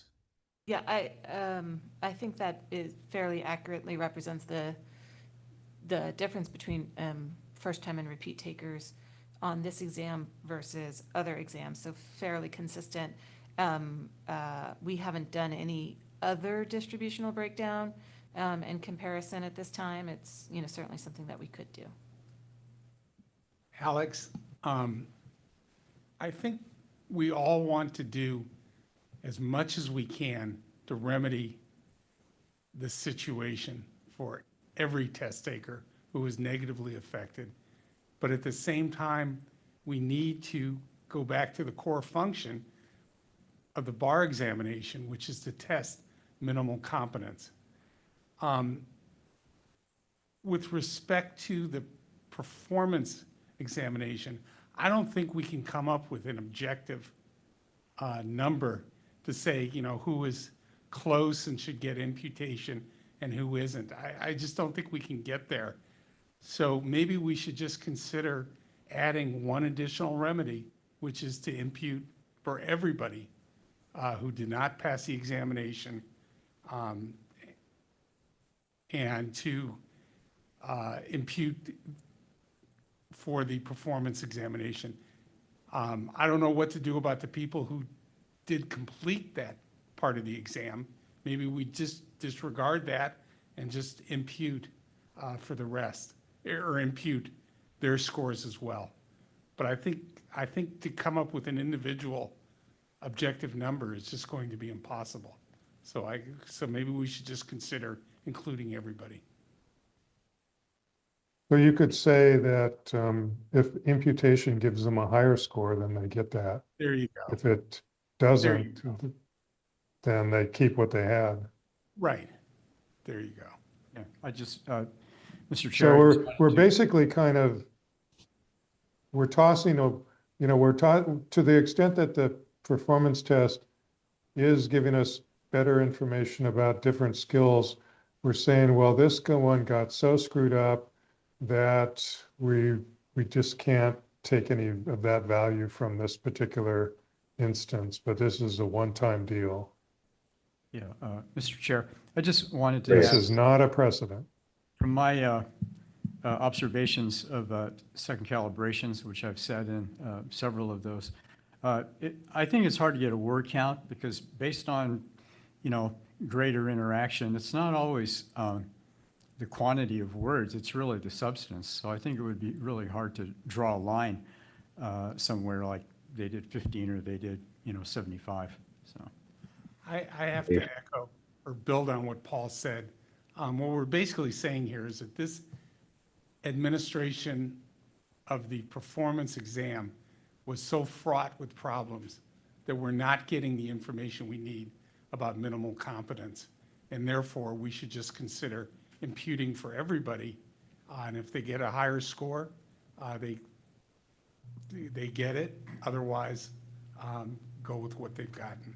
Is there a mathematical way that we can determine what that number should be, 60, 65, 70, or above? Is there something we can figure out so we're not just arbitrarily picking, oh, if you got below 65, you get a 65? Well, no, it's based on their actual performance on the essays. Yes. So we're imputing from the essays, not just, if we're going based off of what you're saying, Alan, then we're going based off essays and imputing by that, not just everybody who failed gets a number. Because right, because gotcha. what we're saying, what we're hearing from the public comments, people are saying it's unfair that some people got imputed when I had these problems. And I think we've addressed some of that, because if the problem was that they didn't have access to the library, but they were still told to write something, we've taken care of that. But it's the other people. For example, our very first speaker today talked about how the performance exam should have been his strongest, at least in his view, should have been the strongest part of the test, but it wasn't. And there's no objective way, I don't think, to measure that. So I think the only fair way to do it, if we're going to give additional relief, is to give it to everybody. I want to be very cautious here because now we have certain applicants who have now sworn in, and so we can't just say everybody, because the last thing I want to do is do imputation and decide that certain individuals who passed or now actually have failed. And so we need to be people who failed the exam. Yeah. And who would have been negatively affected. Yeah, you'd only substitute the imputed score for the earned score if the imputed score is higher. But I do want to ask Chad if, I'm just thinking about the scenario where we've got folks who had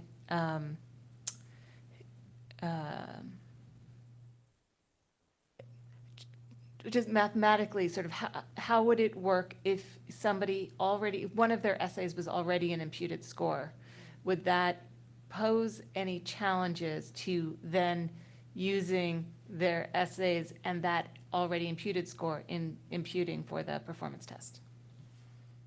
Well, the likelihood is if they had an imputed essay score, they would have already had an imputed PT. So in terms of, there were not several instances where you had 4 essays and the PT completed and then had to impute only like one of the essay questions. And so more often than not, if an imputation occurred, it was for the PT question. So we can go back and look at those numbers, but in that instance, the imputed essay score would be treated as quote the true score for purposes of then estimating what an applicant would have then received on the PT question. So I think it's essentially there'll be some, we have to look at it conditionally to see, because it's kind of being like the question is being set up in a way so as to not disrupt the score that was either imputed or earned by people who passed. And I think in doing that, you will see, you'll likely see sort of probably a bias estimate of what the PT value would be. But that's an empirical question that we can take a look at. But do we have to build something in our formula to, if some of the cases could be problematic, to exclude imputation in them? Well, I think, I guess part of the question is there were a certain number of PT questions that did not receive an imputation and did earn a 0 on it. And I don't think the recommendation here is to change that. I mean, again, Donna, you may need to speak up on this one, because some of the ones that are that the applicant basically looked at the question and then didn't write anything and hit submit, those particular instances were identified and sort of flagged as not eligible for imputation because they didn't make a good faith attempt to respond to the question. And there wasn't evidence that technology was the factor for why they didn't answer it. I think you explained that very well. So obviously for those people who have technical issues, as we know by now, they would have reported to us or machine learning. And so the question then becomes, if we were to apply it to everybody, does that mean we would also apply to those individuals who never reported a problem to us or to machine learning? Is that what we're interested in?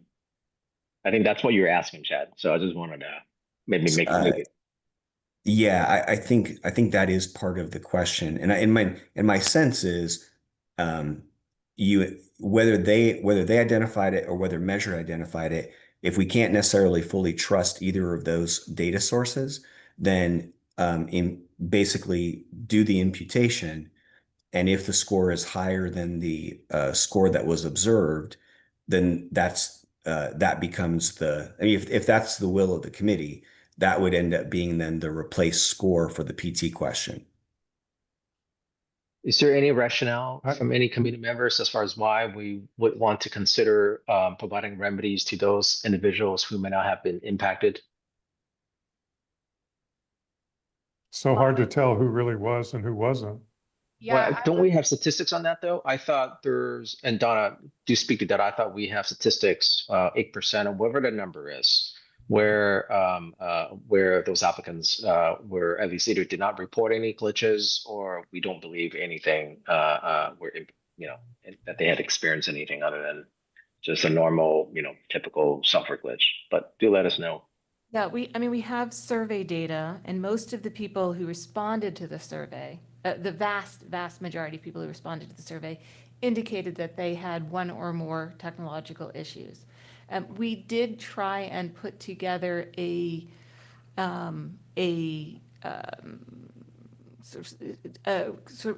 identify how many people were quote unquote unaffected.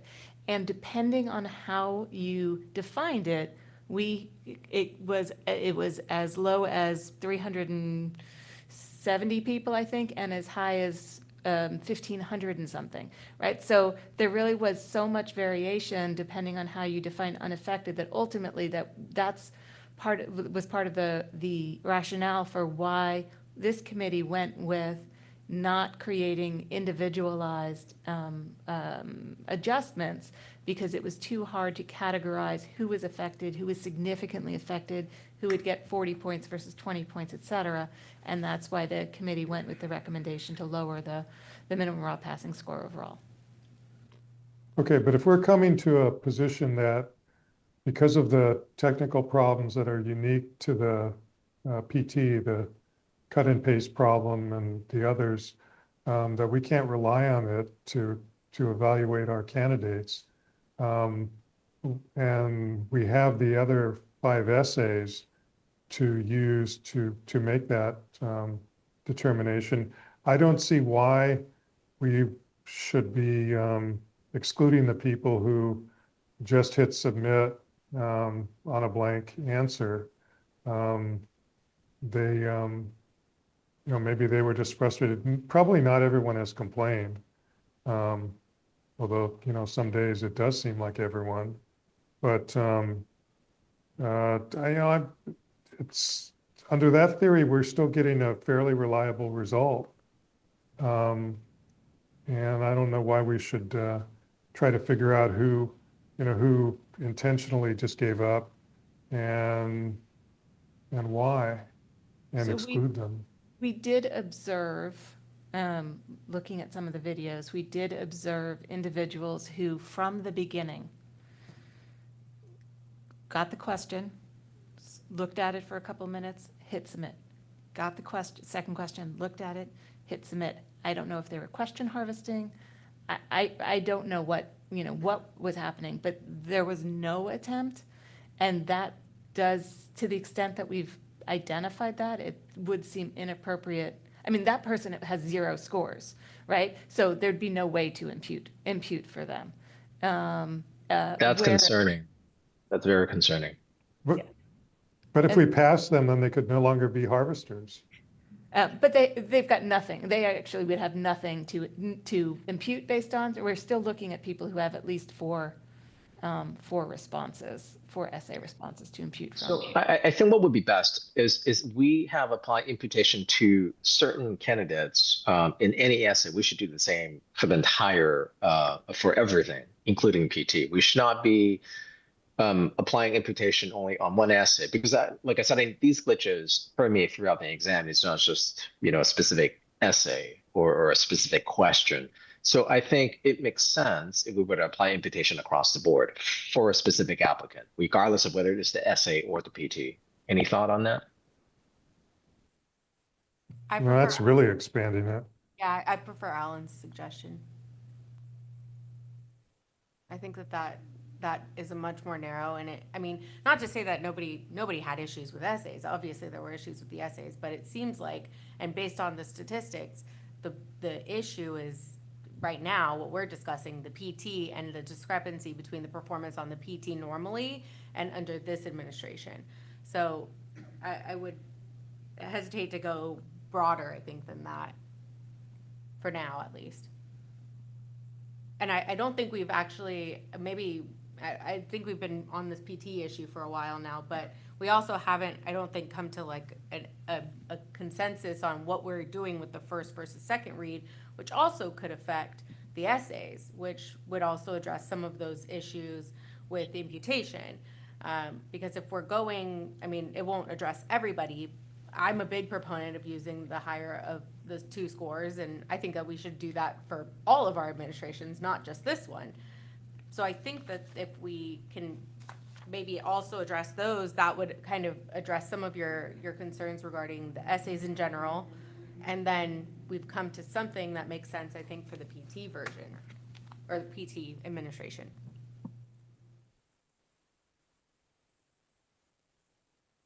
Yeah, I think we have spent a lot of time in this specific remedy. Maybe this is an appropriate time to talk through the other proposed remedies. So maybe I will start off by saying any questions and comments with respect to the proposal to adopt the higher of the 2 reads. Against.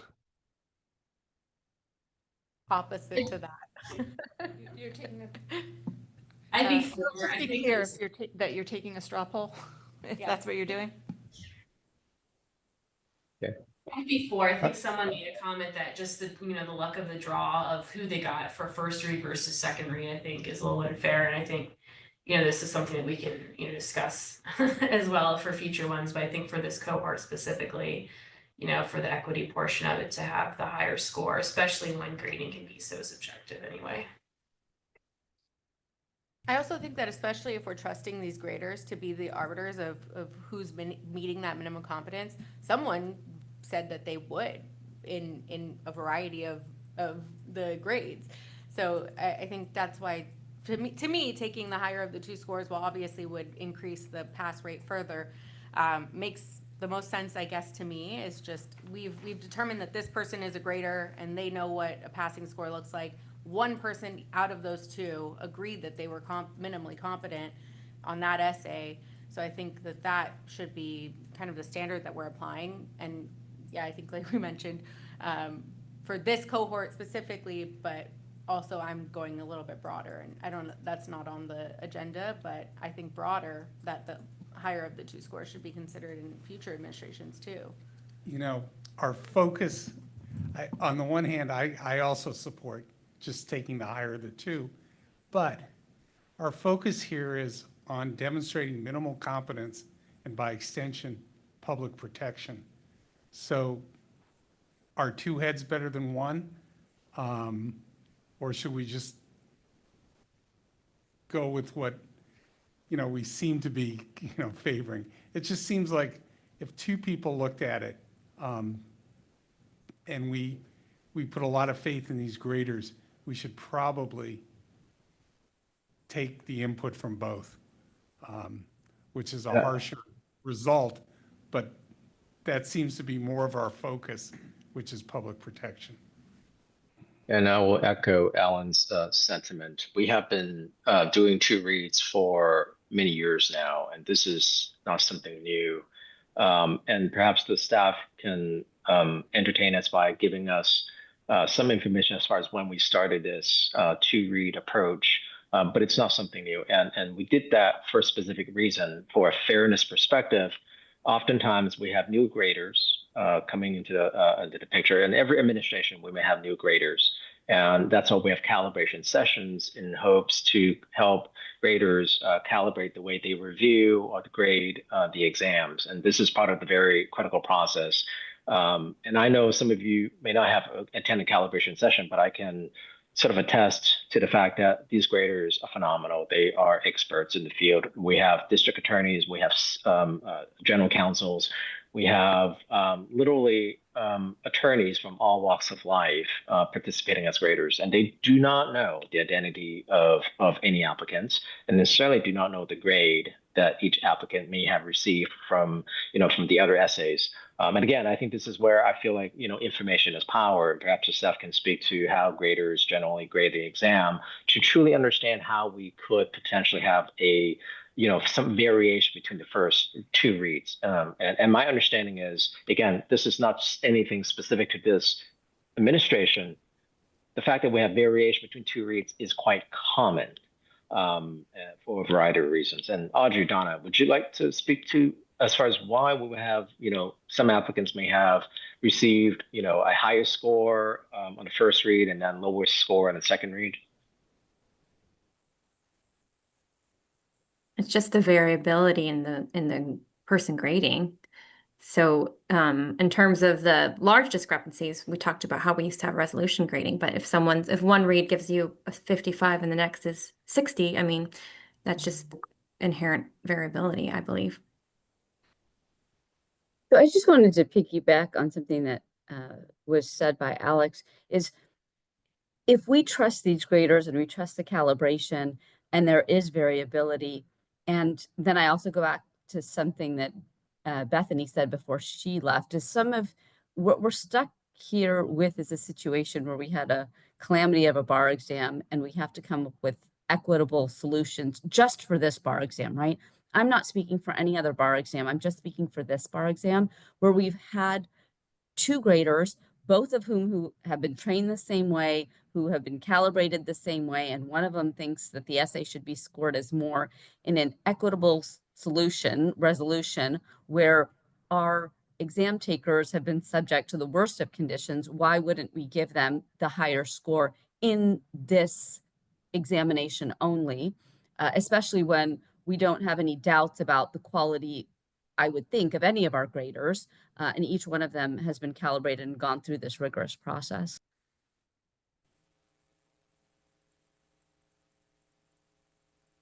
Well, that is the case if you don't believe that the adjustment of the cut score that we made that across the board doesn't fully compensate for the disruptions. Well, and I think what we heard from the public comment, right? I mean, we've continued to take public comment after we made some of these decisions. And I think the reason why we've entertained the written public comment and the oral public comment is to understand that maybe some of the remedies that we've instituted haven't fully remediated for some of the problems.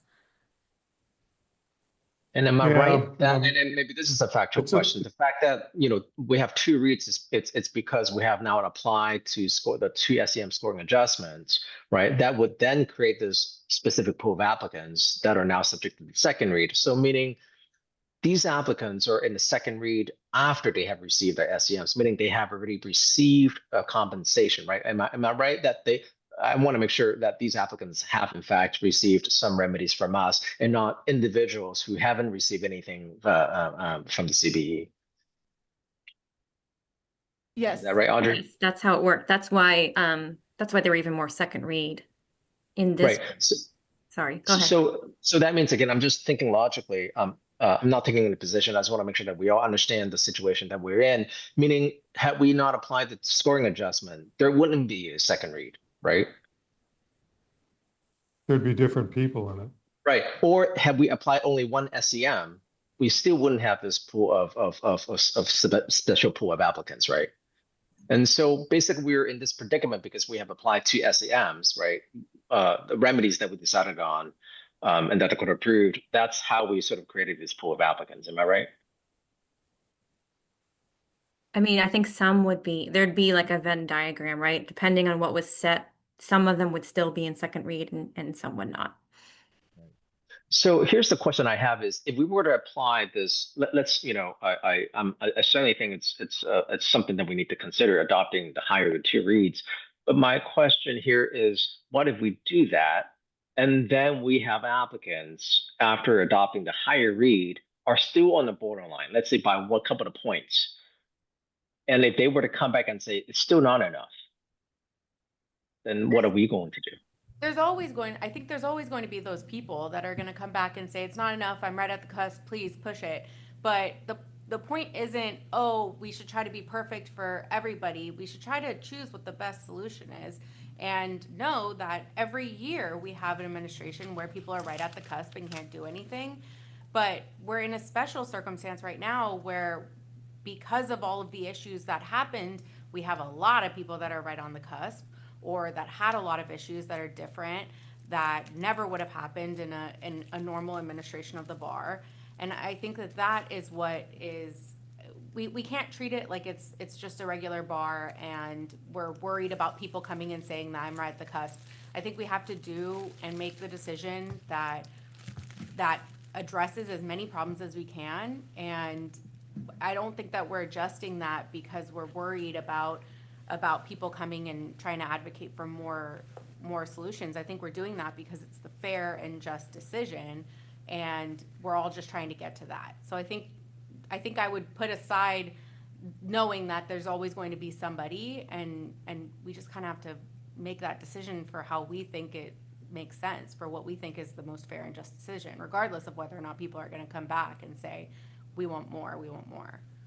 So not to throw a monkey wrench into any of this, but you are appropriately having, right, a good policy-based discussion of what remedies should be applied. Just for information as part of that discussion, if you were to change how second read works, go with the higher as opposed to the average, this committee could make that decision today. If you were to recommend that we impute the PT for everyone, and to the extent that it results in a higher score, then we substitute that score for the grade that they were given. That action would be a recommendation to the Supreme Court. And so that would take longer. We would need to submit a petition to the court, and the court would need to act on that. Not to influence any direction, just a piece of information for you to have.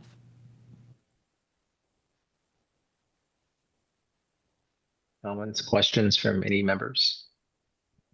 Just to make my pitch again for the imputation of the higher score, I just want to reiterate that one of the comments I heard from Alex is that we have trust in our graders, and we have trust that they were trained well. We have trust in the calibration process. And since we have that trust, I think it makes logical sense to go with a higher read, again, with the higher score, again, just in this exam where it's been fraught with problems.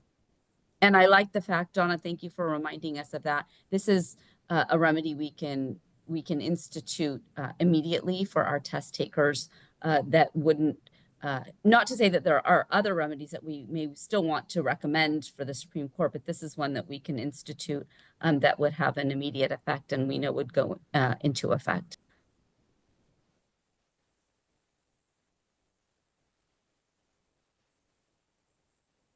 Any additional comments, input from any members? Thank you, Justice.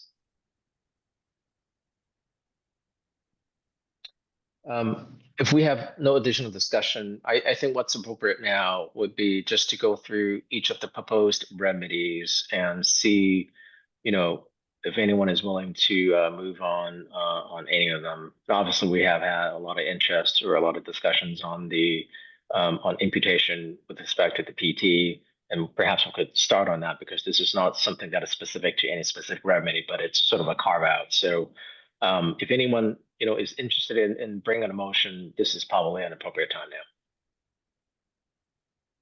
Are we doing it piecemeal, Donna, or?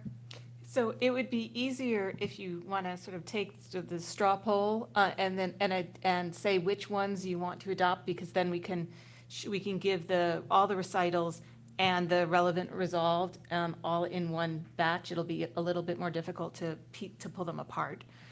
So if I know, you want to do the higher for second read and the PT imputation, I've got that version, and we can just look at that. If you want to do an appeal process, right? So I think a straw poll for which ones you want to move forward, and then we can look at the full resolution. I'm not sure how we do a straw poll, but I would suggest that for imputation, that we do an imputation for everybody who failed the exam on the PT, and they using the higher score afterwards, either what they originally got or with the imputation. My new question is, would the imputation be based on the essay scores that are from the higher of the first and second reads or the average?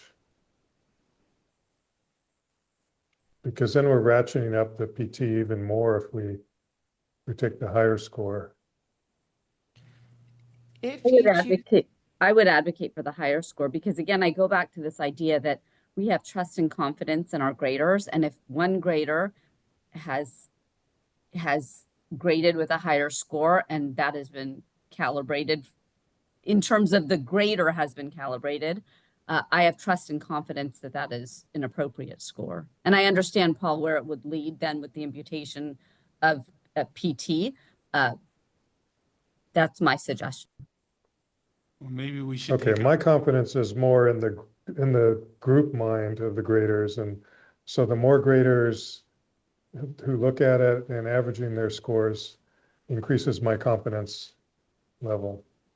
So maybe we should take up the straw poll on the first question about the higher versus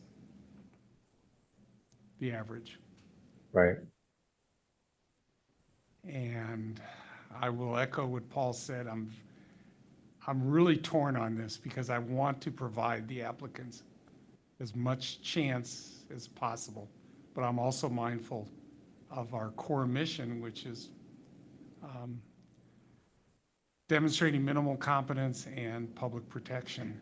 And I think what Paul just said, the groupthink has more, we have more confidence in that, or should have more confidence. And I agree with Alan and Paul as well. Again, this is not to Except as say. applied to Colts. Also, I just want to defend the graders. Obviously we have graders that have, given high grades versus low grades. They're all competent. I have no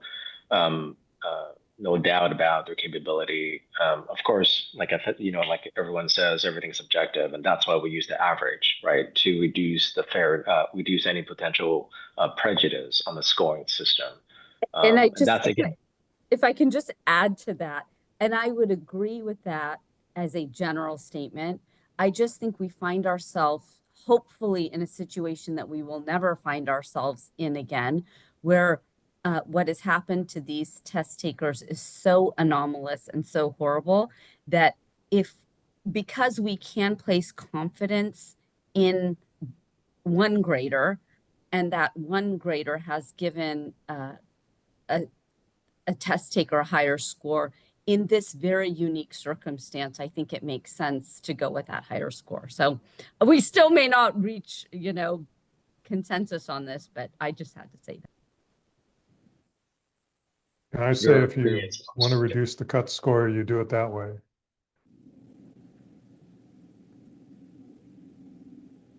Or you don't do it that way. You expressly reduce the cut score.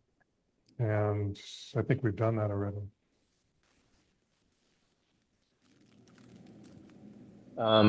Any additional comments from anyone else? Esther? I'm counting maybe 2 in favor and 3 against. I'm in favor. I'm not having heard from the others. Okay. Using the higher score. Tie.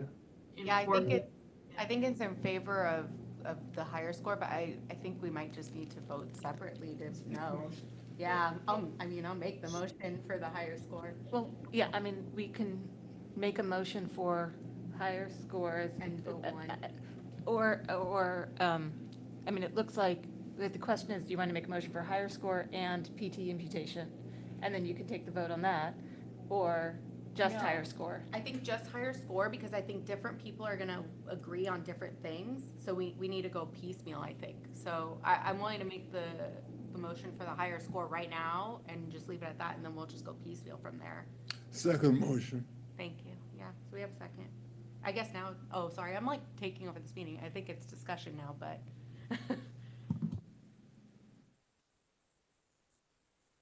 Okay, so who can make a motion?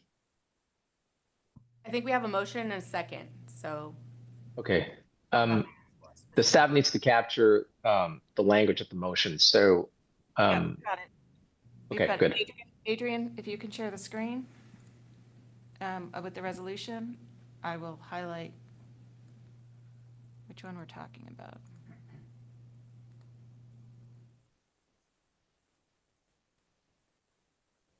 You can scroll down to the one that's highlighted. Or resolve that the Committee of Bar Examiners adopts for the February bar exam. No.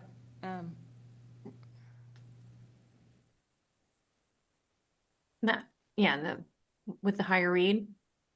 Yeah. I see it right there. Yeah, for some reason the highlight isn't showing up on that document, but yes. So that's the resolution that Ashley, I believe Ashley made and Dr. Bolton just seconded. Ashley, does that accurately represent?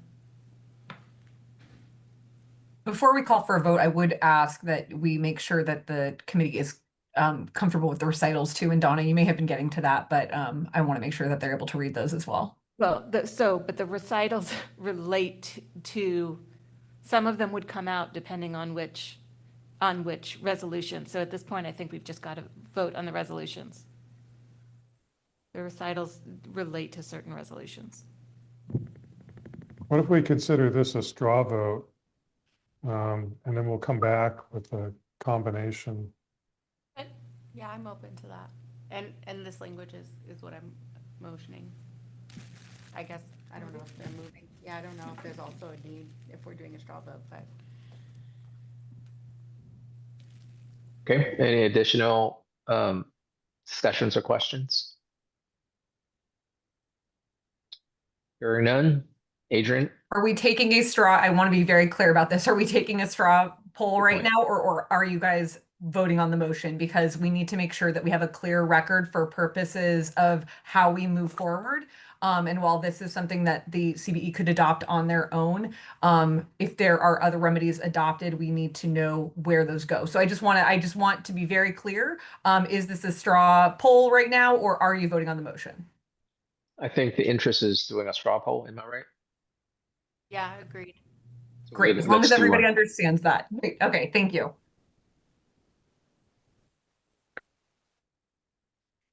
Okay, who wants to start? Adrian, call the roll. You got I it. vote no. Okay. Sorry. Dr. Bolton, Yes. Dr. Cow not present, Kareem Gongora not present, Larry Kaplan not present, Paul Kramer, No. Alex Lawrence not present, Esther Lynn, No. Justice Mesiwala, Yes. Joshua Montgomery, Yes. Bethany Peak not present, Vince Reyes, Yes.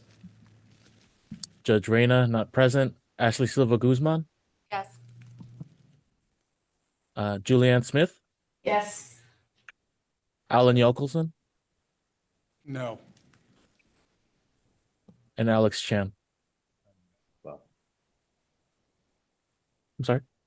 no as well. Oh, thank you. With 6 yeses and 4 noes, the motion passes. It is not a motion. It does not Oh, pass. sorry. Excuse me. Sorry. You have a 6-4 straw poll on this resolution. Sorry. Thank you. Thank you. You know, this is where I really wish we have the full committee, because this is such an important remedy that we don't have the full CBE here, which is disappointing. But hopefully, now that we have done a straw poll, maybe this is a time to do the to take the official role on the motion. Any additional discussion before we do that? No, so I think that then the question is, does anybody want to take a straw poll on any of the other options, like the PT imputation, Imputation. or an appeal, or anything else that you've discussed? And I think the most reasonable Well, I'll next just say, I'll just say that result makes me less supportive of the imputation. Because I think that will bring a lot of people forward.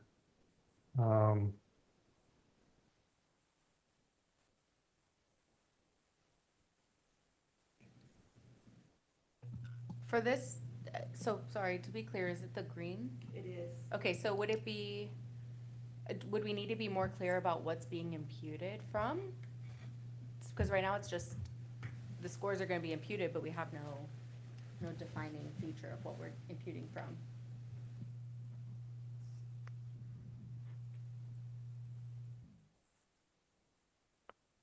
I could vote for this if the imputation was based on the average. Of the first and second reads, and not the, I don't know how complicated that's going to make it for Chad's math, but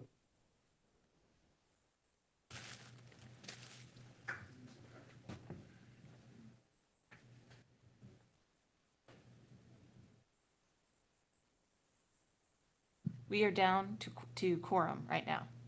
Just- Boy. Dr. Bolton had to nobody step. wants my room, so I'm good. So who just left? Do we need to make a motion if we're doing the straw vote on this? Okay. I heard it was Dr. Bolton.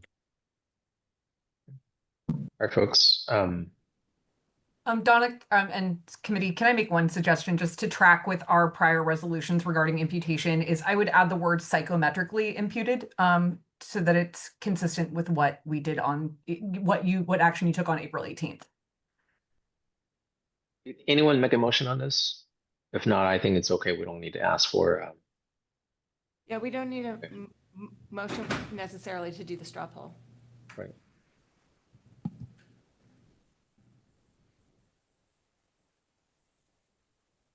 This is Justice Mishuala. Alan Yokelson, I appreciate you are the one who suggested this. Could you speak a little bit more to this now that we've had just a straw poll on the taking of the higher of the two scores for the second read? Well, my thought was simply that what we heard from the in the public comments were that people felt that because of the technological issues, something went wrong with their ability to test on the performance or to complete the performance test. And we've heard that there's so many different variations for that. Some were affected because they could not access the library and they were told to put something down anyway. We've already corrected for that, actually. But other people just felt that they couldn't or were unable to complete anything. Other people felt that they couldn't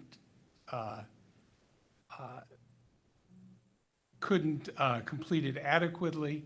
And some people felt that, they should have had higher scores and they didn't. And the original suggestion was to give individual relief, to come up with some kind of a number for people to qualify for individual relief. And my point is, I don't think we can do that because, as Paul said earlier, no matter what line we set, there's always going to be somebody who's just on the other side. And I think the fairest way to do this is just to impute for everybody and see which, and keep the higher score. Now, I do take Paul's comment seriously too. More people are going to be, or there's going to be higher imputed scores now because of the people in the second read who are we're only looking at their highest score there. But I'm thinking also that is a limited group of people. It's only people who were in second read and only people who in second read, the two questions were more than 10 points apart. Is that correct? No, I'm sorry, never mind. Forget that last point. The point is, the imputed scores would be higher because we're only taking the higher question. But at the end of the day, in order to resolve this, because there's so much concern on the part of the committee members, fashioning some kind of a remedy, I think the best way is to simply impute for everybody and take the higher score. And we're basing go ahead. And we're basing this, again, we have a pretty good idea of how people did because there's 4 other questions that we're basing this on. And so, Ellen, is it fair to say this is kind of like an adjustment to Juliana's wise suggestion in the beginning? You kind of listened to it, you listened to all of the ideas, you've listened to public comment, and this to you provides the more equitable remedy for the group as a whole. Is that a fair statement? Yeah, as I interpreted Juliana's suggestion, it was to come up with a number to give individuals some kind of a relief. And I, as a practical matter, I don't think we can do that. So we should just do it for all. I'll support giving it to everybody who failed. Yeah, and support broadening it. Okay. Go ahead, Alan. I just wanted to say, this still does meet the test of reliability, public safety, because we're not just pulling an imputed number. This imputed number is not just something that's being pulled out of the ether. It's based on their prior performance on the other 4 questions. I don't want to take up too much time, but Chad, could you just very briefly say how it would be imputed, like the mechanics of it? I think there's some questions here. Yeah, in terms of the imputation, again, we're using for the written portion something called a 1-parameter partial credit model, which is a item response theory approach that is essentially saying, based on how you performed on those essay questions, in a simple way, relative to what a total score would be expected, what's the probability of different scores that you might achieve on things that were missing? And so what the methodology does is it sort of estimates the most probable score that would be achieved given the scores that you've already demonstrated on the prior questions. And whatever that sort of highest probability is, that's the score that gets estimated for the missing score, or in this case, the particular question the PT question that would need to be imputed. And if I can make just one additional point. This will put. Hold on, Paul. We've already said. Go ahead, Alan. We cannot address people's individual situations. This keeps us out of that briar patch, because otherwise we would be doing that, at least on the PT part, and I don't think we want to go down that path. I don't think we can. This would generate more second reads, wouldn't it? Why? Oh, because some people's very low PTs will be raised to the point where they don't pass, but they're close enough that they get a second read. Well, yeah. All right. Yeah, it would. And so Okay. You'll see highlighted here, I added in, because I think this is where the conversation was going, that that the imputation would be based on using the higher of the first and second read scores on each question, if applicable.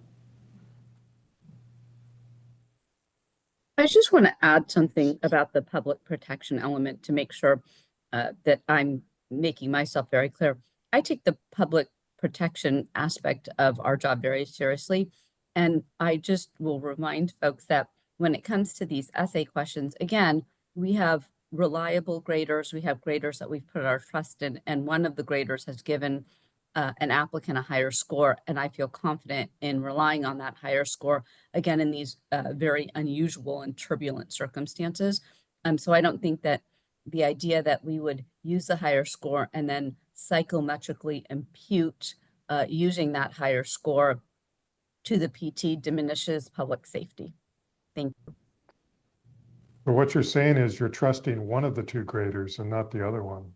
What I'm saying is based on the training of the graders and based on all of the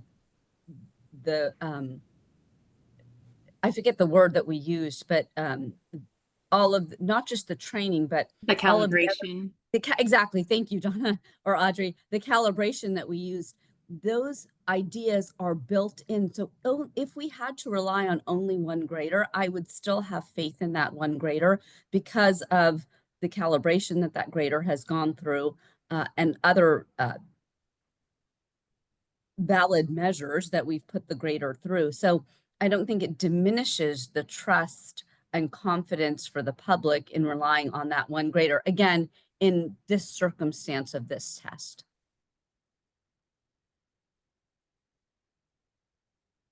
I just wanted to add on to that process of calibration as I've observed it. In my experience, sometimes it's not always so far apart.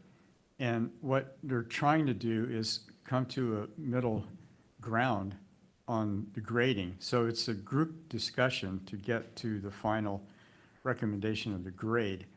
In that sense, I've never seen someone who's doing a lower grade so far off, or that I do not trust what their grade was. So taking the highest of the first or second, to me, just seems fair, because I trust in the individual graders, and when they're in the calibration, it's just the merging together of their different opinions on that particular essay.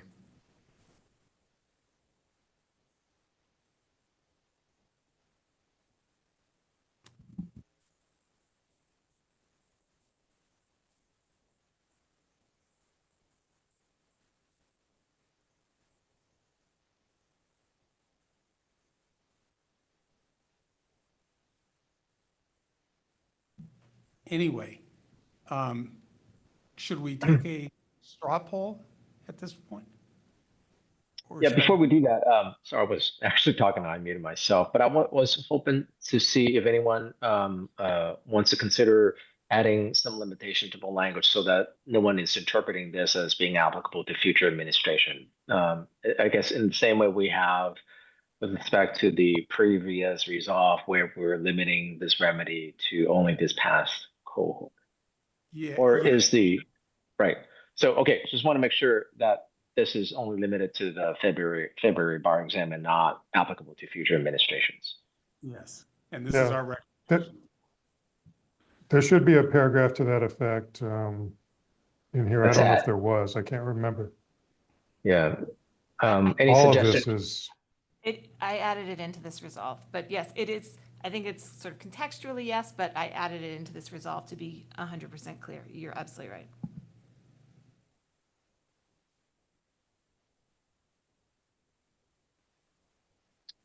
Okay, well, hearing no additional question or comments, let's take a straw poll. Adrian, please take it away. Dr. Bolton, not present. Dr. Cow, not present. Kareem Gongora, not present. Larry Kaplan, not present. Paul Kramer, no, because of the average or the lack of averaging. Alex Lawrence, not present. Esther Lynn, No. Justice Misiwala, Yes. Joshua Montgomery, Yes. Bethany Peak, not present. Vince Reyes, Yes. Judge Reyna, not present. Ashley Silva Guzman, Yes. Julianne Smith, Yes. Alan Yokelson, Yes. Alex Chan. No. There's 6 yeses and 3 nos. Thank you, Adrian. Mhm. Any additional? Yeah, Go one ahead, question Mr. about the modifier using the higher Oh, it says we're going to impute from the essay scores awarded for all test takers. That implies that we're taking an average of everyone. I think we just need to move the phrase around so we're being clear that we impute for a particular test taker from that particular test taker's essays. Do you see what I mean, Donna? It's the placement of the phrase How about if we say from each the test essay scores.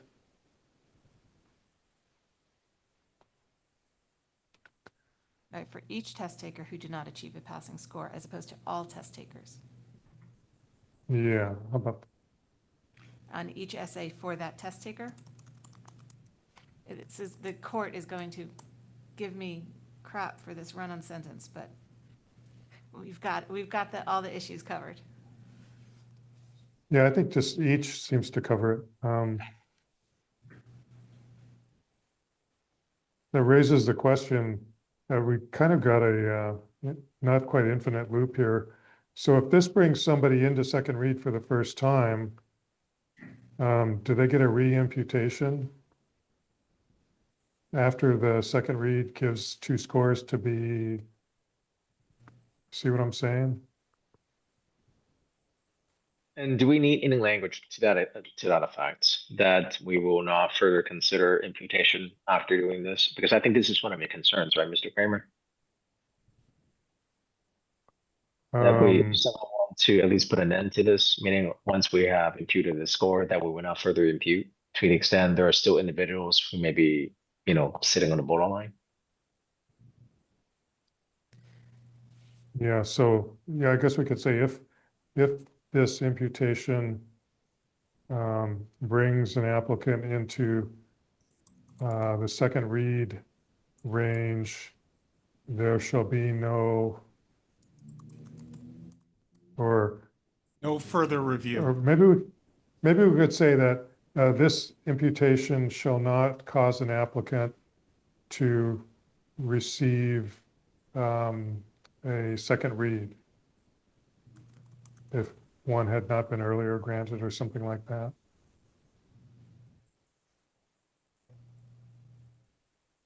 Realistically, meaning that somebody will probably not be helped to a pass if they were not already in second read, I would think. Let me word that a little differently. Oops.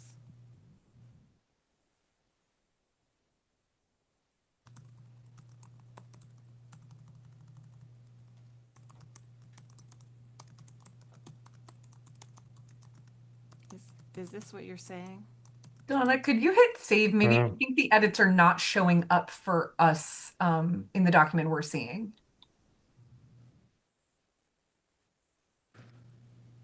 They're just lagging. There we go.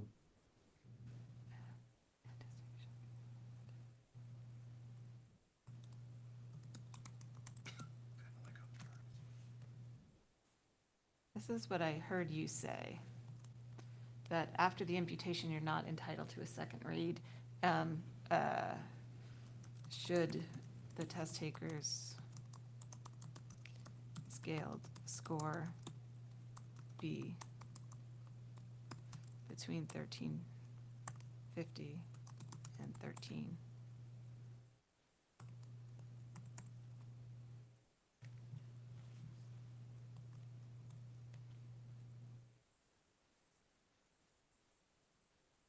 Yeah, okay.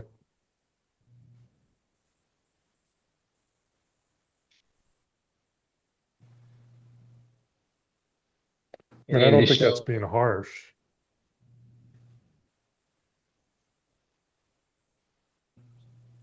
Any additional additions? Modifications to the resolve? Do we make it clear that the earlier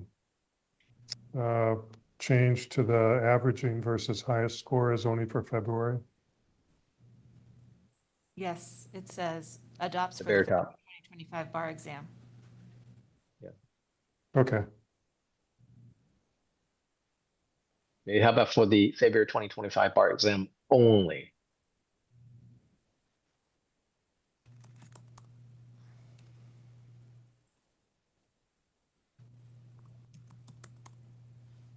added in both resolves.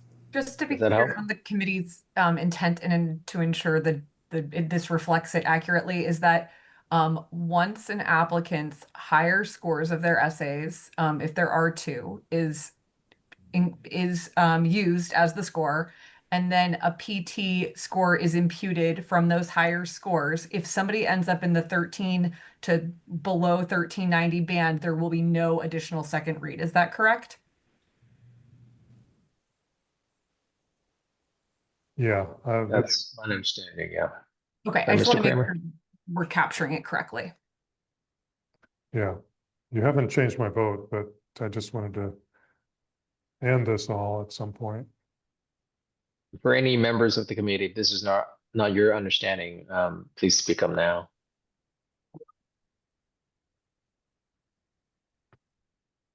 Okay, looks like we do have a mutual understanding. So I think. Okay, the question is, go are ahead, there, Donna. yeah, so were there other remedies that any of the committee members wanted to advance then do a straw poll on, or are these the two remedies that you wanted to make a motion on? I would say this is it. I think the remaining remedy is to an appeal process for somebody who is close to passing. That is so nebulous.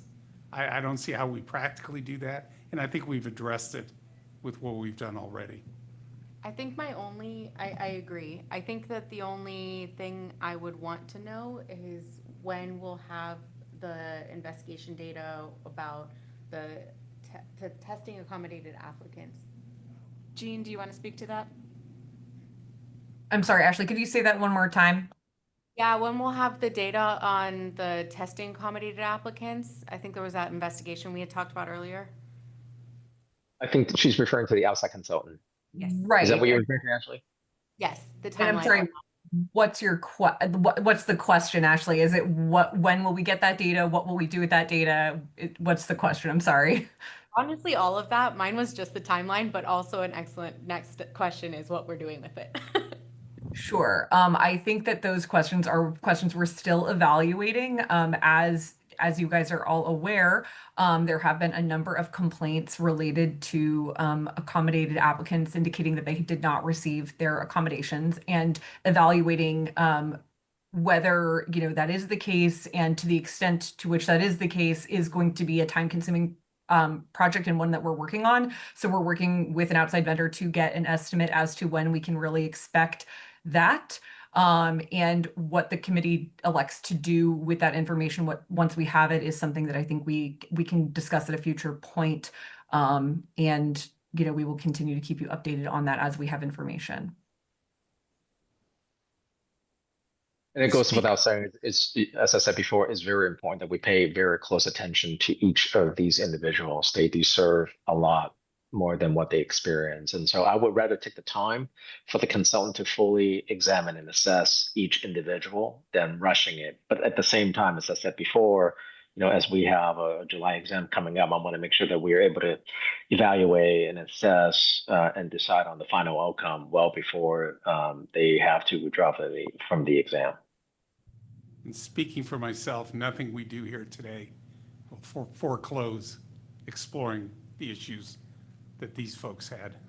But Agreed. to be clear, that may take some time. So we are not committing that the results will be known before the July exam. Yeah, but again, also, some of these remedies would also apply to these applicants who needed accommodation, and perhaps this could potentially, reduce or help some of these individuals go from fail to pass. So hopefully these remedies will help. Could I just get a clarification on that? The announcement is going to go out, but if your accommodation wasn't accommodated, you can drop out at a later point without any penalty to you, correct? Mm-hmm. Because you don't have any money on the table, any new money anyway. Right. And if you passed, that's what you were looking for. Yes. In the interest of time, and I really am mindful that we may lose quorum the longer we take on this. So I'm going to ask a straw poll to be taken now unless we have additional comments or questions. I think it sounds like, I think you're ready for a motion. Then let's do that. Unless there is any additional motion that we need to put forth before the committee, please do so now. I just had one question about the recitals. Donna, it referred to environmental problems during the exam. Ever so briefly, what were those? I think the environmental problems were the, not like climate. I think it was the noise and the sort of chaos in the room is what we were generally referring to as environmental problems. Okay. Since it sounds like based on the straw vote, the numbers will be different, do we then have to make motions separately? Or I would hate for us to have like a differing number on the motions because we have a different number agreeing to each motion. Actually, there's only one different vote, I think. There is only one different vote. So no, I mean, I would recommend you take this as a whole motion with the recitals and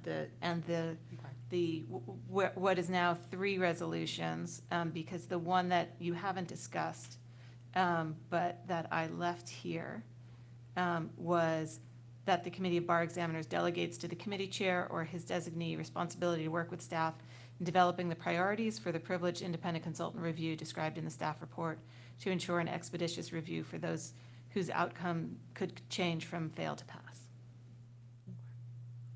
And did we remove the resolutions at the beginning already? That ones that weren't relevant? Yes, I've gone ahead and removed the recitals that applied to the partial retakes and the appeal process.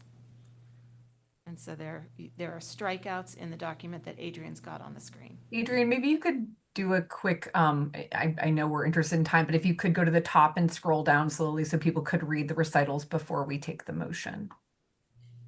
And maybe while we're doing that, I also want to make sure that nobody was interested in discussing retakes, because that was one that I think we didn't discuss, but was just mentioned.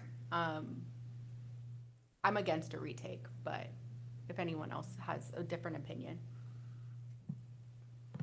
Yeah, the partial retakes, yeah, definitely. Psychometrically, I don't see how we make that work.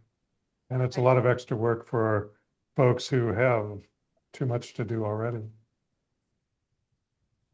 Well, the applicants do deserve that extra burden on us, but but you know, that's not really the reason why. That shouldn't be the reason, but I do believe that psychometrically it's not a sound option. But again, if anyone wants to bring a motion, you know, you're happy to do so. This is a good time to do that.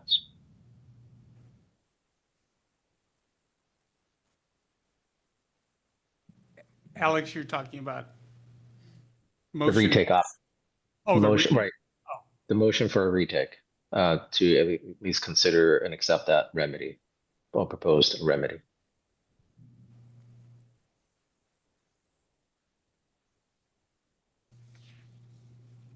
Okay. Well, since no one's bringing a motion, that motion will rest.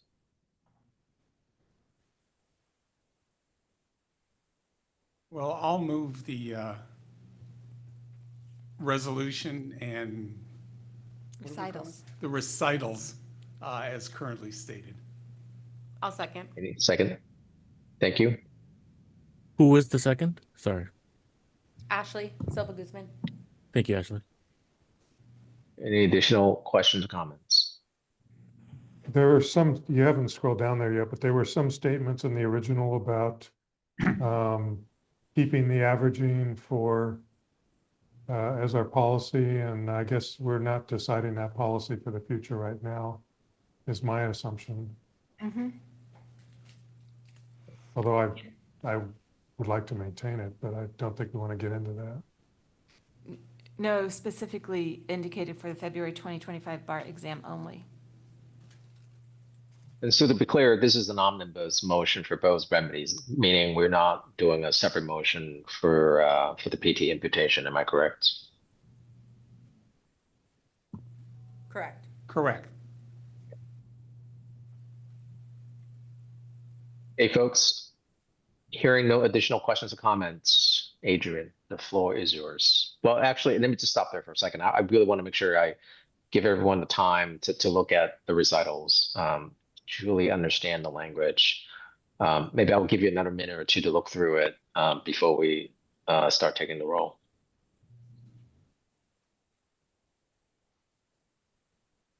I don't know if members have been reading along. Do you want me to go back to the top? No, I've No, been no. along. Okay. Yeah. As long as the CB members are reviewing it.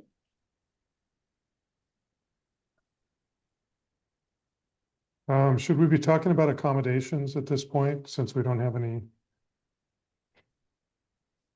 answers, or we're not answering that in those resolves? So it relates to the final resolution about the consultant. Oh, okay, getting that. Gotcha, okay.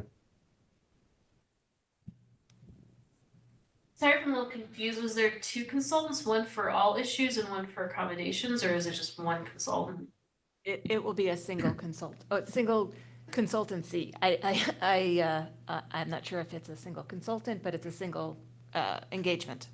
But the Board of Trustees didn't they also do one? They're doing one generally, but that's like separate from the accommodation specific one. That's a different thing. They're doing an investigation. Okay, gotcha. When are we likely to see those results?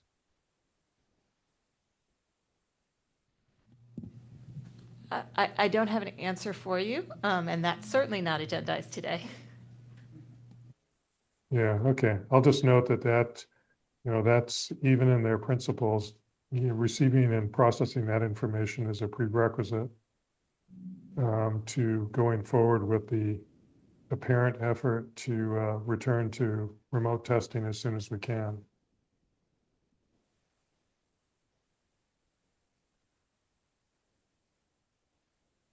For the last further resolve, should we mention accommodations specifically then? Or just kind of leaving it more broad?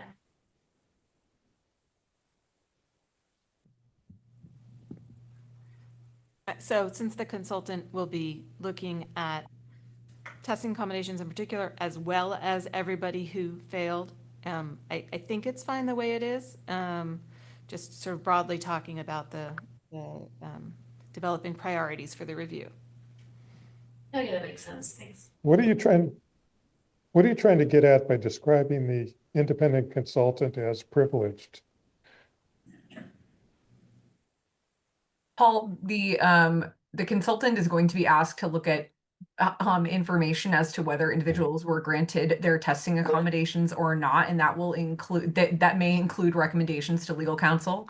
Additionally, it will definitely have private information relating to individual applicant experience and disability information, and so we believe that this should be privileged at this time. But that's what we're getting at. Okay, but just saying it's so here doesn't make it that. It either is or it isn't. It just seems odd to me.